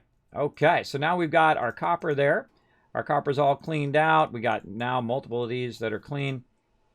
And we're going to do something fun with those later on. We'll get into that. Very fun. We got some higher end resources here, which is rubber, which I call like a tier 2 resource. We've also got some tungsten here. We got lithium. A bunch of cool stuff there, but what do we need over here? We need glass and we need plastic. Let's go ahead and turn this off over here so it puts the glass over there. And more plastic. So what do we need for plastic over here? Darn it, we need more carbon. Do we got any carbon? Well, holy mackerel. We got a whole entire thing full of carbon. We got 24 carbon right there. I think we're styling on the carbon. Now, here's a nice little trick that you can do with these. If you have both resources on both sides right here, you can see I've got carbon and compound now stacked here. I can go ahead and tell it to just keep running that out and running that out, and it's now going to just keep making that thing. Now, we have a bit of a problem, though, is it's going to go ahead and just make one of them, And then that 1 is not going to have anywhere to go. You'll see. What a bummer. It sure be nice if I could take that out of there automatically and put it somewhere else. And that's what we're going to do. That's right. We're going to get into the automation. Let's do it, everybody. Now, I think I have an auto arm around somewhere. I think I was showing it off somewhere. I forget where I put it. But we'll just make another one. They're actually not fairly expensive to make, though they do use way too much power, I think, for sure. Let's see. Oh, we haven't even unlocked it yet. Look at us go today. Look at us go. We haven't even got into the auto arm yet. Okay, let's do it. We're going to need some aluminum. We're going to need some graphite. Now, I have some graphite over here that I made, so we can go ahead and put that right there. Now, we got plenty of aluminum, right? Because we just put it in this big thing over here. We got a bunch of aluminum there. We got about 15. I'm going to run a couple of those out, and then I'll pick it up so it doesn't fill the entire thing. And then I'm going to go ahead and tell it to go ahead, run out one of these. Where are you hiding? There it is. Auto arm. Right there. Now, we're going to be making a bunch of auto arms. Don't worry. I'm just going to show you the basics of it today. Now, while we're working on that, also, we can go ahead and run out some resin because we're going to need some tables over here. You know what? I should probably do tables before I do storage. Let's do tables first. All right. So, we're going to go ahead and tell that to run out. And over here, we're going to tell it to run out. Now, we're going to take this one out of here, the medium one, so that we can have a place for that to go. And that now is going to just run that for days. Now, what we need is we need a repeater, though. A button repeater. And I had one over here. Here it is. So we don't have to basically do this over and over again. And also what we can do is we can go in and we can tell it just to keep repeating and make as many tables as we got resin. And we're going to fire this up, everybody. Now, I'm going to actually connect it to the table. And let me zoom in so you guys can see that happening. I'm going to actually connect it to the table, which is going to actually tell everything that's on the table to just automatically turn on when I press this button. Now it's going to sit there and make tables for days. Ain't nothing I need to do. It's going to take all that resin and run it. Now notice that's pulling it back in again. That's because it actually switched the canister too when you press that button. So I'm actually switch it back the other way so that when these are done, it's going to automatically grab the resin, put it on those, and then start to generate more tables. I'm going to need a lot of tables. That's why I made that resin. So let's let that run. We'll get that going. Now we also need an auto arm to do a little bit of work over here. We're going to go ahead. Look at this, how it's all nice and cleaned up. There you go, everybody. Look at that. I cleaned that up for you. Isn't that nice? Let's go ahead and move this stuff off to the side here. I like to keep my extraction thing off to the side over there. We'll be fine. Now we need one of these tables when we're done here. And we're going to go ahead and do this. Like so. And while we're waiting for that, we'll have it do another plastic. And we can go ahead and also go over here and make another canister. Resource canister. There we go. Okay, we've made ourselves a table. Now what I'm going to do is actually turn this table in a different direction. I'm going to turn it like this. And then I'm going to put this right at the end here. Now I'm not going to power it up yet, but I'm going to go ahead and show you how to kind of line it up in that direction. First, you're going to have your green side, and you're going to have your blue side. Now, one side is your collection side, and one is your where it's going to drop it off, right? And so what I wanted to do is I wanted to grab this plastic and then feed it over here and just keep making plastic as much as it can. So you can just go ahead and have it start to grab it, or better idea, you can go ahead and limit it by taking one piece of plastic, putting it right in there, and now that'll be limited to only picking up plastic. So you can actually tell it exactly what you want to pick up, which is awesome. Now, I'm going to go ahead and tell it to go ahead and start up, turn on, and now it's going to grab that plastic, and those two things are going to keep feeding in there constantly, and it's going to keep grabbing the plastic and feeding it back over here, and there's nothing I need to do. Watch it do its own, do it all on its own, right? And that is the awesomeness of automation. We can run things automatically. We can go ahead and pull things from other things using the auto arm, and even more cool stuff, which we will do later on. Now that's starting to fill up with plastic, but you know what would be even cooler to put there? How about we put a canister there and turn that canister on, and that's going to automatically grab the plastic. And so what it's going to do now is like a whole chain. So it makes it over there. This feeds into there. That makes it. This grabs it, feeds it over here, and then it goes into the canister. And that's what we're going to do. We're going to make a crazy ton of plastic now. And that's how to do the higher level tier items as well. Now, again, you're going to have problems with power from time to time. I can see my power is kind of really struggling there. Let's go ahead and move all this back. let's use one of these, and we're going to go ahead and make ourselves a little backup power here. Let's go.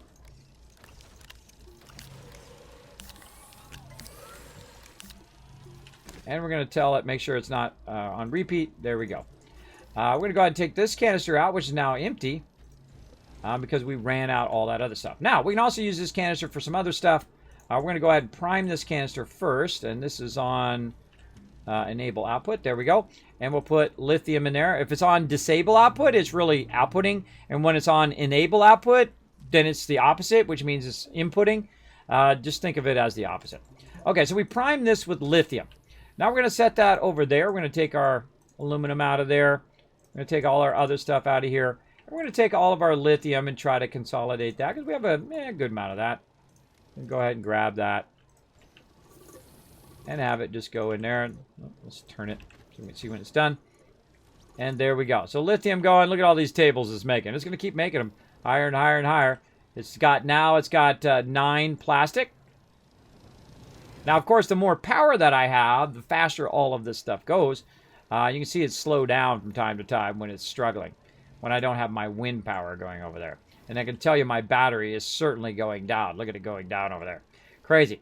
Crazy amount of stuff. Okay, now more lithium being put up there in that canister. All right, look at that. Another one empty. Consolidate this one. Another one empty. Look at this. We're getting these all cleared out. Now, we got another one, which is... which one of these was empty? That's got copper. Did we just use that empty one? I think we did. Yeah, for plastic. So now we got our lithium together. And how do we got over here? Those are empty, empty. Let's get the full ones away from the empty ones. That's empty. This over there. And over there.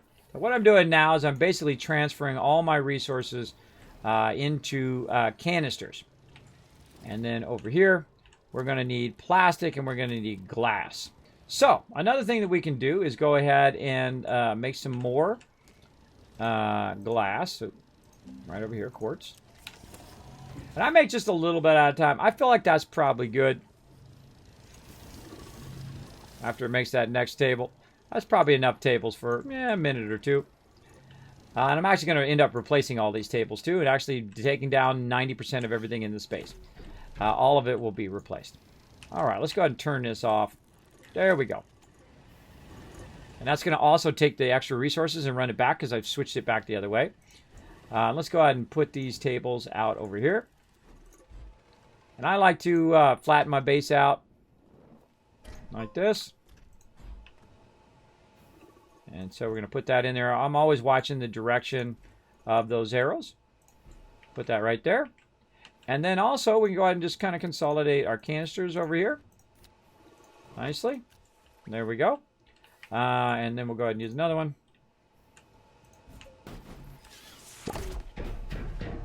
And I don't necessarily have to plug these in.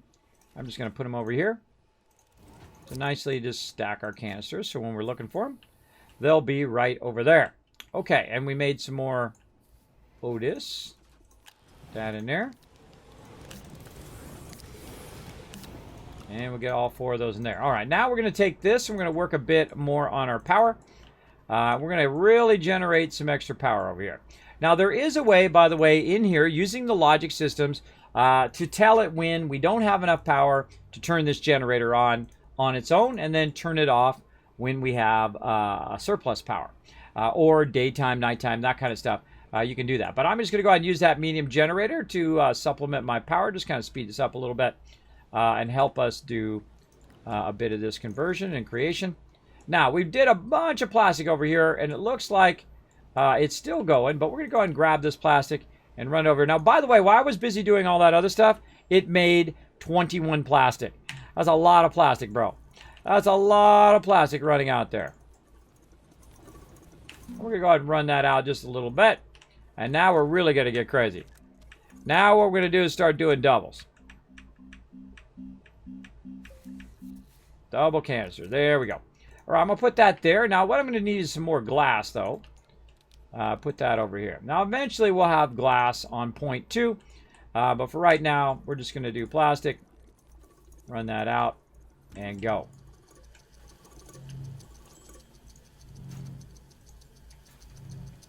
Now what it also did was it grabbed the plastic and pulled it back in again because I activated this, so it switched the direction of it. And there we go. All right, we're going to pull that out, make a canister, prime it in this case with some tungsten. And what we're doing right now is we're trying to consolidate all of our stuff together, which is awesome.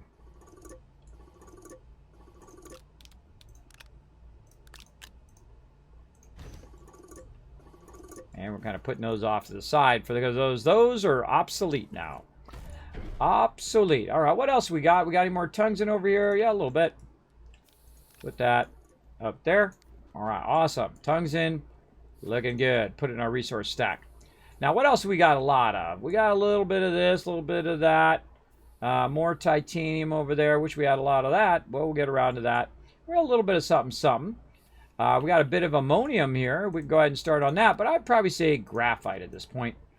Let's go ahead and prime it for graphite. Let's put one in there first.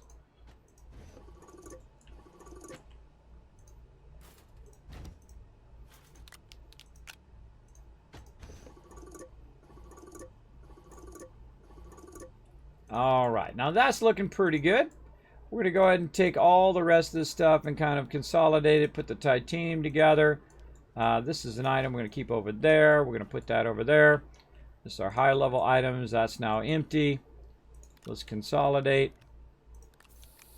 Doesn't matter which way you really do it. I just, whatever I feel in the moment, I just consolidate like this. And there we go. And that has run out of resources because it has stopped. What did it run out of? Carbon. How do I know? Because I can see the compound at the top, which means this probably has at least one more carbon, or one more compound that it had carbon. Well, that's okay. We got plenty of plastic. Now, one of the things you would definitely want to do is turn your auto arms off because they suck up power like crazy. For sure, for sure. Put that over there to kind of our more advanced resources, and then we'll just go ahead and say, okay, we got some extra resources. We'll just throw them over here, and look at that, everybody. Beautifully cleaned up. Nicely.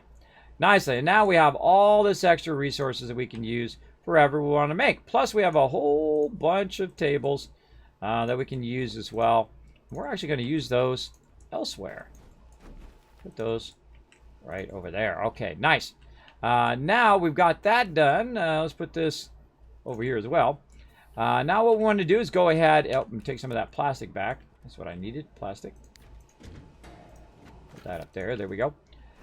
Plastic. Now, again, this can all be automated later on, but I'm going to go ahead and put the plastic in there and then stop it. And then what we're going to also need is glass. Let's take this one off.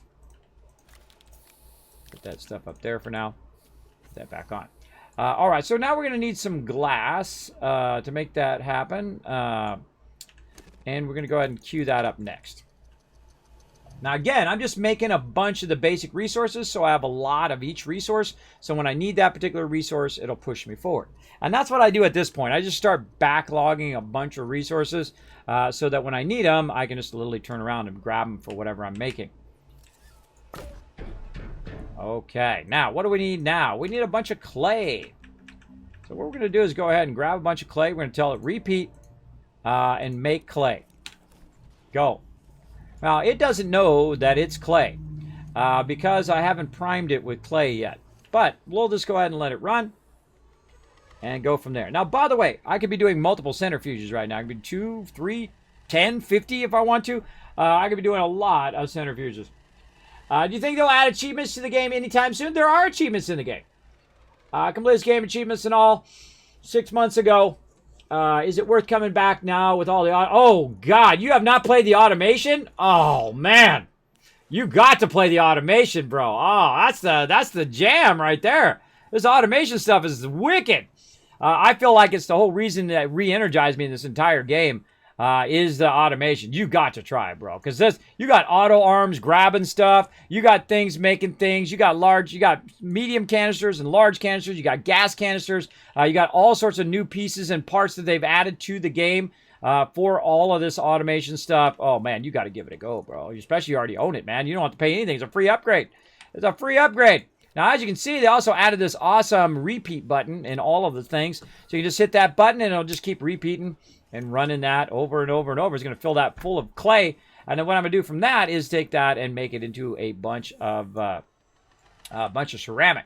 Now, actually, I already have some ceramics sitting way over here, like so.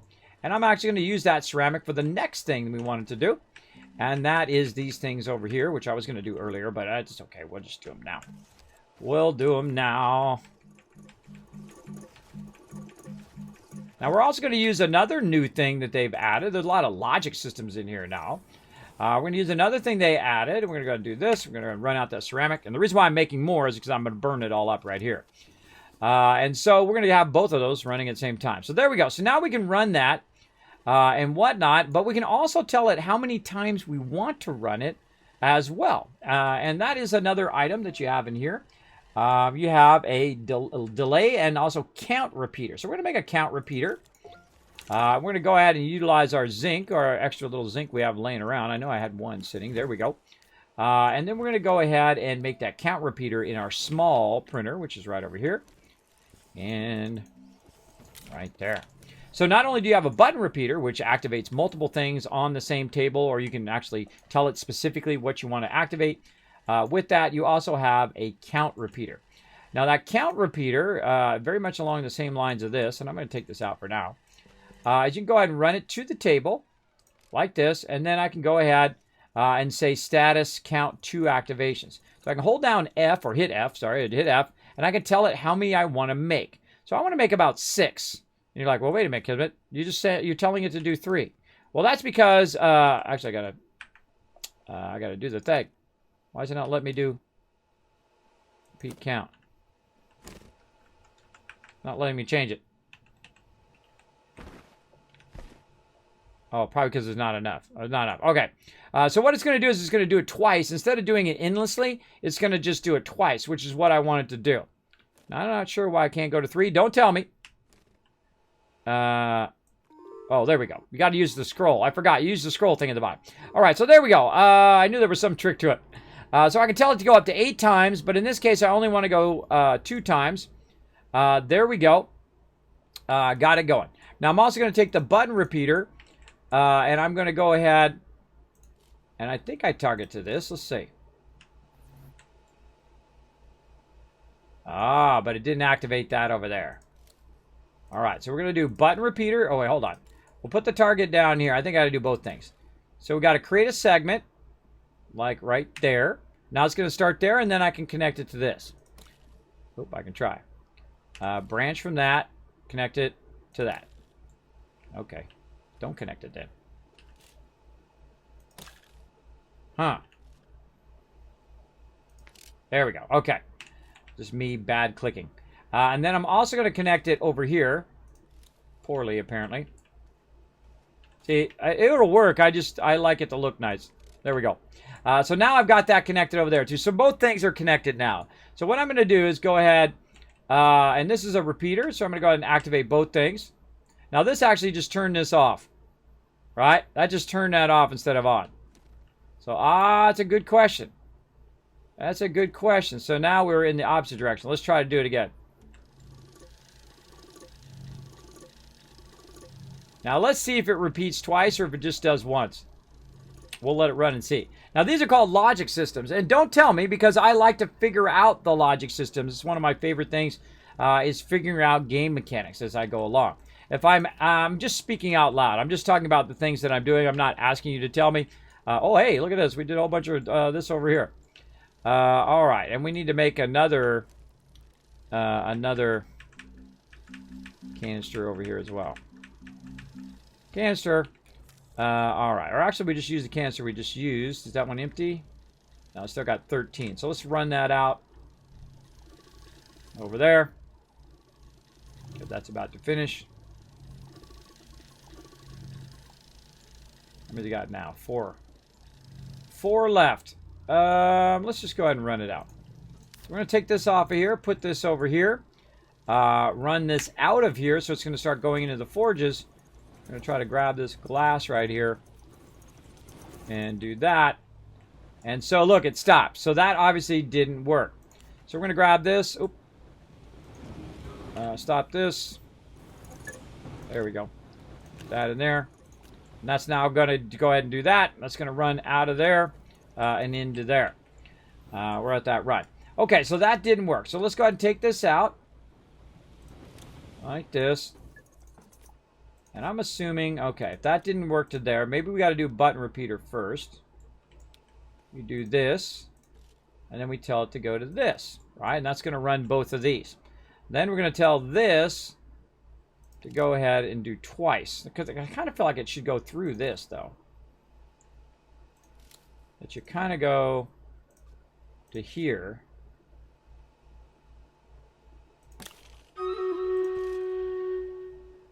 Hold on. I feel like you should... It's going to let me do it. Okay, that should go to that. And this thing is the segment. And then that segment should go to these individual items. Let's try that. There we go. Let's make this look a little nicer. It'll still work, but I want it to look nice. There we go. And then if I activate this, it should activate that double. But it looks like it's currently on right now. Status 1 of 2 of activations. 0 of 2 activations. Okay. 1 of 2 activations. Okay, there we go. So I think I got it working now.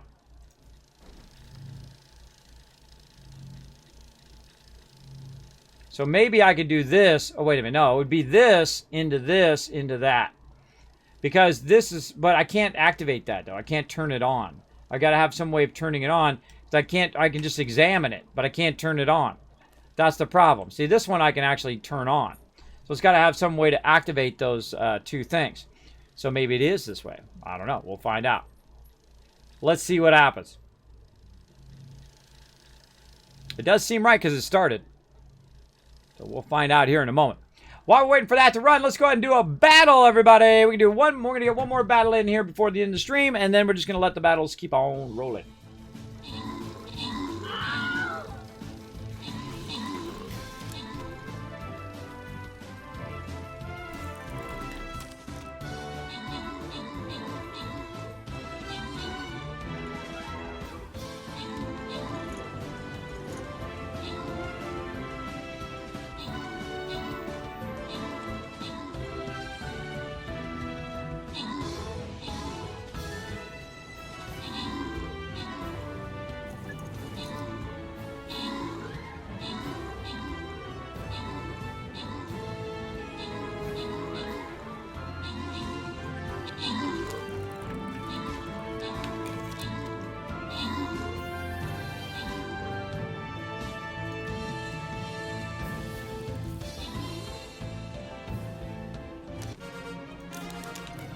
All right, nice win, everybody. Boom! Rotisserie G, the Man Still Games, and Subi all getting some love there. Buddy Run coming in MVP yet again. All right, come on. Let's keep going for that boss. We go high side and down, but I feel like, you know, right through there, we get the boss win. We move on, get you guys some loot. Let's do it. All right, follow that link in the chat, everybody. GG, exactly, Man Still Games. G to the G. Yeah, I highly recommend another playthrough of this game for sure. All right, so all that looking sexy. Now, guess what? It didn't work. It didn't work. So we're going to need another button repeater, I feel. So we're going to take this button repeater, and here's what we're going to do. We're going to take this out. We're going to take that out. Remove segment pin. There we go.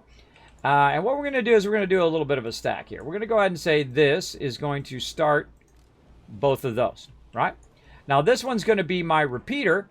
So when I start this, it's going to go ahead and do the repeater. Now, how do I activate this thing? How do I turn it on and off? I think I got to just turn it on and off by one of these. So, there doesn't seem a way to activate how many of those you want to do. Oh, okay, there it goes. It went off. Okay, so we take this, we put this into here. This is going to activate this power twice. And this is going to activate the power in this to start. So, in theory, if I start this one, that's going to start this. And then that should do an activation to this, which would start that. But obviously, not working. Not working. When activated, a specific number of times also activates any targeted items. So this should have activated this. But let's go ahead and activate it again. Ah. So that now activated that, right? So it did work. So I had to basically activate it and then activate it again. And it's 0 of 2 activations. So we're going to see now if it comes on again and activates it again. Because it looked like it had only 1 of 2 activations, so I might have to turn it up to 3, and which means it'll be 2. Let's go see. Let's see. I need a bunch of these anyway, so we're just kind of testing it on there. Meanwhile, over here, it's making a lot more ceramic, because we're going to need a bunch more ceramic to keep testing this. But we'll go ahead and pull these out of here. And we're actually going to use these on our ship back here. Not sure if we're going to have enough time to really work on our iron and all that stuff. But we're going to go ahead and put those nicely onto our ship. There we go. Very nice. Let's see. Over here, we're able to make another one of these canisters. Let's go. We got our plastic over there. All right. So that only did it once, but also because I ran out of resources. We'll go ahead and take this canister over here. We'll run it out. We'll take all these out of here. There we go. Okay, that has enough now to run those out multiple times. So I'm feeling what you need to do on this is actually turn this up to 3. Now, when you turn that up to 3, I feel like when you roll over it, it's going to do 2 activations. Let's see. Let's turn it on. And that's 1. That's 2. And that's the third one. Oh, I see. So you activate it once, you activate it twice, and then it will go ahead and fire it up. Now, does this activate that twice? I don't think it does. I think it has to have so many activations originally before it starts that one over there. So it's like a logic system. It says, okay, I've done this so many times, I've started so many times that now I'm going to start this other thing. So say you need to make 2 graphite, well, or say 4 graphite, it's going to do that twice, and once it's done that twice, then it's going to go ahead and start your other thing, which can now use that graphite to make the next thing. That's what that repeat count is for. Now, I would think that you could go also make it repeat count this, which is what I would think. But really, all you got to do is just put it on infinite loop.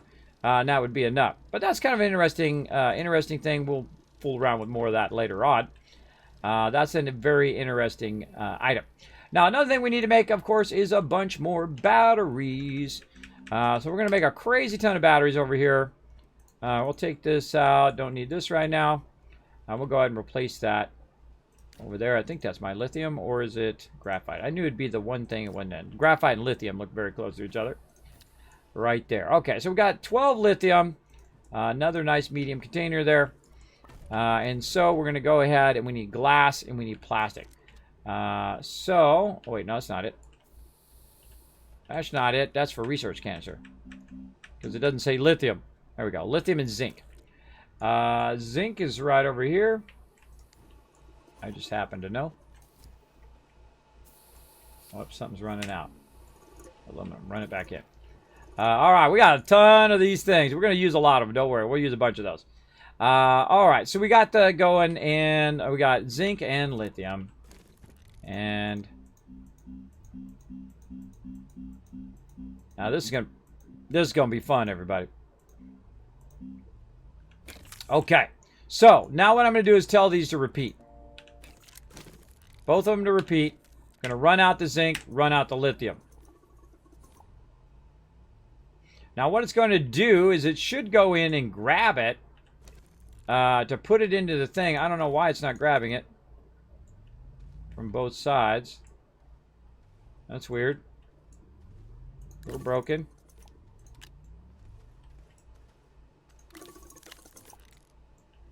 There it goes. Huh. Oddly not grabbing it. That's okay. We can work around. Hold on. Let's go like this. That's a little funky chicken. Okay, we're going to put them in 2 separate directions.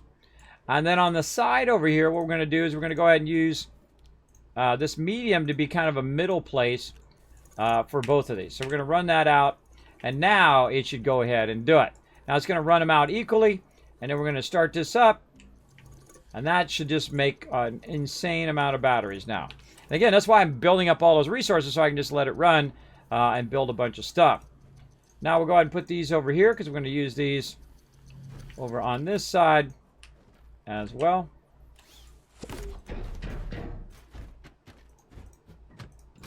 Right up there. All right, nice. Where's our solar? I think I can put our solar over here.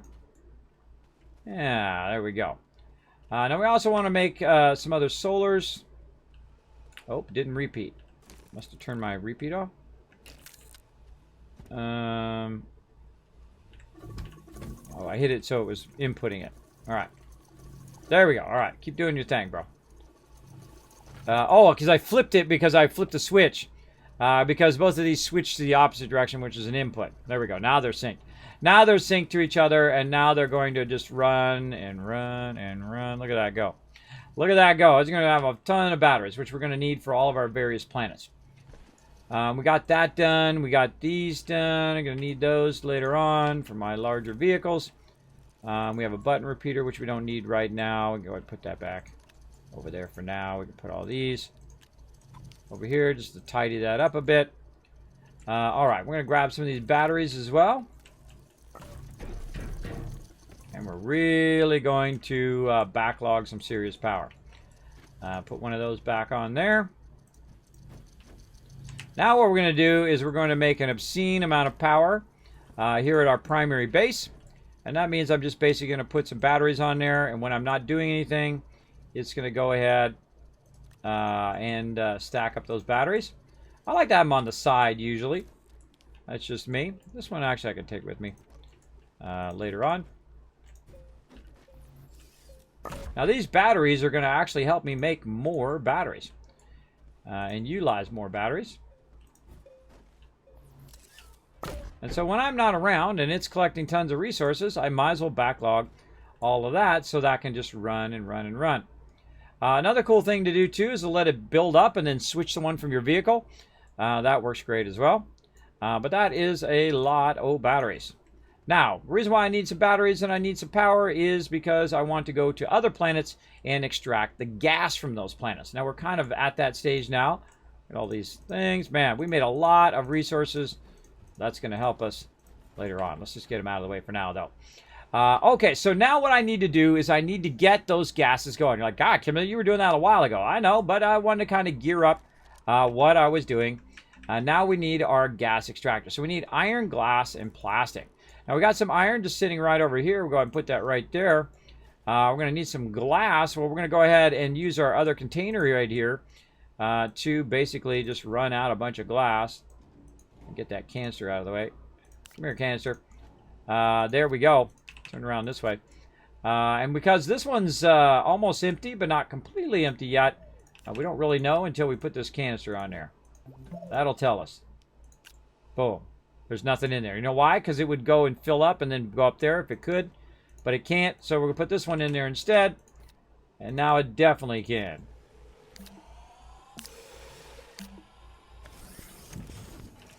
All right, now it's going to do clay. I'm going to tell it to stop. It's going to do one more round of clay before it finishes. And we're going to put that over there. We're going to go ahead and have this stop dispensing. And we're going to have it collecting it instead. Like that. Finish up the rest of that. Put the rest of that in there. Should be inputting. That over there for our vehicle later on. I got to get that one off of there.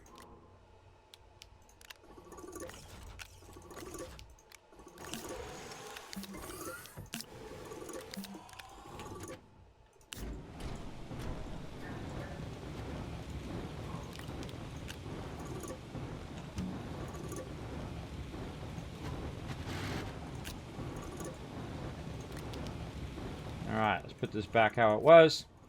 There we go. Alright, so that's going to melt down the rest of that. Do some more ceramic. Looking sharp. What do we do with that other canister? Right here, empty canister. Alright, now we need a bunch of glass. So we're going to go ahead and tell it to do quartz. We're going to tell it on repeat. Go.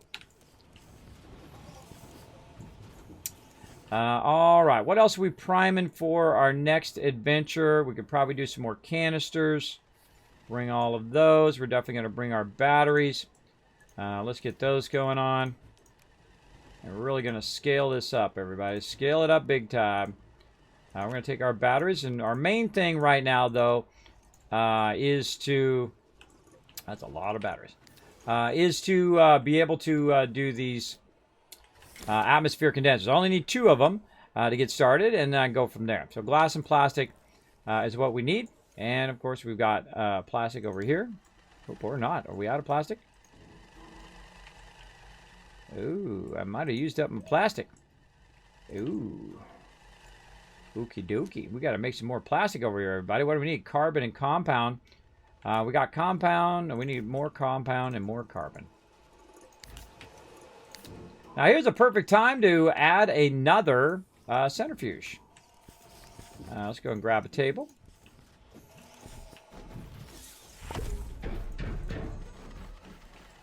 And we'll go ahead and turn it around this way. All right. Let's go ahead and add a centrifuge. The aluminum and compound. What compound we got right here? Easy peasy. Aluminum is in our aluminum canister somewhere. That's holding tungsten. I think it's this one. Right there. Run it out a little bit. Take it off of there. Run it back in. All right, what else do we need? Another compound. I feel like we're out of compound. Oh, wait, we got a bunch of plastic right there. Hold on, never mind. Never mind. Let's go ahead and do atmosphere condenser. So running out plastic. Put that back in there, and then glass, which we are working on right now. And is this done? That needs to go out. There we go. That still needs to run. What do we got here? Empty. Awesome. And empty. All right, cool. 2 empties there. This is our zinc. Run that in. That's making tons of that. Now I go collect tons of that. Easy. And put it in there. And also I'm going to eventually have it collecting it automatically. Where I'm not even around. But right now we're just kind of progressing up the tiers. We're going to go about another 15 minutes. And then we're going to go into battle mode.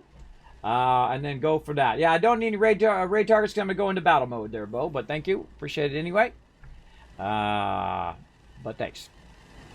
Whenever I go into battle mode after the stream, obviously I'm not going to raid someone else because I'm going to be running my stream. So there you go. There you go.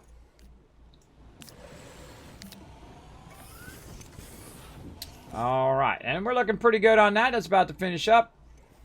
And this is about to finish. Very nice. Now, we also need to make more forges and more all of this stuff. Let's throw that empty over there. What do we got over here? More canisters. Let's put that over there for now. It's going to make me another centrifuge, but I feel like this centrifuge is almost done. And we'll go ahead and get it done. How much here? We got 4 more there. And this right here, 1 more round, I feel. Yeah, 1 more round. We'll turn that off. Now, while it's in the middle of doing it, when you turn it off, it's still going to do 1 more. So that's the best time to turn it off, right? When it's in that last one. And I'm waiting for that to finish over there, too. And because we have so many batteries, look at this. Look at this. We got a battery over there. We got a battery there. A battery over here. And a battery here. And a battery there. So we have lots of excess power that's stored up. So we can run all this stuff simultaneously at the same time. You'll see me build gigantic powers of batteries. So it can run that power whenever it's idle. All right, that one's done. Go and pull the quartz out of there. How are we looking over here? Is this done? 1 more it needs to pull from this.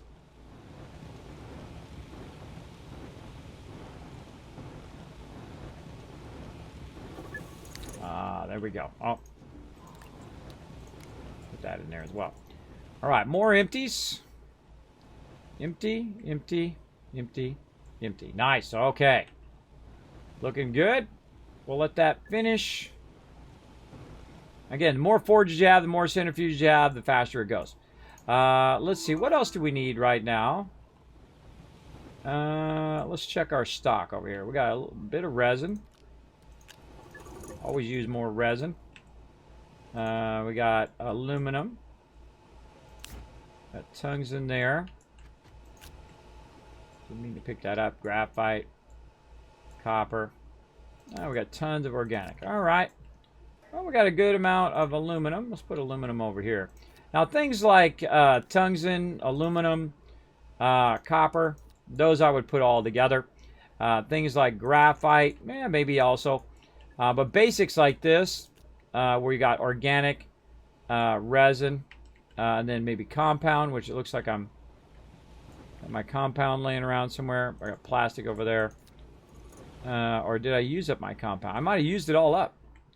I might have used it up in the plastic making there. So that might be the next thing we want to do. Let's do some compound.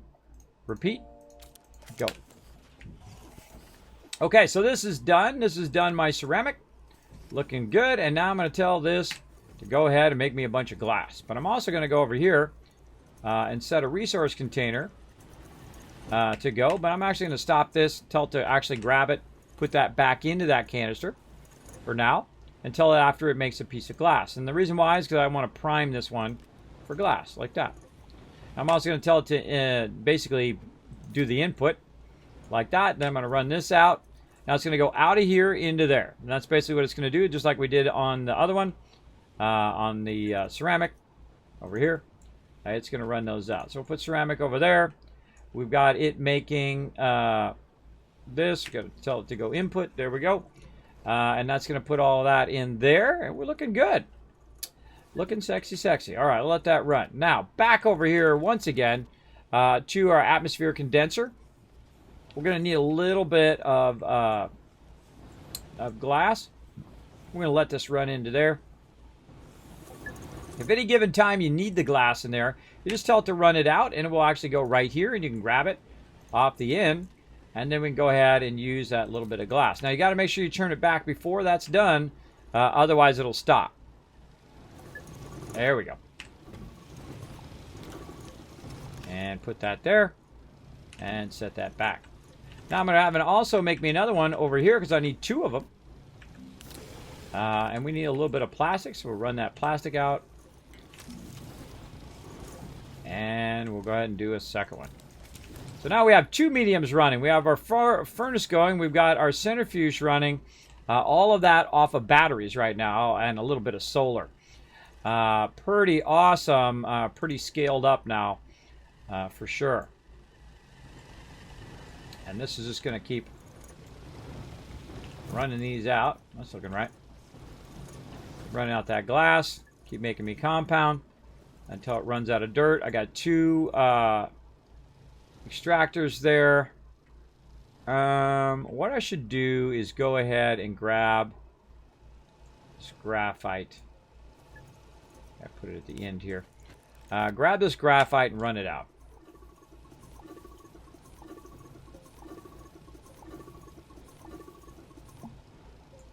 Now, the reason why I'm going to run that graphite out is I'm going to go ahead and make a bunch of packages while I'm waiting.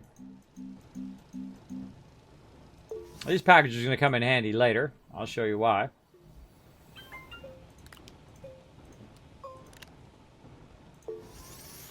I don't think I've ever tried to have a packager. Can you package packagers? Nope.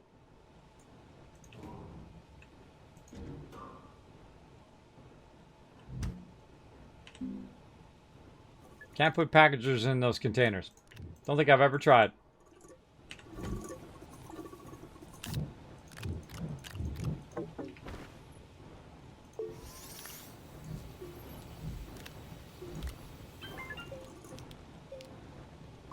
Why I put the closest one in. Put the closest one in, then it's like in your way when you're trying to put it in the other one. Well, the bad move there. The furthest one in first.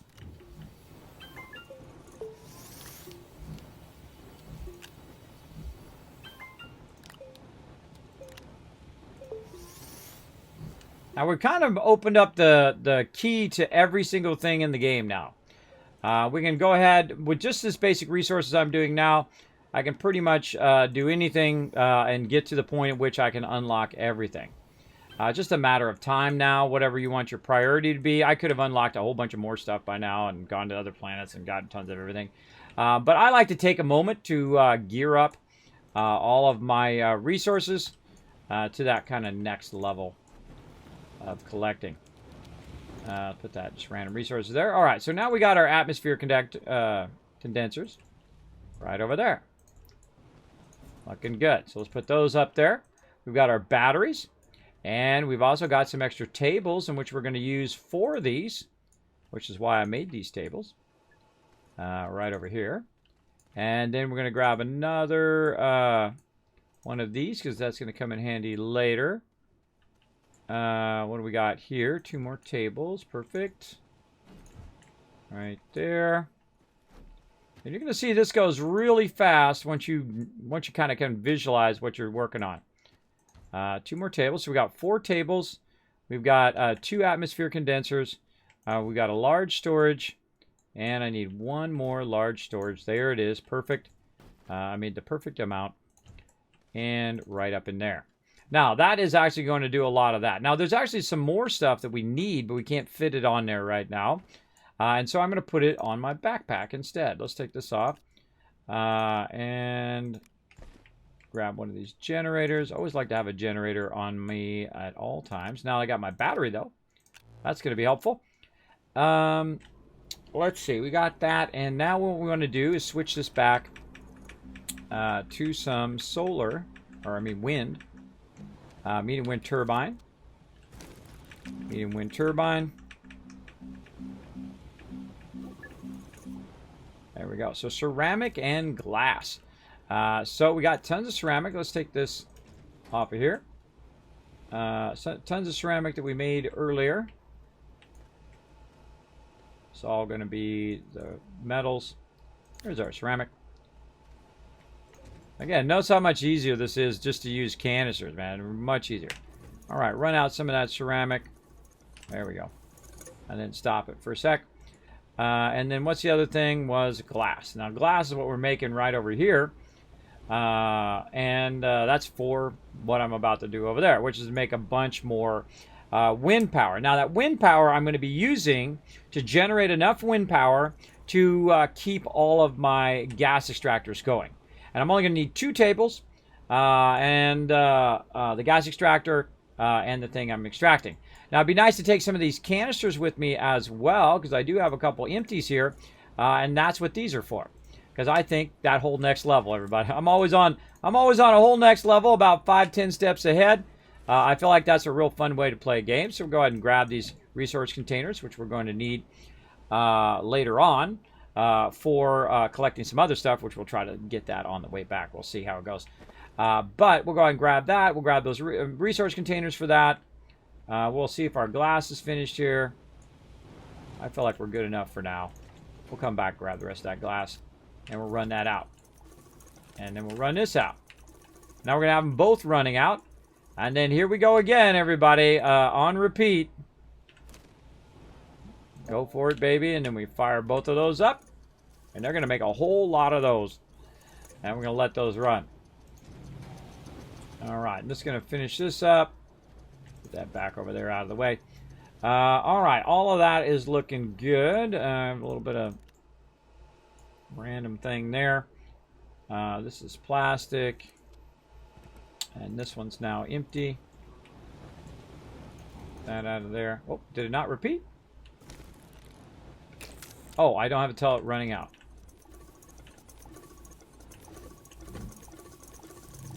Oh, it's because I did the button again. I pressed the button and it turned it on and off again. Oh man, I gotta really remember that. That throws me off big time. Okay, what else can we do here? I think we got all of our canisters going. I think we got everything else going. Everything looking sharp right now. I think it's time for some salvage. All right, what we need to do is we need to unlock some shredders and some trade platforms. We're going to need iron, tungsten, and compound. I think we got that now, so let's go ahead and fire that up. And then over here, we need tungsten, carbonide, and iron times 2. Might not have enough iron for both of those, but we're going to go ahead and get those going. Now, trade platform is really fun. And get rid of all your trash and get that going. So we happen to have it right over here. So let's go ahead and, again, trade platforms, what I was trying to remember. Let's go ahead and start with our first trade platform right over here. So tungsten and compound. Well, here's our compound. Our tungsten we have sitting over here somewhere. There's a little bit of tungsten. Grab it. Put it way over there. There we go. All right, trade platform. Go.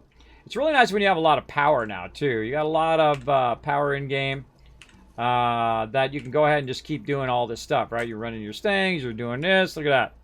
Look how many of those it made. I think that's probably good.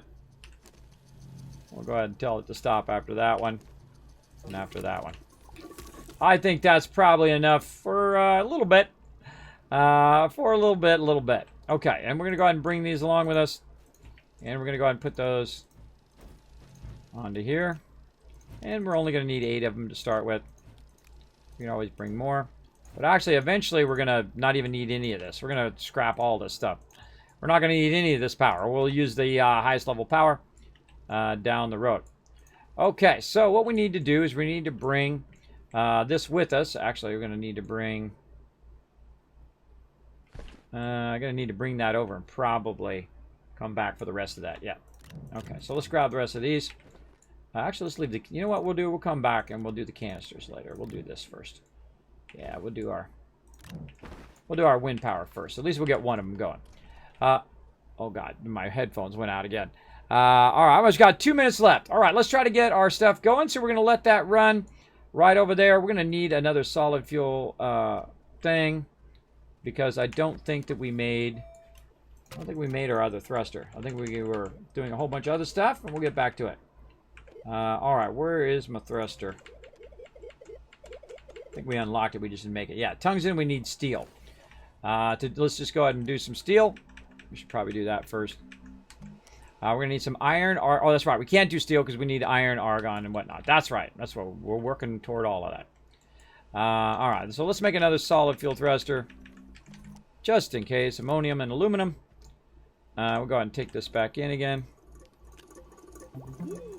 I love how it just cleans itself up. It's so awesome.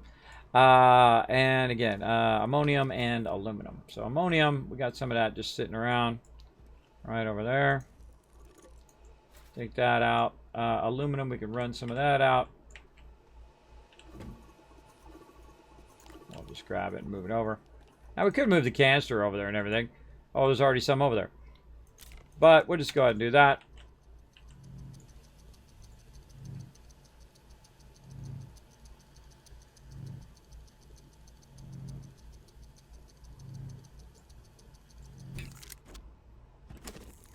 Let's run out another one. Because we're going to need that later. Okay, so this can go in this spot right there. Okay, now we're good to go. All right, let's go, everybody. Let's get this going. I feel like we get these 2 extractors going.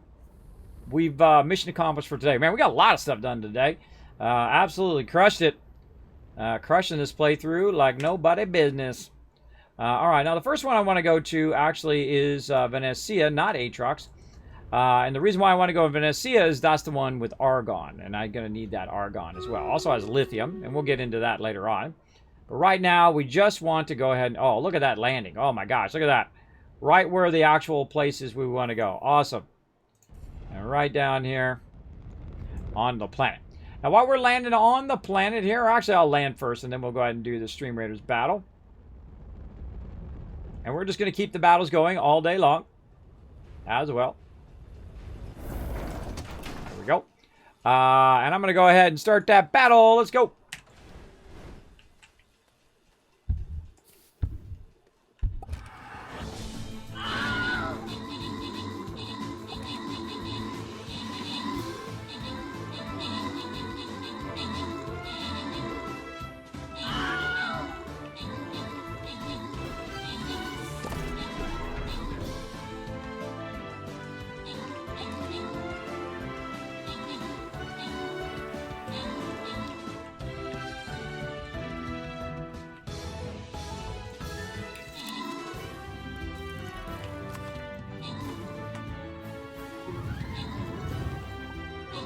Oh, it's an all-out battle. Go to it.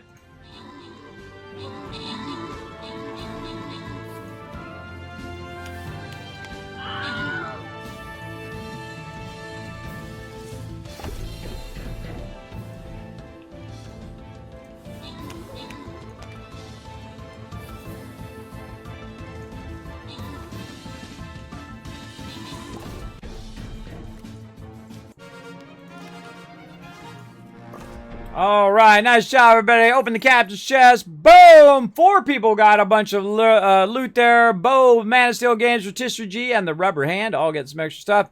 OSK or Oskata V2? I'm the worst with names. I'm the worst, but hey, whoever that is, I'm going to call you OSK.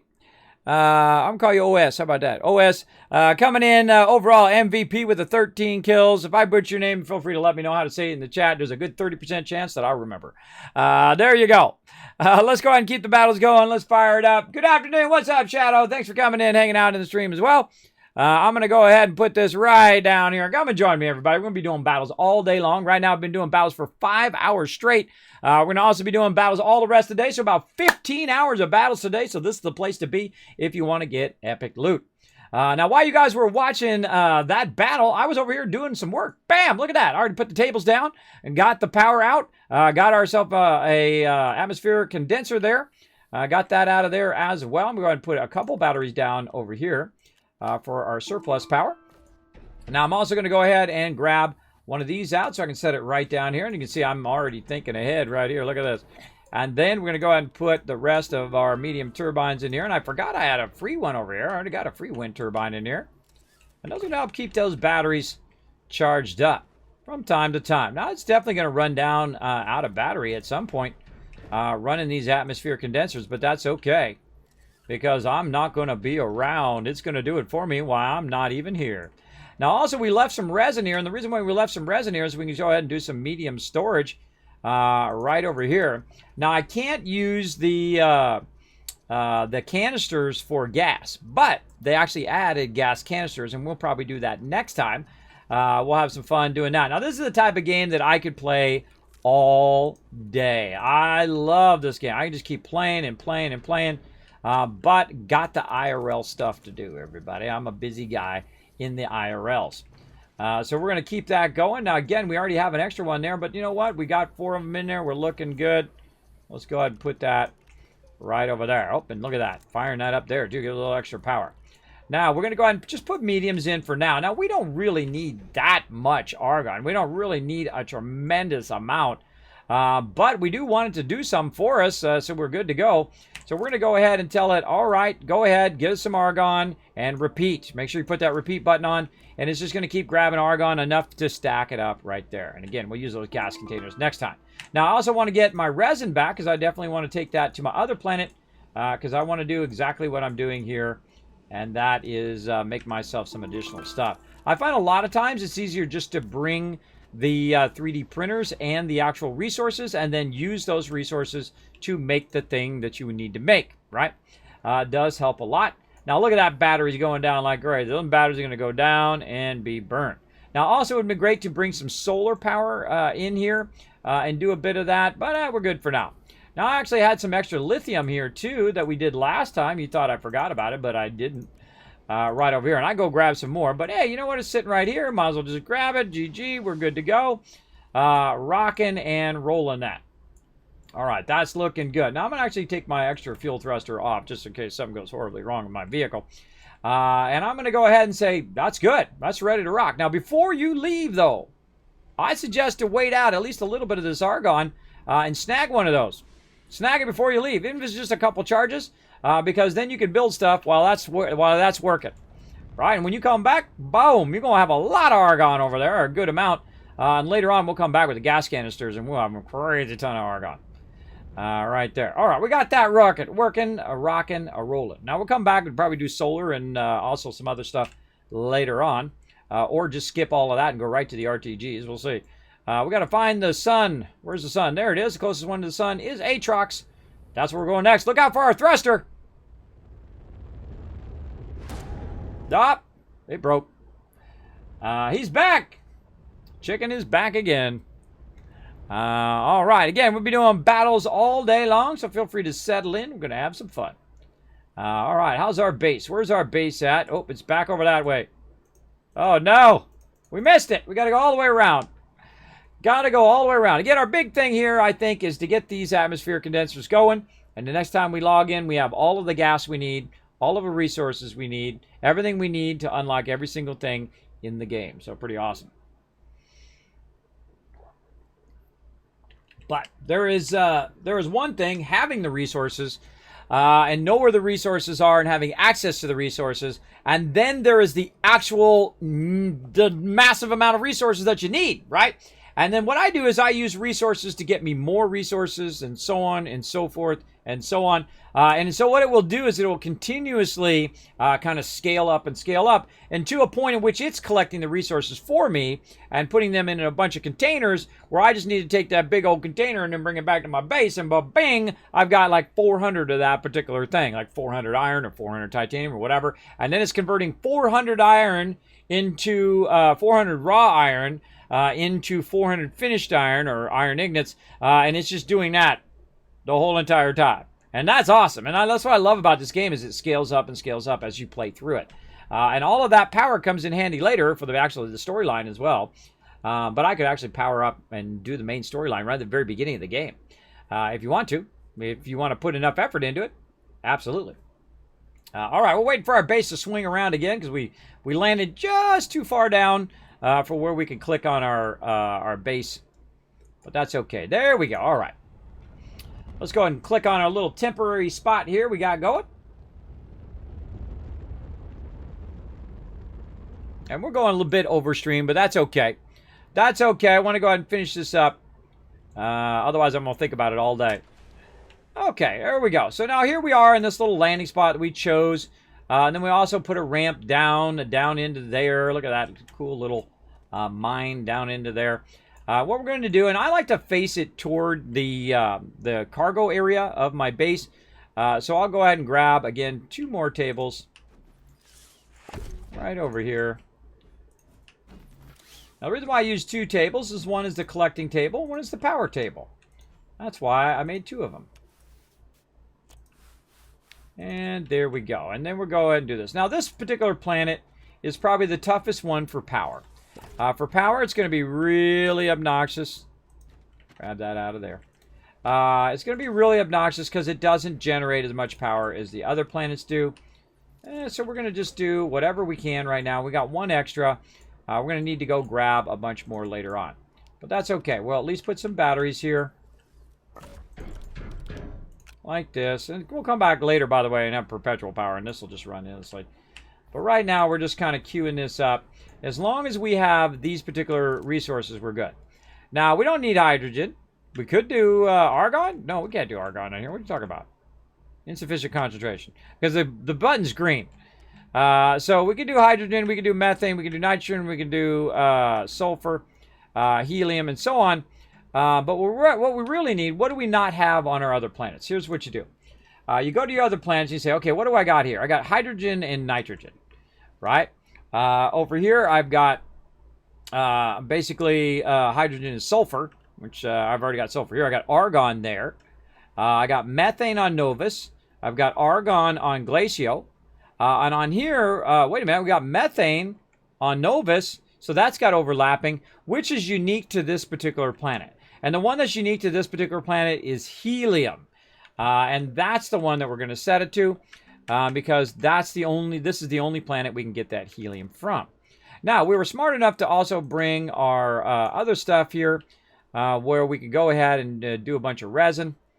I guess I didn't make I didn't make all my stuff here, huh? Now, this I put up on the surface level because I'm just going to land here and pick it up and leave. But my research will actually run the power down into the base and actually have the power down there. We'll use some solar up here and then some down there maybe, or just use our RTGs and we do it all down there and probably run the power up to here, right?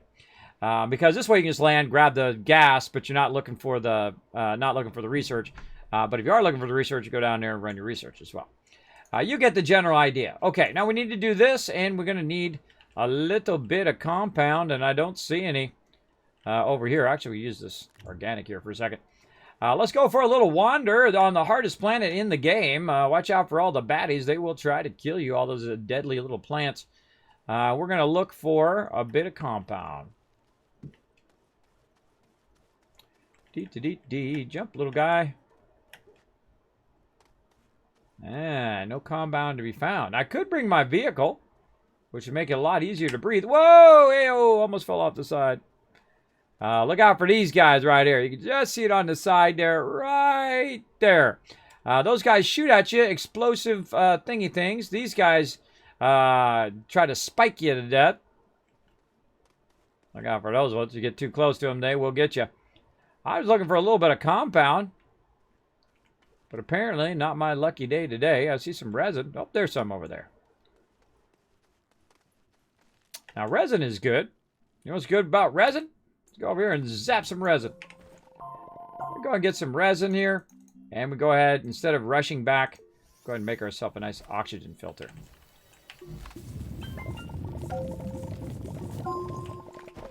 Okay. Let's make a mess, everybody. Let's make a big old mess. All right. Need a small printer.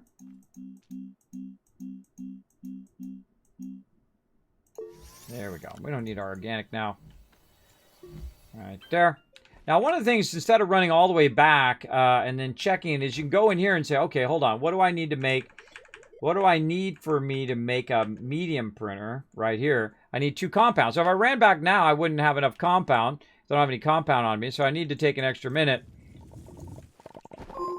and grab an extra compound. So I have 2 compound to make the thing. Now, you can see I've got my beacons, which really help me, as well as my ship. It's helping me find my way back to my base. I've got my oxygen filter, so I don't have to worry about oxygen. And I've also got my generator in case I need to put some organic on there.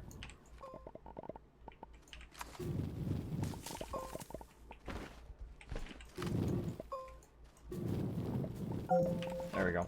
Take some organic. I want to keep it up there. See, you can actually have a lot of extra slots by putting the thing on the thing, right? Like the organic on the top of the thing. Put your resin down below in your crafting spot or whatever it is you need to put down there. It does help a lot to have a little those little extra areas. Okay, and then here, and then we're going to go ahead and make a medium printer. There we go. Now we start to run out of power, which you're going to see our battery start to go down. We can also just kind of help out with our generator here. And get it. There we go.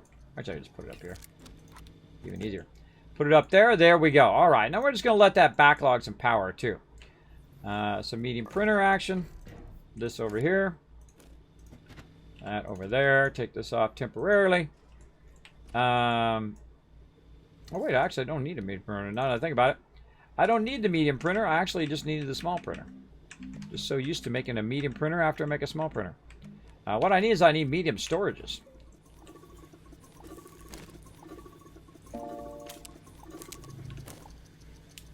All right, so it's going to make some of those. I actually don't need the medium printer, so I can put that, say, up there for now. Or actually, I just put it off to the side. Off to the side for now. There's one. And I set it on repeat, but I really only wanted to do 2. We'll take that back in. I'm just making some medium storage. That's it. Just like I did before. Small printer off of there. This. That over here.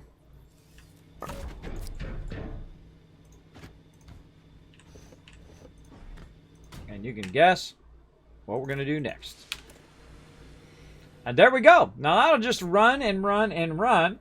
Now what's going to happen though is I'm going to run out of power a lot because I don't have my medium wind turbines. But I'm going to have a small generator go. Now again, before you leave, I highly recommend staying for a little bit and getting that extra one. So I'm going to hang around for a sec. I'm going to go have a little bit of fun with my vehicle. Come with me, little vehicle. Or actually, hold on.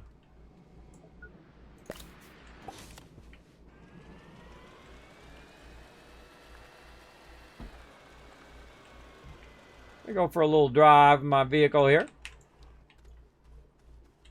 We're going to run up here. Now, there's a lot of organic on this planet, which is surprising. Like a toxic organic planet. And so you can get a good amount there, but I feel like it collects it a lot slower than other planets. Like if you sweep that on another planet, you would normally get so much that it would be dropping on the ground.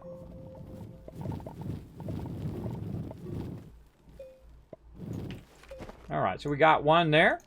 And what I'm going to do is actually put that on there to power my vehicle. Oh, my light is causing it not to power. Oh, really? What the heck?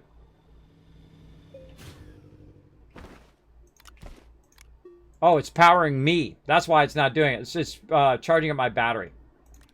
There we go. All right, that's what I wanted to do. There we go. See, it's charging me up first, and then it charges up the vehicle. All right, back this way. I forgot I did that. Pretty cool. All right, has a priority of charging.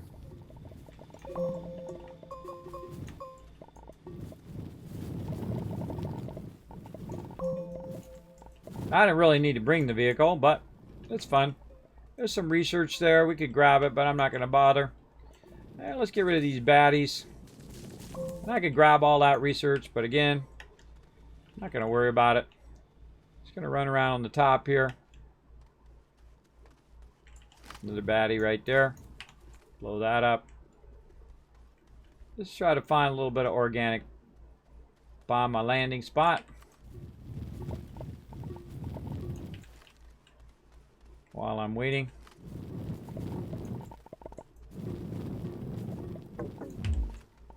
Alright, good enough. Now we're out of power. Can't see where I'm going. I could fall to my death. We'll see what happens. You're like, Kismet, where'd your vehicle go? I don't know. You know why I don't know? Because I didn't put my beacon on it. That's bad. That's bad, but I kind of know where it was. Kind of off this way. If I need to make another one, I'll make another one. No big deal. But that's why you want a beacon on it so you can find it. Alright, running back.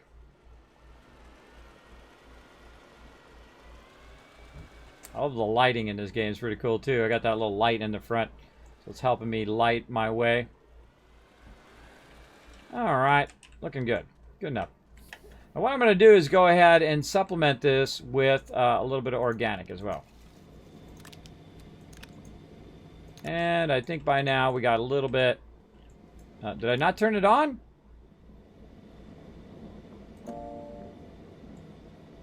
Oh, it doesn't have enough power. Really? Yeah, it's done none so far. Yeah, it does not have enough power. Alright, well, that's okay. We're going to run back anyway. Let's go. Okay, oh, well, actually, hold on. Small little tidbit of important stuff. I'll put my thruster on. We're running really slim. Now, we could have built up a huge backlog of stuff and came and brought a whole bunch of stuff over here, like large vehicles and things like that. But that's okay. Well done. Now, look, it just did it. Just as I left, it did it. I knew it. I knew the second I left there it would actually do one. It trolled me. Trolled me big time. That's okay. We got to come back anyway. We got to gear it up. All right, where's our nice blue planet? Bam. Back to Sylvia. All right, how we looking? How we look? We're looking good. Looking good. Got about another 6 minutes and I got to go into battle mode. Got to get it going on. All right, where's my base off to the side? I can't see it. I feel like this is the thing that I have to wait for the most because you can't rotate the other way. You have to sit here and wait for yourself to rotate around. But you know, I'm not that big of a hurry. I mean, I got things to do. But I mean, in game, I'm not in that big of a hurry. But it would be nice to be able to rotate orbit in the other direction too. Like you just hit like A or D and then you orbit the other way. That would be awesome. Use your little side thrusters to get you in line here. That's also why I moved my base. You'll see me move it to one of the central areas here. So that when I'm going around, I can just very easily click on it from here. I don't have to just try to get it off the side of the planet. Okay, my current base is off the side of the planet, so I got to wait for it to rotate all the way around. Of course, if you do hit right here, it's also going to be on the other side of the planet, but you always know that you're going to hit it eventually. Where here, sometimes you got to watch out because the clouds will obscure it, and then you'll miss it and you go around like twice. There we go. See right there? And go. I've actually been on the side of the planet before, by the way, where the sun never sets.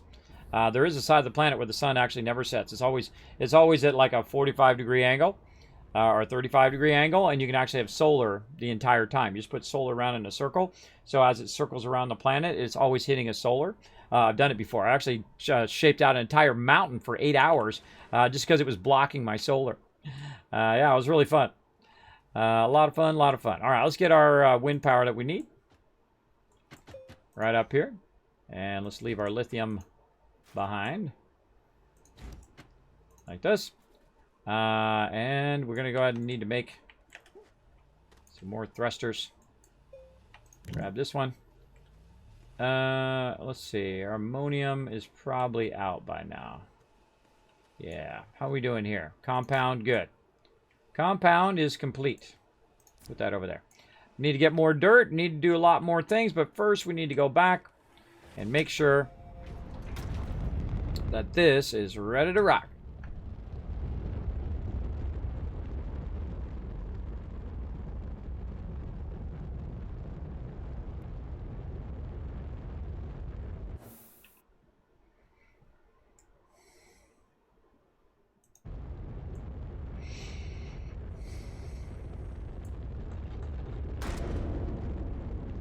It broke.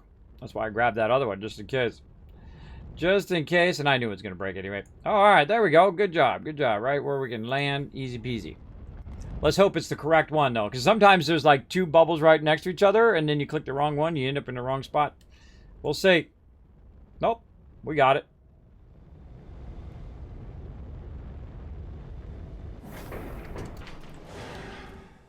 All right. There we go. It's got a little bit of something going. But definitely going to need a lot more power. So let's go ahead and grab our power over here. Nope, those are our canisters. Power over here.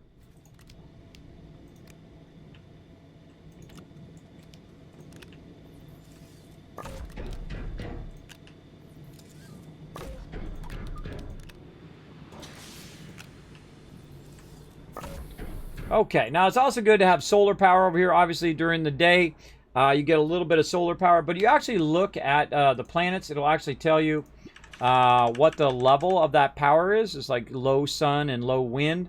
But all we really need to do is extract a bit of this helium. And it's not going to, it doesn't need to extract a lot because really it's going to, you know, be so many of these. And I'm going to grab that and whatnot. Now, these canisters I actually don't need here. I'm actually going to put these canisters on Venetia for later. But that's okay. We're good. We're good. So now we have our battery backup. We have all of this. This is going to run for a while. We generate too much power. It'll generate a bunch of power and then keep that going. But we definitely need some solar cells for that as well. So we could have made those while we were over there. But yeah, let's go make some. Oh, I got to put my thruster in. Got to put my thruster in. We're going to have a lot of broken thrusters over here. Eventually we'll come back and we'll take care of those as well. We'll get our hydrazine thrusters going on. All right, overall looking good. Oh, there it goes.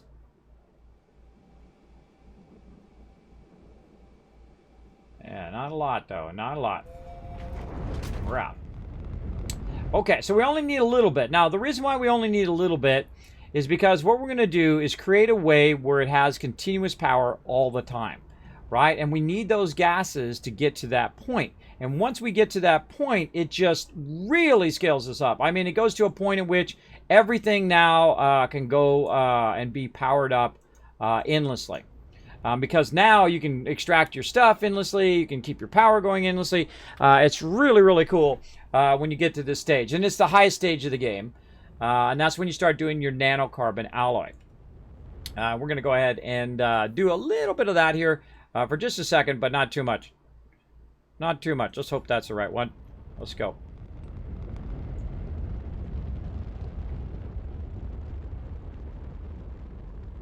It is awesome. Because there was one behind that one too. Okay, look at this base. It's shaping up. All right, so we got the two things that we really needed to get from over there, and that is our argon and our helium. Okay, so now we're going to run over here, and we're going to try to make one of the highest level items in the game, which is called nanocarbon alloy. To do that, we need helium, which is the thing that we just brought back, right? So we got helium. That we got. Boom. Easy. Right? We need steel. And to do steel, what do we need?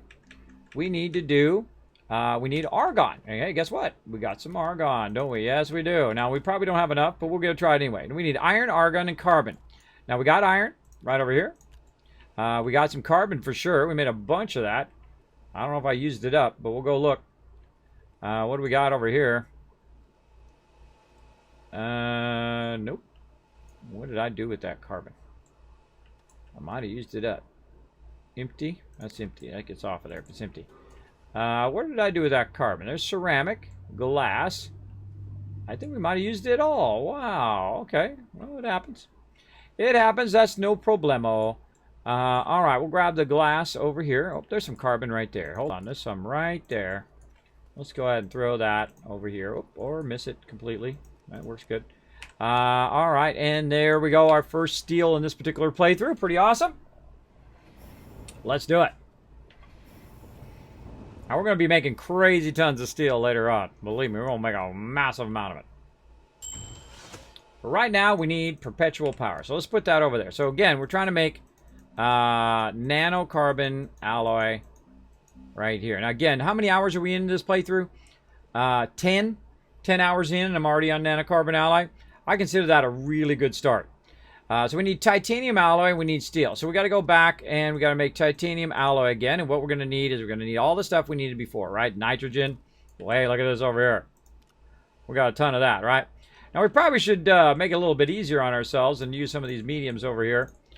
Because we are going to need a bunch of more stuff here. Let's put all this like this. Put that up there. And we'll put all of these gases over here. And so on. Right here. And you can do it even faster than this, by the way. I could have done it faster if I chose to. But really not in that much of a giant hurry.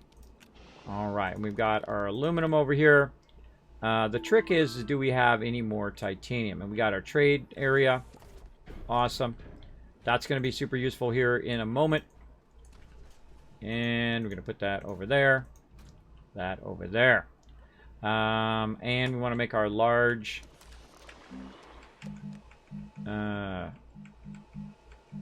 are you? Large shredder. Iron and tungsten. Carbonide. We got just enough iron there, I think, to get that going. Let's turn this off. There we go. And tungsten carbonide, which we're going to have to make that first. Now, we could run out of resources, for sure. I think the thing we're going to run out of first is carbon. Let's go ahead and run some organic over here. Put that off to the side for now.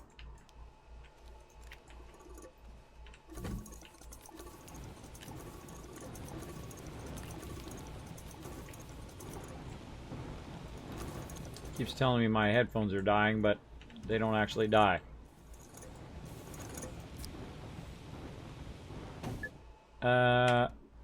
Put that inside there. All right, we're going to run that for a bit. So we got to make our shredder. We need our tungsten carbonide. We need carbon and tungsten. Tungsten we've got over here. Let's run that out. Run this in. And then we'll run out the carbon for a second so we can grab one. Run that over there. Put it back in. There we go. And that's over there. Tungsten carbonide. Boom. All right. Now, it seems a lot more complex than it is. I just happen to know all of the stuff, where it goes and where it's coming from. Let's put all this over here because this actually has our hydrogen, our hydrazine, and some things that we've already kind of pre-made later on over there. And then we're going to go ahead and do our large shredder. Now, our large shredder is going to come into handy here in a minute because then we don't have to run to other planets to get stuff. We can actually do it right here on this planet, which is pretty cool. And I'll show you how to get every resource in the entire game, and you never have to leave this planet again. First thing you have to do is go to some planets, though, to get your trade platform and stuff like that. And then you're going to need a shredder. And that's going to be super helpful. We'll definitely get into more of that next time. But right now, we need tungsten carbonide to run that. And then again, we already did our hydrazine, so we just need our titanium alloy. from graphene. So we need graphene, a little bit of graphite, which I thought I had. Did I use up all my graphite? I might have. I might have used it up. That's okay. Here's what we're going to do. We're going to do that, and we're going to see if we can make one graphite. Can we make one? Yes. Go.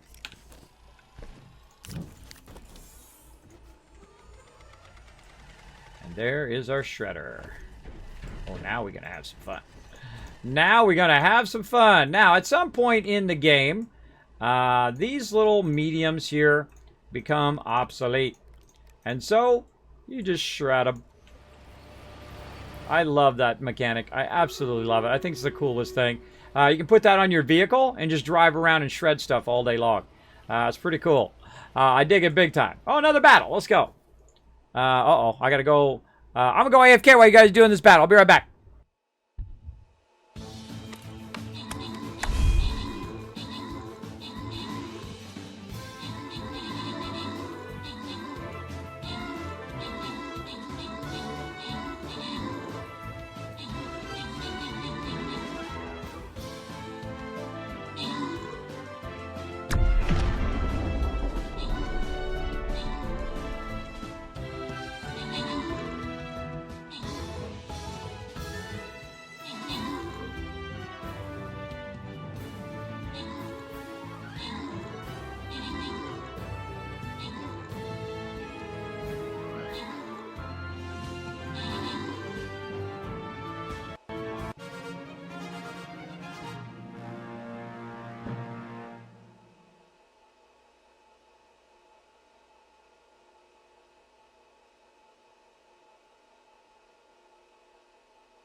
And I'm back. I'm the only one on Twitch with a stealth boy from Fallout, if you know what that is.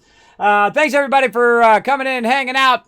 Let's go ahead and activate the Captain's Chest. Grant you guys some rewards. Bo, Rotisserie G, The Galaxy Effect, Subi, all getting some love, and Blauhorn, MVP. Nice job. Look at this. Closer and closer we get to the boss. Now, we already looped this whole entire map once, and we're going to keep on doing it again. Again, thank you so much for those follows. Oh, Lordy, thank you for that follow as well. And earlier, Bo coming in with that 100 biddies. All right, so let's go ahead and get back to it a little bit. I think I got a little extra time. I'm going to run long, apparently, today. All right, so we got that going. So we're going to extract a bit of this, and we're going to go ahead and use up some of these extra mediums over here to make some scrap. Now, I also have a bunch of extra scrap sitting around that I picked up. That I'm going to put in there as well. Some extra junk that I don't need. As well as hiding way over here is some of these extra things, right? That we used before. These extra stuff. So we can go ahead and throw those over there. Say, okay, this is part of my junk pile. Some of the stuff you might find in the world, like this table right over here. Let's just shape that out. Grab that table, bring it right over here. And what I'm going to do is melt down these resources to help me... I know. My thing's trying to remind me that kids are almost home. So I'm going to use these resources to help me get more resources. So if I run out of a certain type of resource, I can then basically take it and put it in there. Now, here's another little cool thing you can do. I'm going to move this auto arm over here. I'm going to take the plastic out and just set it down here. I'm going to go ahead and grab this scrap, put it right here. And what it's going to do is I'm going to turn this on. And whenever it has enough scrap, it's going to grab it and put it over here for me automatically. There's another fun thing you do. Put that in there, boom, and all this stuff goes flying. It makes a mess, but it's fun. There we go. So that's going to grind that up. And there we go. When it grabs it, it's going to try to put it onto here. Not quite enough yet.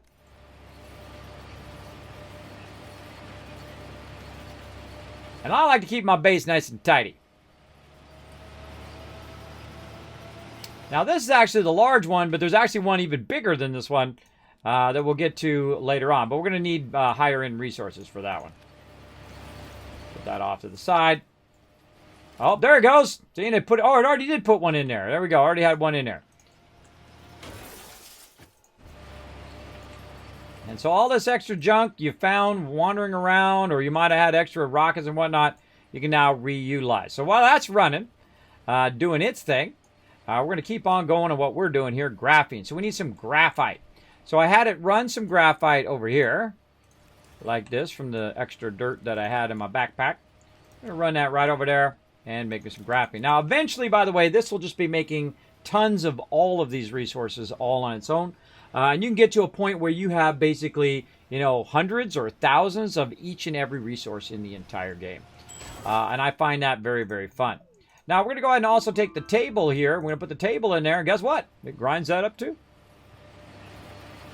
The only table it doesn't grind up is your original starter table. It doesn't grind that up. Oh, there we go. We're stacking that up over there. All right, graphene ready to rock. Okay, now we need that titanium alloy. Now, here's the thing. Nanocarbon alloy only needs one titanium alloy. So, once you're able to get that going, you're good. Now, okay, now let's get our titanium. Oh, wait a minute. Oh, wait. We're out of titanium. Oh, God. What are we going to do? You know what we're going to do? We're going to use this trade platform right here because I set it up just so it would do that. Because I knew I was going to run out. All right, so now that the whole thing is, though, you need to know what it's called. Now, titanium is easy to figure out because it's titanite, right? That's a real easy one. So I only need a little bit of titanium, so I'm going to actually tell it to take that junk, go trade it into outer space, in some trade space station, I guess, up there. And then it's going to go ahead and bring back me some titanium, so I don't have to go to the titanium planet and get it. A really great mechanic. I feel like the biggest problem with this mechanic is it's not early game. I feel like it's more useful early game than later game. Later game, you're going to just be rolling in resources. And even early game, you could just spend your time grinding the resources. But I feel like it would be better earlier game when you're just struggling to have one of this or one of that. But it would also accelerate the game, too, if it was earlier for people who understand the mechanics as well. Now, that's going to be gone for a minute or two. I'm going to wait for that to come back. And then when it comes back, look at that. It's brought us some titanium. Now, titanium early game is the thing you're always going to be looking for. Oh, I didn't even start this up. That's okay. We'll do that later. Do that later. All right. I didn't put it on loop. That was my bad. So now, that's it. We didn't have to go to the other planet to get the titanium, though we will set it up where it'll be extracting massive tons of titanium for us. Now we can just go ahead and take that titanium, put it right over here. Turn that titanium alloy on, and here we go, everybody. We're going to fire it up. Let's keep this stuff grinding up as well. Now, we made some titanium alloy earlier, which was okay. We made some other stuff from that. But what we want is right here, the very first thing, or the highest resource in the game, nanocarbon alloy. Now, why do you want to make nanocarbon alloy? Well, I'll show you in just a second. It's going to cost us a lot of research, but that's okay. We got 7,000. Do we have enough research to fire it up, everybody? Oh, I guess we're about to find out. Well, if I can remember what the heck, which one is it in? Which one? I know it's in the small somewhere. I always forget where it is. This one. All right, here it is. Oh, no! We're out of research. 12,500 is what we need to get to the highest level thing. So we're kind of bumming. But guess what, everybody? Guess what? We go look over here. We got any other research laying around? No, we don't. We don't have any research going on. So what we need to do is grab some research. Now, how much do I need? Right now, about 7,000. So I need about 5,000 research. Now, we know where to go. We know where to go to get an easy 5,000 research. And I've also made a bunch of packagers that are going to help us out with that little bit of problem. And we'll take all of these canisters off here now. And I can eventually grind those up. But let's take these packagers with us, and we know where to go. Now, before we leave, though, we're going to need some ammonium. We're going to go ahead and grab some of that as well. Let's go on a little ride. Out the way! I'm coming through. Oh, wait, there's a whole bunch just sitting on the ground right there. I was going to use my vehicle, but they're literally sitting right there. All right, a little bit of ammonium. I'm just going to leave my vehicle there. That's Kismet parking for you right there. That's primo parking. All right over here. We always should make sure that we have some solid fuel thrusters. What do we got here? Ceramic and glass. All right, we'll pull those out. And we need, oh, our plastic. I think this is plastic. What do we need? Aluminum. Aluminum. Which is way over here. Let's put our tungsten back in. And let's grab our aluminum. Again, eventually we'll have this all automated, so it's nice and easy. But we'll go ahead and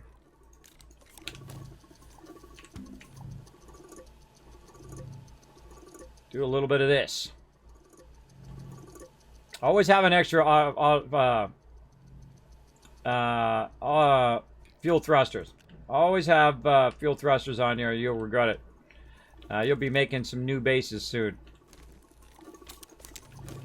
Alright, let's let that run out. So I'm going to make a couple of them. I'm going to take this one. Put it up here on the vehicle. What is it I don't have on me right now? Canister. I can tell you that. I can always tell when I'm, without stuff. Because they're not in their appropriate spot. Like canister here. And then... There we go. There we go. Oh, there's a canister right there on the ground. Out my way. Alright, another one of these. And we're looking good. Okay, so now we got that going. So we need a bit more research. Let's go. Now, next time, I'm going to really scale this up. You're going to see me build large vehicles and large extractors and large stuff that's going to just be extracting more and more resources. And now that we know that we can do nanocarbon alloy, we can also do the largest containers as well, and gas containers and all sorts of cool stuff. And again, I'd love to sit and play this game all day long, but IRL always comes to town, if you know what I mean. Can you grind up extra tethers, Kiz? I can grind up those tethers. Oh, absolutely. I never tried, but it should work. What's that? What should work? I know everything should work. I've already done this all before. I've all done it before because I've played this game for many, many hours. Oh, God, I missed it. I missed it again. Darn it. Just that last second, I could have got it. I could have got it. I could actually land at one of these, take off again, and then land again. But I guess we're going all the way around. Let's do it. Now, again, usually I'm just talking to the chat while I'm doing stuff, trying to give them an idea of what I'm thinking, where I'm going. I'm not really asking the chat. There you go. Oh, you're talking about the tethers. Yeah, the tethers do grind up. Oh, absolutely. Grind up pretty much everything except for your spaceships.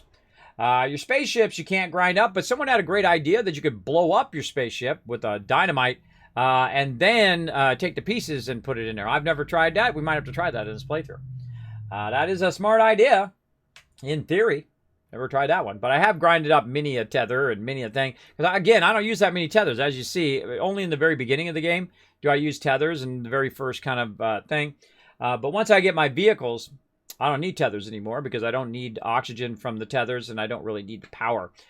Because I can just use a generator to give myself enough power, even when I'm using the wide mod, even when I'm using the other thing. As long as I have enough oxygen and enough power, I'm good. I can run completely autonomously from the rest of the base. And I feel like drawing power from your base also slows down all of your research and all that other stuff from the very beginning, which I feel is completely unnecessary to have those tethers. But the tethers are great if you lose your way a lot. They're great if you want to extend the power and do all that stuff. Now, I stopped using tethers a while ago because also it used to lag your entire game. But they did come out with an update that fixes that wonderfully. So you can do tethers for days now. But it used to also lag the game, too. If you do too many. I'm talking like hundreds of tethers. I mean, I used to do tethers for days all over the place. All right, here we are back to Aatrox. And while we were gone, guess what? It's been over cranking out a couple. Yeah, well, thank you. I'll go ahead and take that helium back. Thank you very much. Put that in my base on my thing before I forget. Okay, now we don't really need to do much here, so we don't really have to have all of these connected, by the way. I can get one connected, it'd be great. Nope, okay, I'll just turn it around there. Or turn it this way. There we go. We don't necessarily need to bring all of these with us. All we need to do is go ahead and grab our packager here. Put that, say, on that one. Let's get this resources off of there. Packager on there, and then this. Now, we could actually do this without all of this. We could go ahead and put this here, put that there, put that on there. Now, the thing I would bring, and one I would rotate this around the other way. If I could. Rotate that way. This way the light's on the bottom and all the stuff I'm going to use on the top. What I would definitely do before you leave here is make sure that you bring your organic with you, because if you need your generator, you're definitely going to need some organic. So let's run over here, grab some more from this side.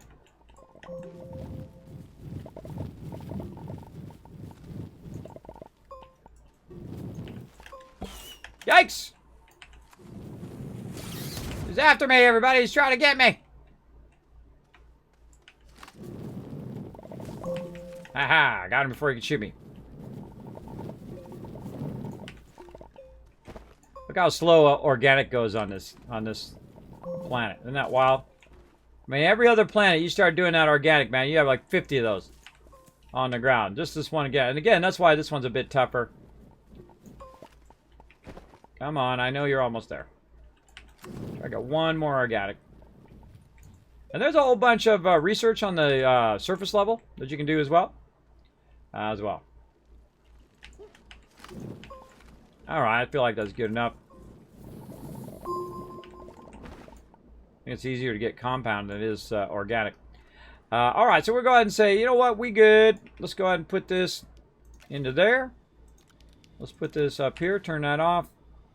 Turn that off. And we're just going to take our vehicle. That's it. We out.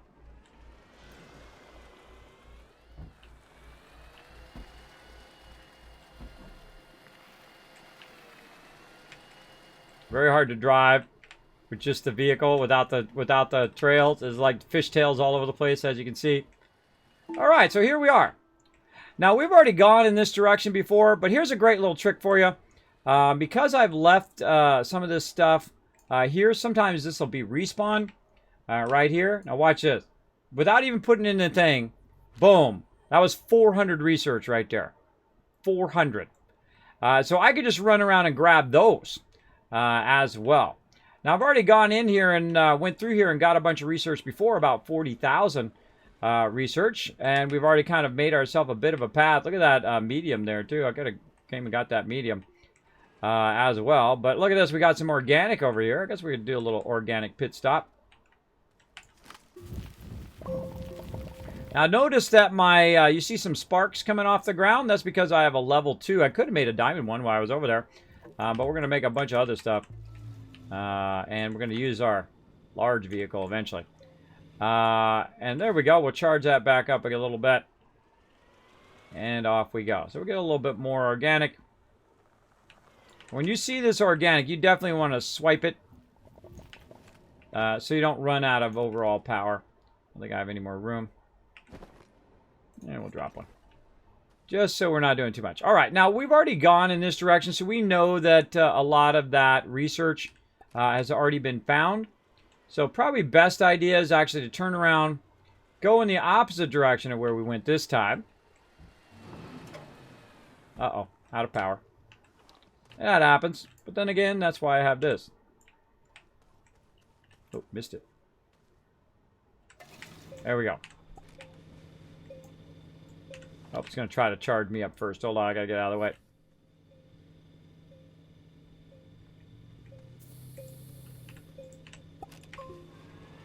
All right, see, that's usually where I find the mediums right there. And I didn't bother packaging it before because I don't typically use the mediums. But I already unlocked it now. I can always make them. All right, oh, there we go. So there's our beacon area going up. I'm surprised I didn't put a beacon here. I did see some stuff in that direction. But let's just go ahead and say this way. Now, I always like to go in a certain kind of north-south or east-west kind of direction, or basically key off of my ramp here as my direction. You got to watch out. There's sometimes, oh, look at this oxygen filter hiding under there. I didn't even know that was under there, everybody. Had no idea. Oh, that's a working medium there, too. That's 2 working mediums. Oh, that's nice. Very nice. Now, again, over here, I just run over here. Grab that one. Again, remember, we need 12,500. I think we might have enough time to get this done today. And there's another one over there. Watch out for holes and bad guys. I can literally just run around and do this until I have enough. Now, also, sometimes underneath these, if you dig down in there, there might be some research underneath there that we can take back. And so I usually just shape these out as I go. Gotta keep myself out of there, though. Because sometimes it'll fall down like that. Ooh, look out. Okay. Now, by the way, if I lose power, I won't be able to shape down here. Because I have to have the mod. So very important to keep that in mind when you're doing all of this stuff. That you have enough power to continuously go. Now, I'm going to go ahead and just shape out a little platform here. A little bit of road.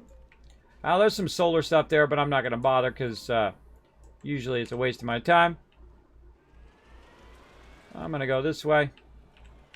And I'm just going to go ahead and follow what I already got going here. And let's just go ahead and angle it down. Just a little bit, or do we want to just go? I feel like maybe just straight across. Let's just angle it down a little bit. We'll go check this one over here.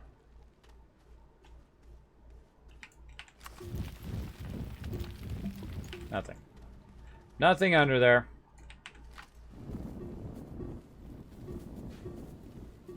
Now this is a big obvious, hey Kismet, you went that way. Because the gray here that you see on the ground level is only made by you doing it. By you shaping or flattening that area. That's a dead giveaway. Whoa, look out for the bad guy. Whoa, whoa, whoa, whoa, whoa. Bad guy trying to get me. Uh-oh. Yeah, I couldn't shape because I ran out of power. Aha, got you, bro. Keep your gas cloud away from me. Wow, another medium printer. Medium generator. That's a third medium we've seen. Holy mackerel! Oh, and it actually has a carbon to go with it.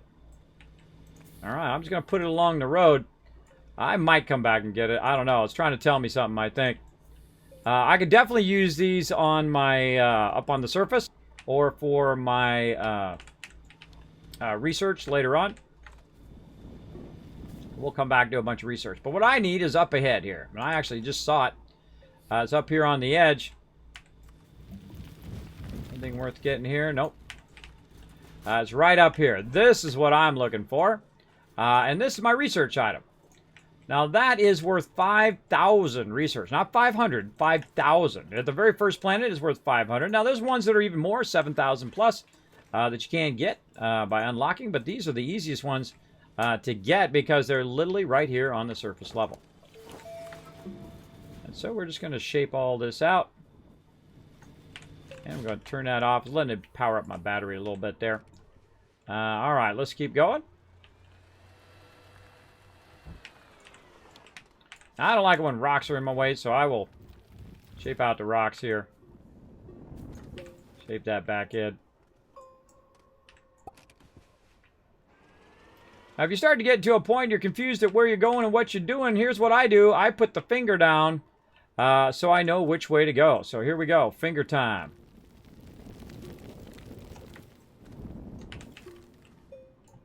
That way. That's the way back. Right there. So instead of doing beacons and doing all that other ridiculous stuff, I just use landmarks, which is how I get around in real life anyway.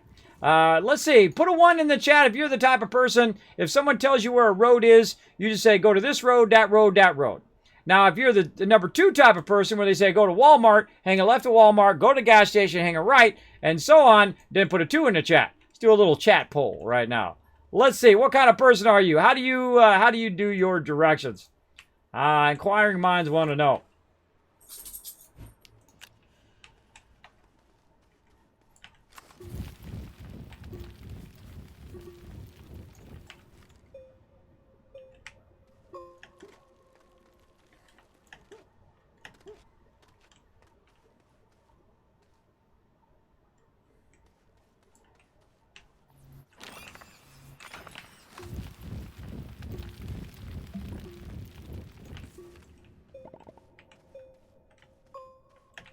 Yikes. Careful.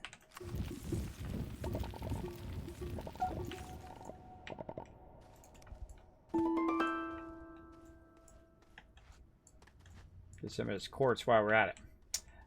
Let's see. Yep, a lot of two peeps. I'm a two person as well. I'm a landmark type of person. You tell me roads, I am going to get lost. I'm not even going to bother. I'm like, don't even tell me roads, bro. Just tell me what is next to. Tell me what it's next to, and then that is going to make it easier. All right, there we go. So we got that beacon. We can put it back on the way back as well. So I'm looking around for any of these things that I can go ahead and grab. Now I'm actually going to put some of this back and trade this out with some of these. Over here. Put that up there.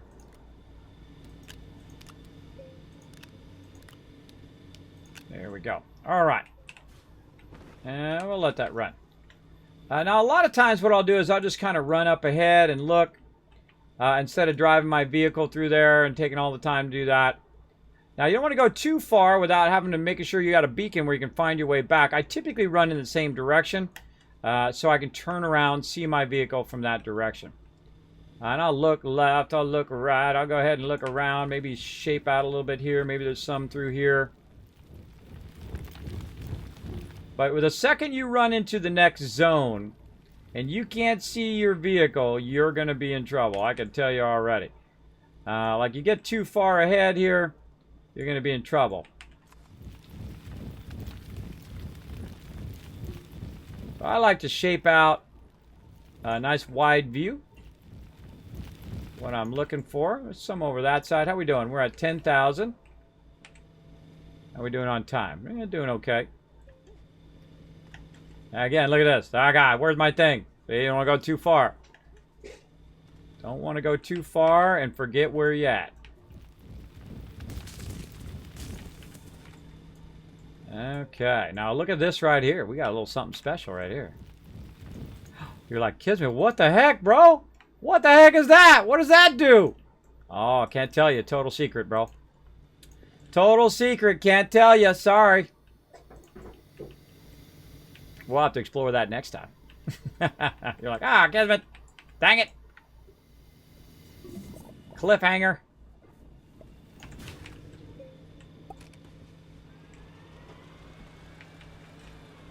Now, by the way, when you get on and off your vehicle, when you get in and out of your... I was making lots of noise behind me. When you get in and out of your vehicle, when you do a bunch of stuff, like your ship and whatnot, that is going to save your game. You definitely want to do that every now and again. Otherwise, you'll be doing all of this again. For sure. Which is why I love the vehicle, too. I love the tractor. It's really easy to get around on it. And it also saves the game for you as you go. And I feel like this game's like Roadmaker 5.0. Very fun. You can make a lot easier roads later on. But right now, we're just kind of manually making our roads. Very nice. And you're like, Kismet, how are you going to find your way back? Oh, I'll make it back. You'll see. You'll see.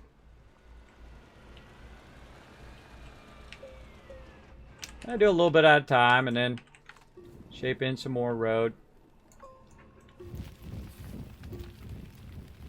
Now down here, because I only got a level 2 thing, I can still shape as long as I got power, but it will take longer.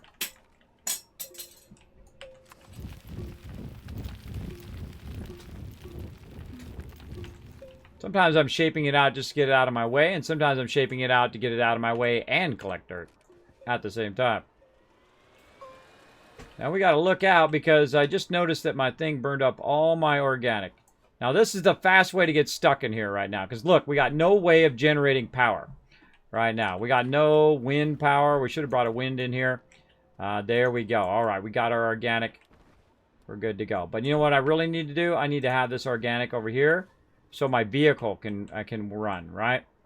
And so we need to look for some more organic. That should be our priority right now, because we're going to run out of power. If I start shaping and stuff like that, forget about it. Usually there's 2 of those on there, 1 or 2 of them. I can also just say, forget it. I'm just going to go look for the ones that are laying out in the open. There's some oxygen filter. Backpack full.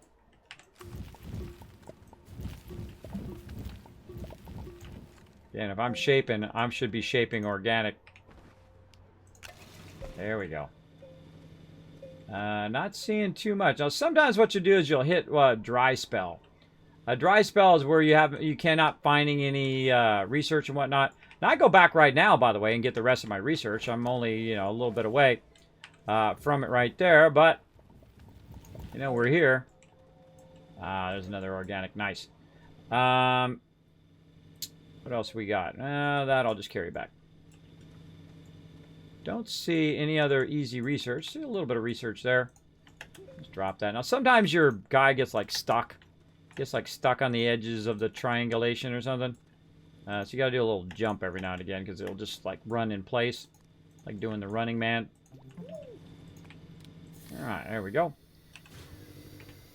Okay, so to the left here, I saw a little spot. Let's go look over there. Oh, yeah. Here we go. A little more organic. Have a bit of that. And then over this way. Now, again, this is how you get lost right here. Now, which way am I going? I'm going southwest, so I got to go northeast to get back. Now, I find once you see it once, sometimes it's hard to see it the second time. I'll just keep running this way.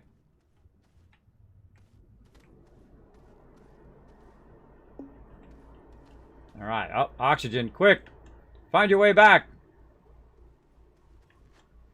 I also look at landmarks, like I came down that thing, so we know we came that way. And whatnot. Oh, it keeps getting me stuck. It caused me to get killed. I love to ride it right down to the edge. Like that. I'm so bad. I'm so bad. Ride it right to the edge.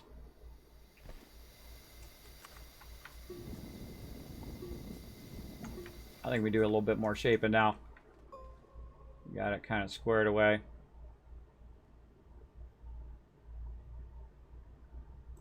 Trying to find a good median spot. Let's say right there. I want to keep going up though.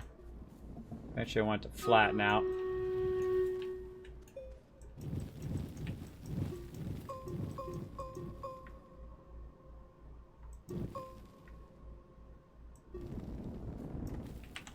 Yeah, something like that. Close enough. Alright, wow, another battle already? Holy mackerel. Time goes by really fast in this game. There's one to the right. Okay, right there. Just hoping to find a couple more. Another medium. Look at that over there. There's another medium way over there. Let's check under this. Nothing. Man, we are finding so many mediums. I just feel like I'm going to go grab it and bring it back. Look at this. Oh, it's another light. Work light. And another medium. See, this is where you go to find a ton of these mediums. I knew the second I unlocked it, I was going to find a ton of them. Now, again, I could go and I think it's trying to tell me, Kismet, you should use your packagers on those, but I'm not going to. I'm good. I'm good. I'm looking for research. Let's go nice and straight here. We're going to go nice and northy. Yeah, so I'm hitting a dry spell here. And usually when I have my large vehicle, I can just keep going and going and going. Then I'm also going to be paving and cutting my way through. You're going to see how much easier this is when I have my large vehicle. But right now, we're just going to keep going. 1,200, getting there, getting there. Where is it? Let's put it on the thing we're looking for. Right here, RTG, 1250. Come on, what do we got under here? Come on, give me one. Nope, no power. Nothing under there. Wow, okay. Well, here's the thing. I could just keep going and going and going. And eventually find some. Or I can just go ahead and hit a few of these. Let's see where we're at now. There we go. We got it. That was it. Okay, now. Oh, God. Oh, God. Where we come from? Where we go, everybody? Oh, no. Oh, no. We're going to die. Oh, wait. There's my beacon. I can see it off in the distance. Also, I can just roll over this and it'll tell me that I'm running south. So that's another easy way to know which way you're going. So before you leave your vehicle, look at what direction you're actually running. Now, while I'm driving back here, I'm going to go ahead and, again, I did that not even by research, by the way, just by picking stuff up in the game, which is real fun. I'm going to go ahead and get myself going in the right direction here. Get up there. All right. Now, I'm just going to use the areas that I know I've already seen and that I've shaped as a basically a path to making my way back. And remember that glowy thing? That's a great way of leaving yourself a little path marker, too. Leaving your little glowy thing there. And we see we left some resources on the ground there and whatnot. Now, here's the thing. Uh-oh. Where do I go from here? Because I don't see a path over that way. So let's go this way. Aha! Aha! The big finger! Saying, Kismet, that way! Okay, now we know which way to go.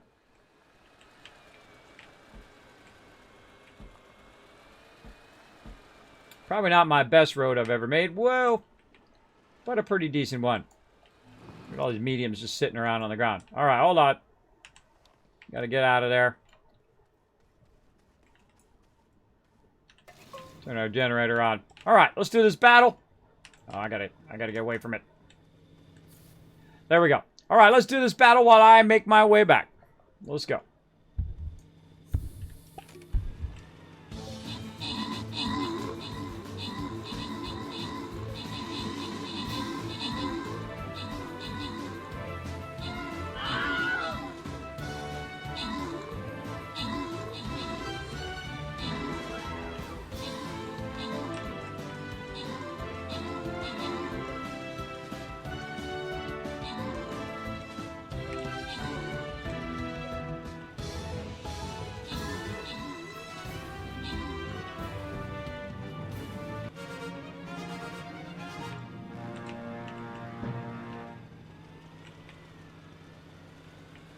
One second, everybody.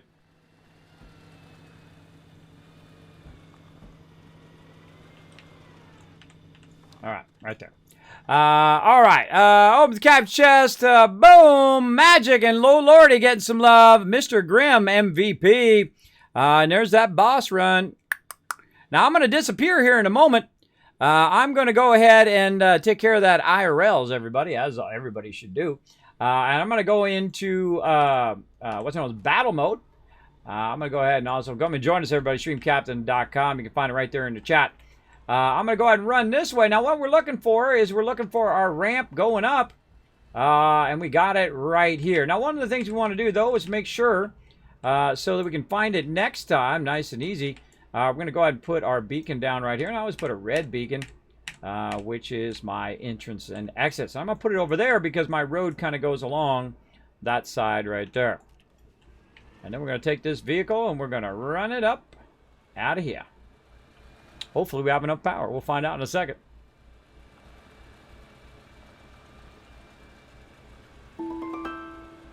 That's a long way down right there.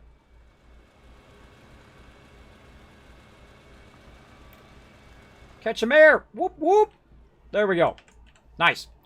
Okay, so we got plenty of research there, but we're about to burn all of our research. We want to bring a little bit extra with us. Turn that off. Now, here's the cool thing. In a minute, I'm going to be able to basically have unlimited power. Once we have that unlimited power, that's it. Forget about it. We win. That's all we got to do, everybody. That's all we got to do. Now I kind of did a little stretch goal here. We got all our other goals in place. But our little bit of stretch goal, make our first RTG. Let's go. Let's go. Running long on the stream. What's up, Mr. Grimm? Thanks for hanging out. Getting that loot. Look at you guys crushing the loot. Now, we're going to be doing like 10, 15 hours of battles today, so you guys are going to get lots of loot. So if I run a little bit long on that, just go with it. Go with it. Okay, we got that done, and where is our sexy, sexy base? Right over there. Let's go. Boom. Now we're going to head back to our main base, and guess what? We're about to unlock unlimited power. We're going to be able to power up all of our bases, all of our extractors, all of our vehicles, everything. Easy peasy. Right over here. Let's hope we find our base quickly. Quickly! Again, this is like a game you start playing at like 5 p.m. and then the sun's coming up. Right? Oh, whoa, whoa, hold on. Whoa, 12 hours went by. What the heck? Yeah, that's that type of game. That's what I love about it. I love games that really you just get lost in them. And this is one of those games. You're not in a hurry. You're not doing anything. You're not doing space battles or whatever. You're building and you're collecting and you're doing your little thing and you're making all your automation. And you're doing your stuff and you're doing extractors. Like, okay, I want an extractor there. I'm going to build this base and I'm going to power that thing up. And I want to go to this planet. I want to do this on that planet. I want to even all this out and flatten it out and do all of that. I love that about it. It's just the greatest. It's the greatest style of game for that type of thing, if that's your thing.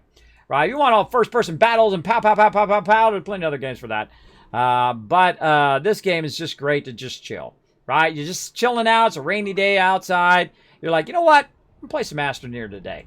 That's what this kind of game is. That's why I play it on Mondays, because that's like my chill day, right? You need something good on your Mondays to get your days, your week started off good. And for sure, a great way to chill out on a Monday as well is Astroneer here. Okay, got that done. GG. We got the unlocks going, but you know what else we should do? We should go ahead and take these right over here, because we're going to need some more research later on.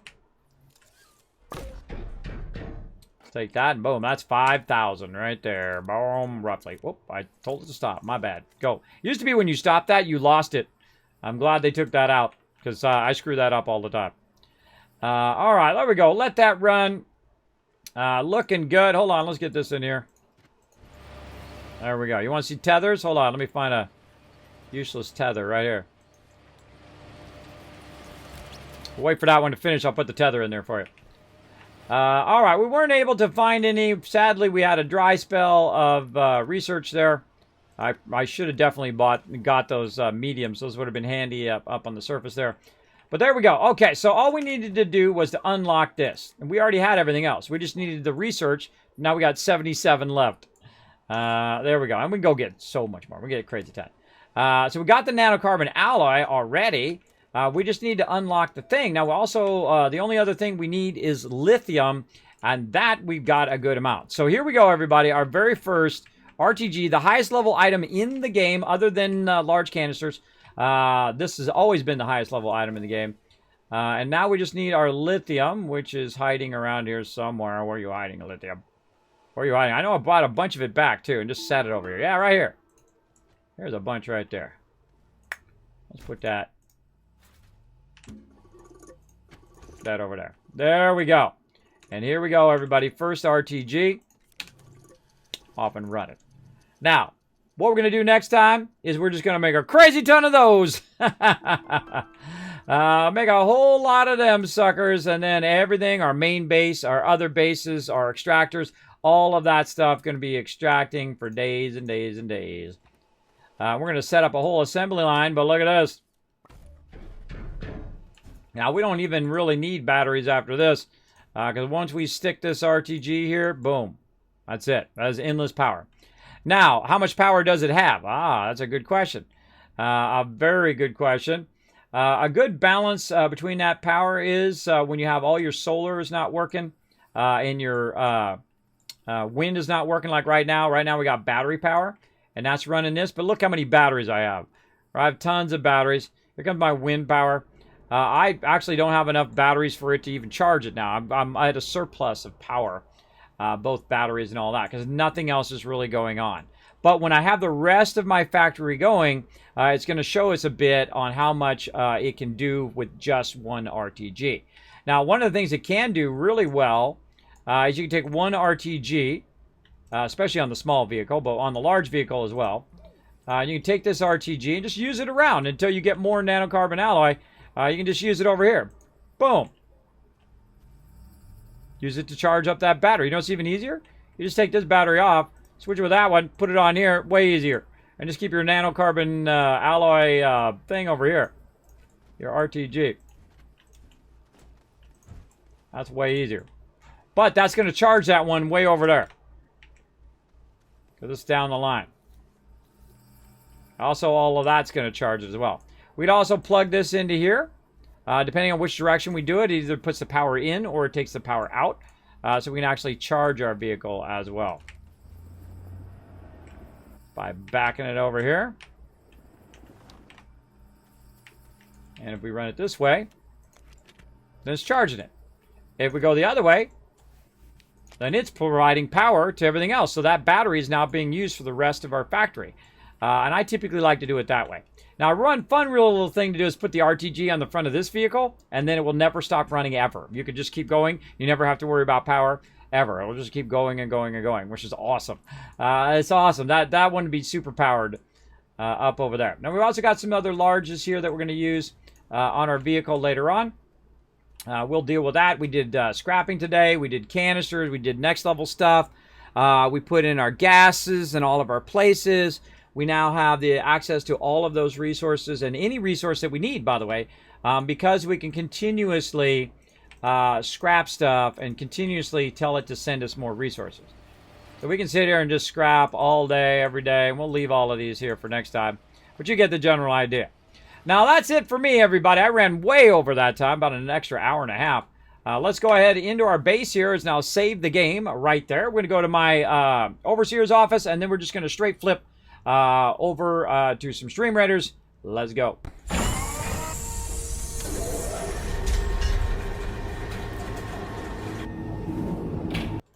All right, now we're going to go ahead and cue this up here. I got to change my title and do a whole bunch of stuff right over here. So we're going to get our titles set up. We're going to switch our titles. Normally I turn the stream off and back on again. I'm not going to bother. I'm just going to go ahead and just let it keep running.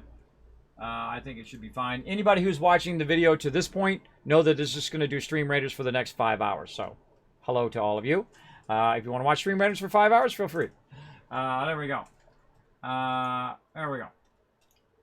Like to let people know. Send them a little message. All right, we're going to go ahead and switch that over to Stream Raiders.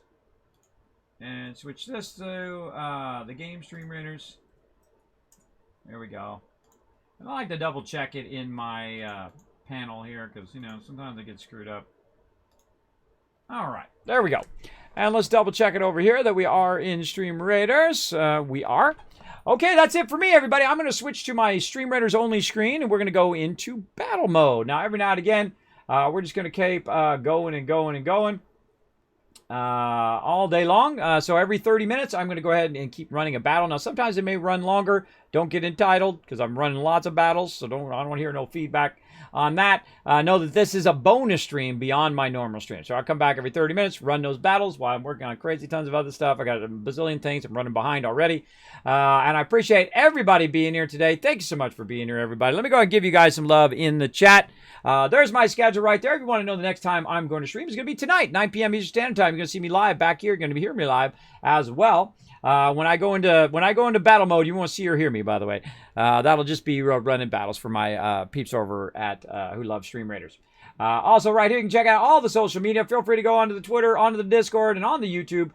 Tons of awesome stuff there, as well as the Kismet website, kismet.gg. You can find all the links right there in the chat. And I'm going to go ahead and give you guys 5,000 KizCats for being awesome. How are we looking on our retweets today? I forgot totally about it today. How we looking? Well, close enough. Boom, bam, there we go. Another 1,000 KizCats for all of you for hanging out on my stream. You guys have been styling for my next giveaway. I got a bunch of giveaways to give away. I just got to get to them. Got tons of stuff. So that's it for me, everybody. I will see you all next time. Bye, everybody. Hey everybody, Kismet here. Thank you so much for watching this video. Make sure to hit that subscribe button right in the center of the screen. Also, check me out live on twitch.tv/Kismet. I'll see you all next time.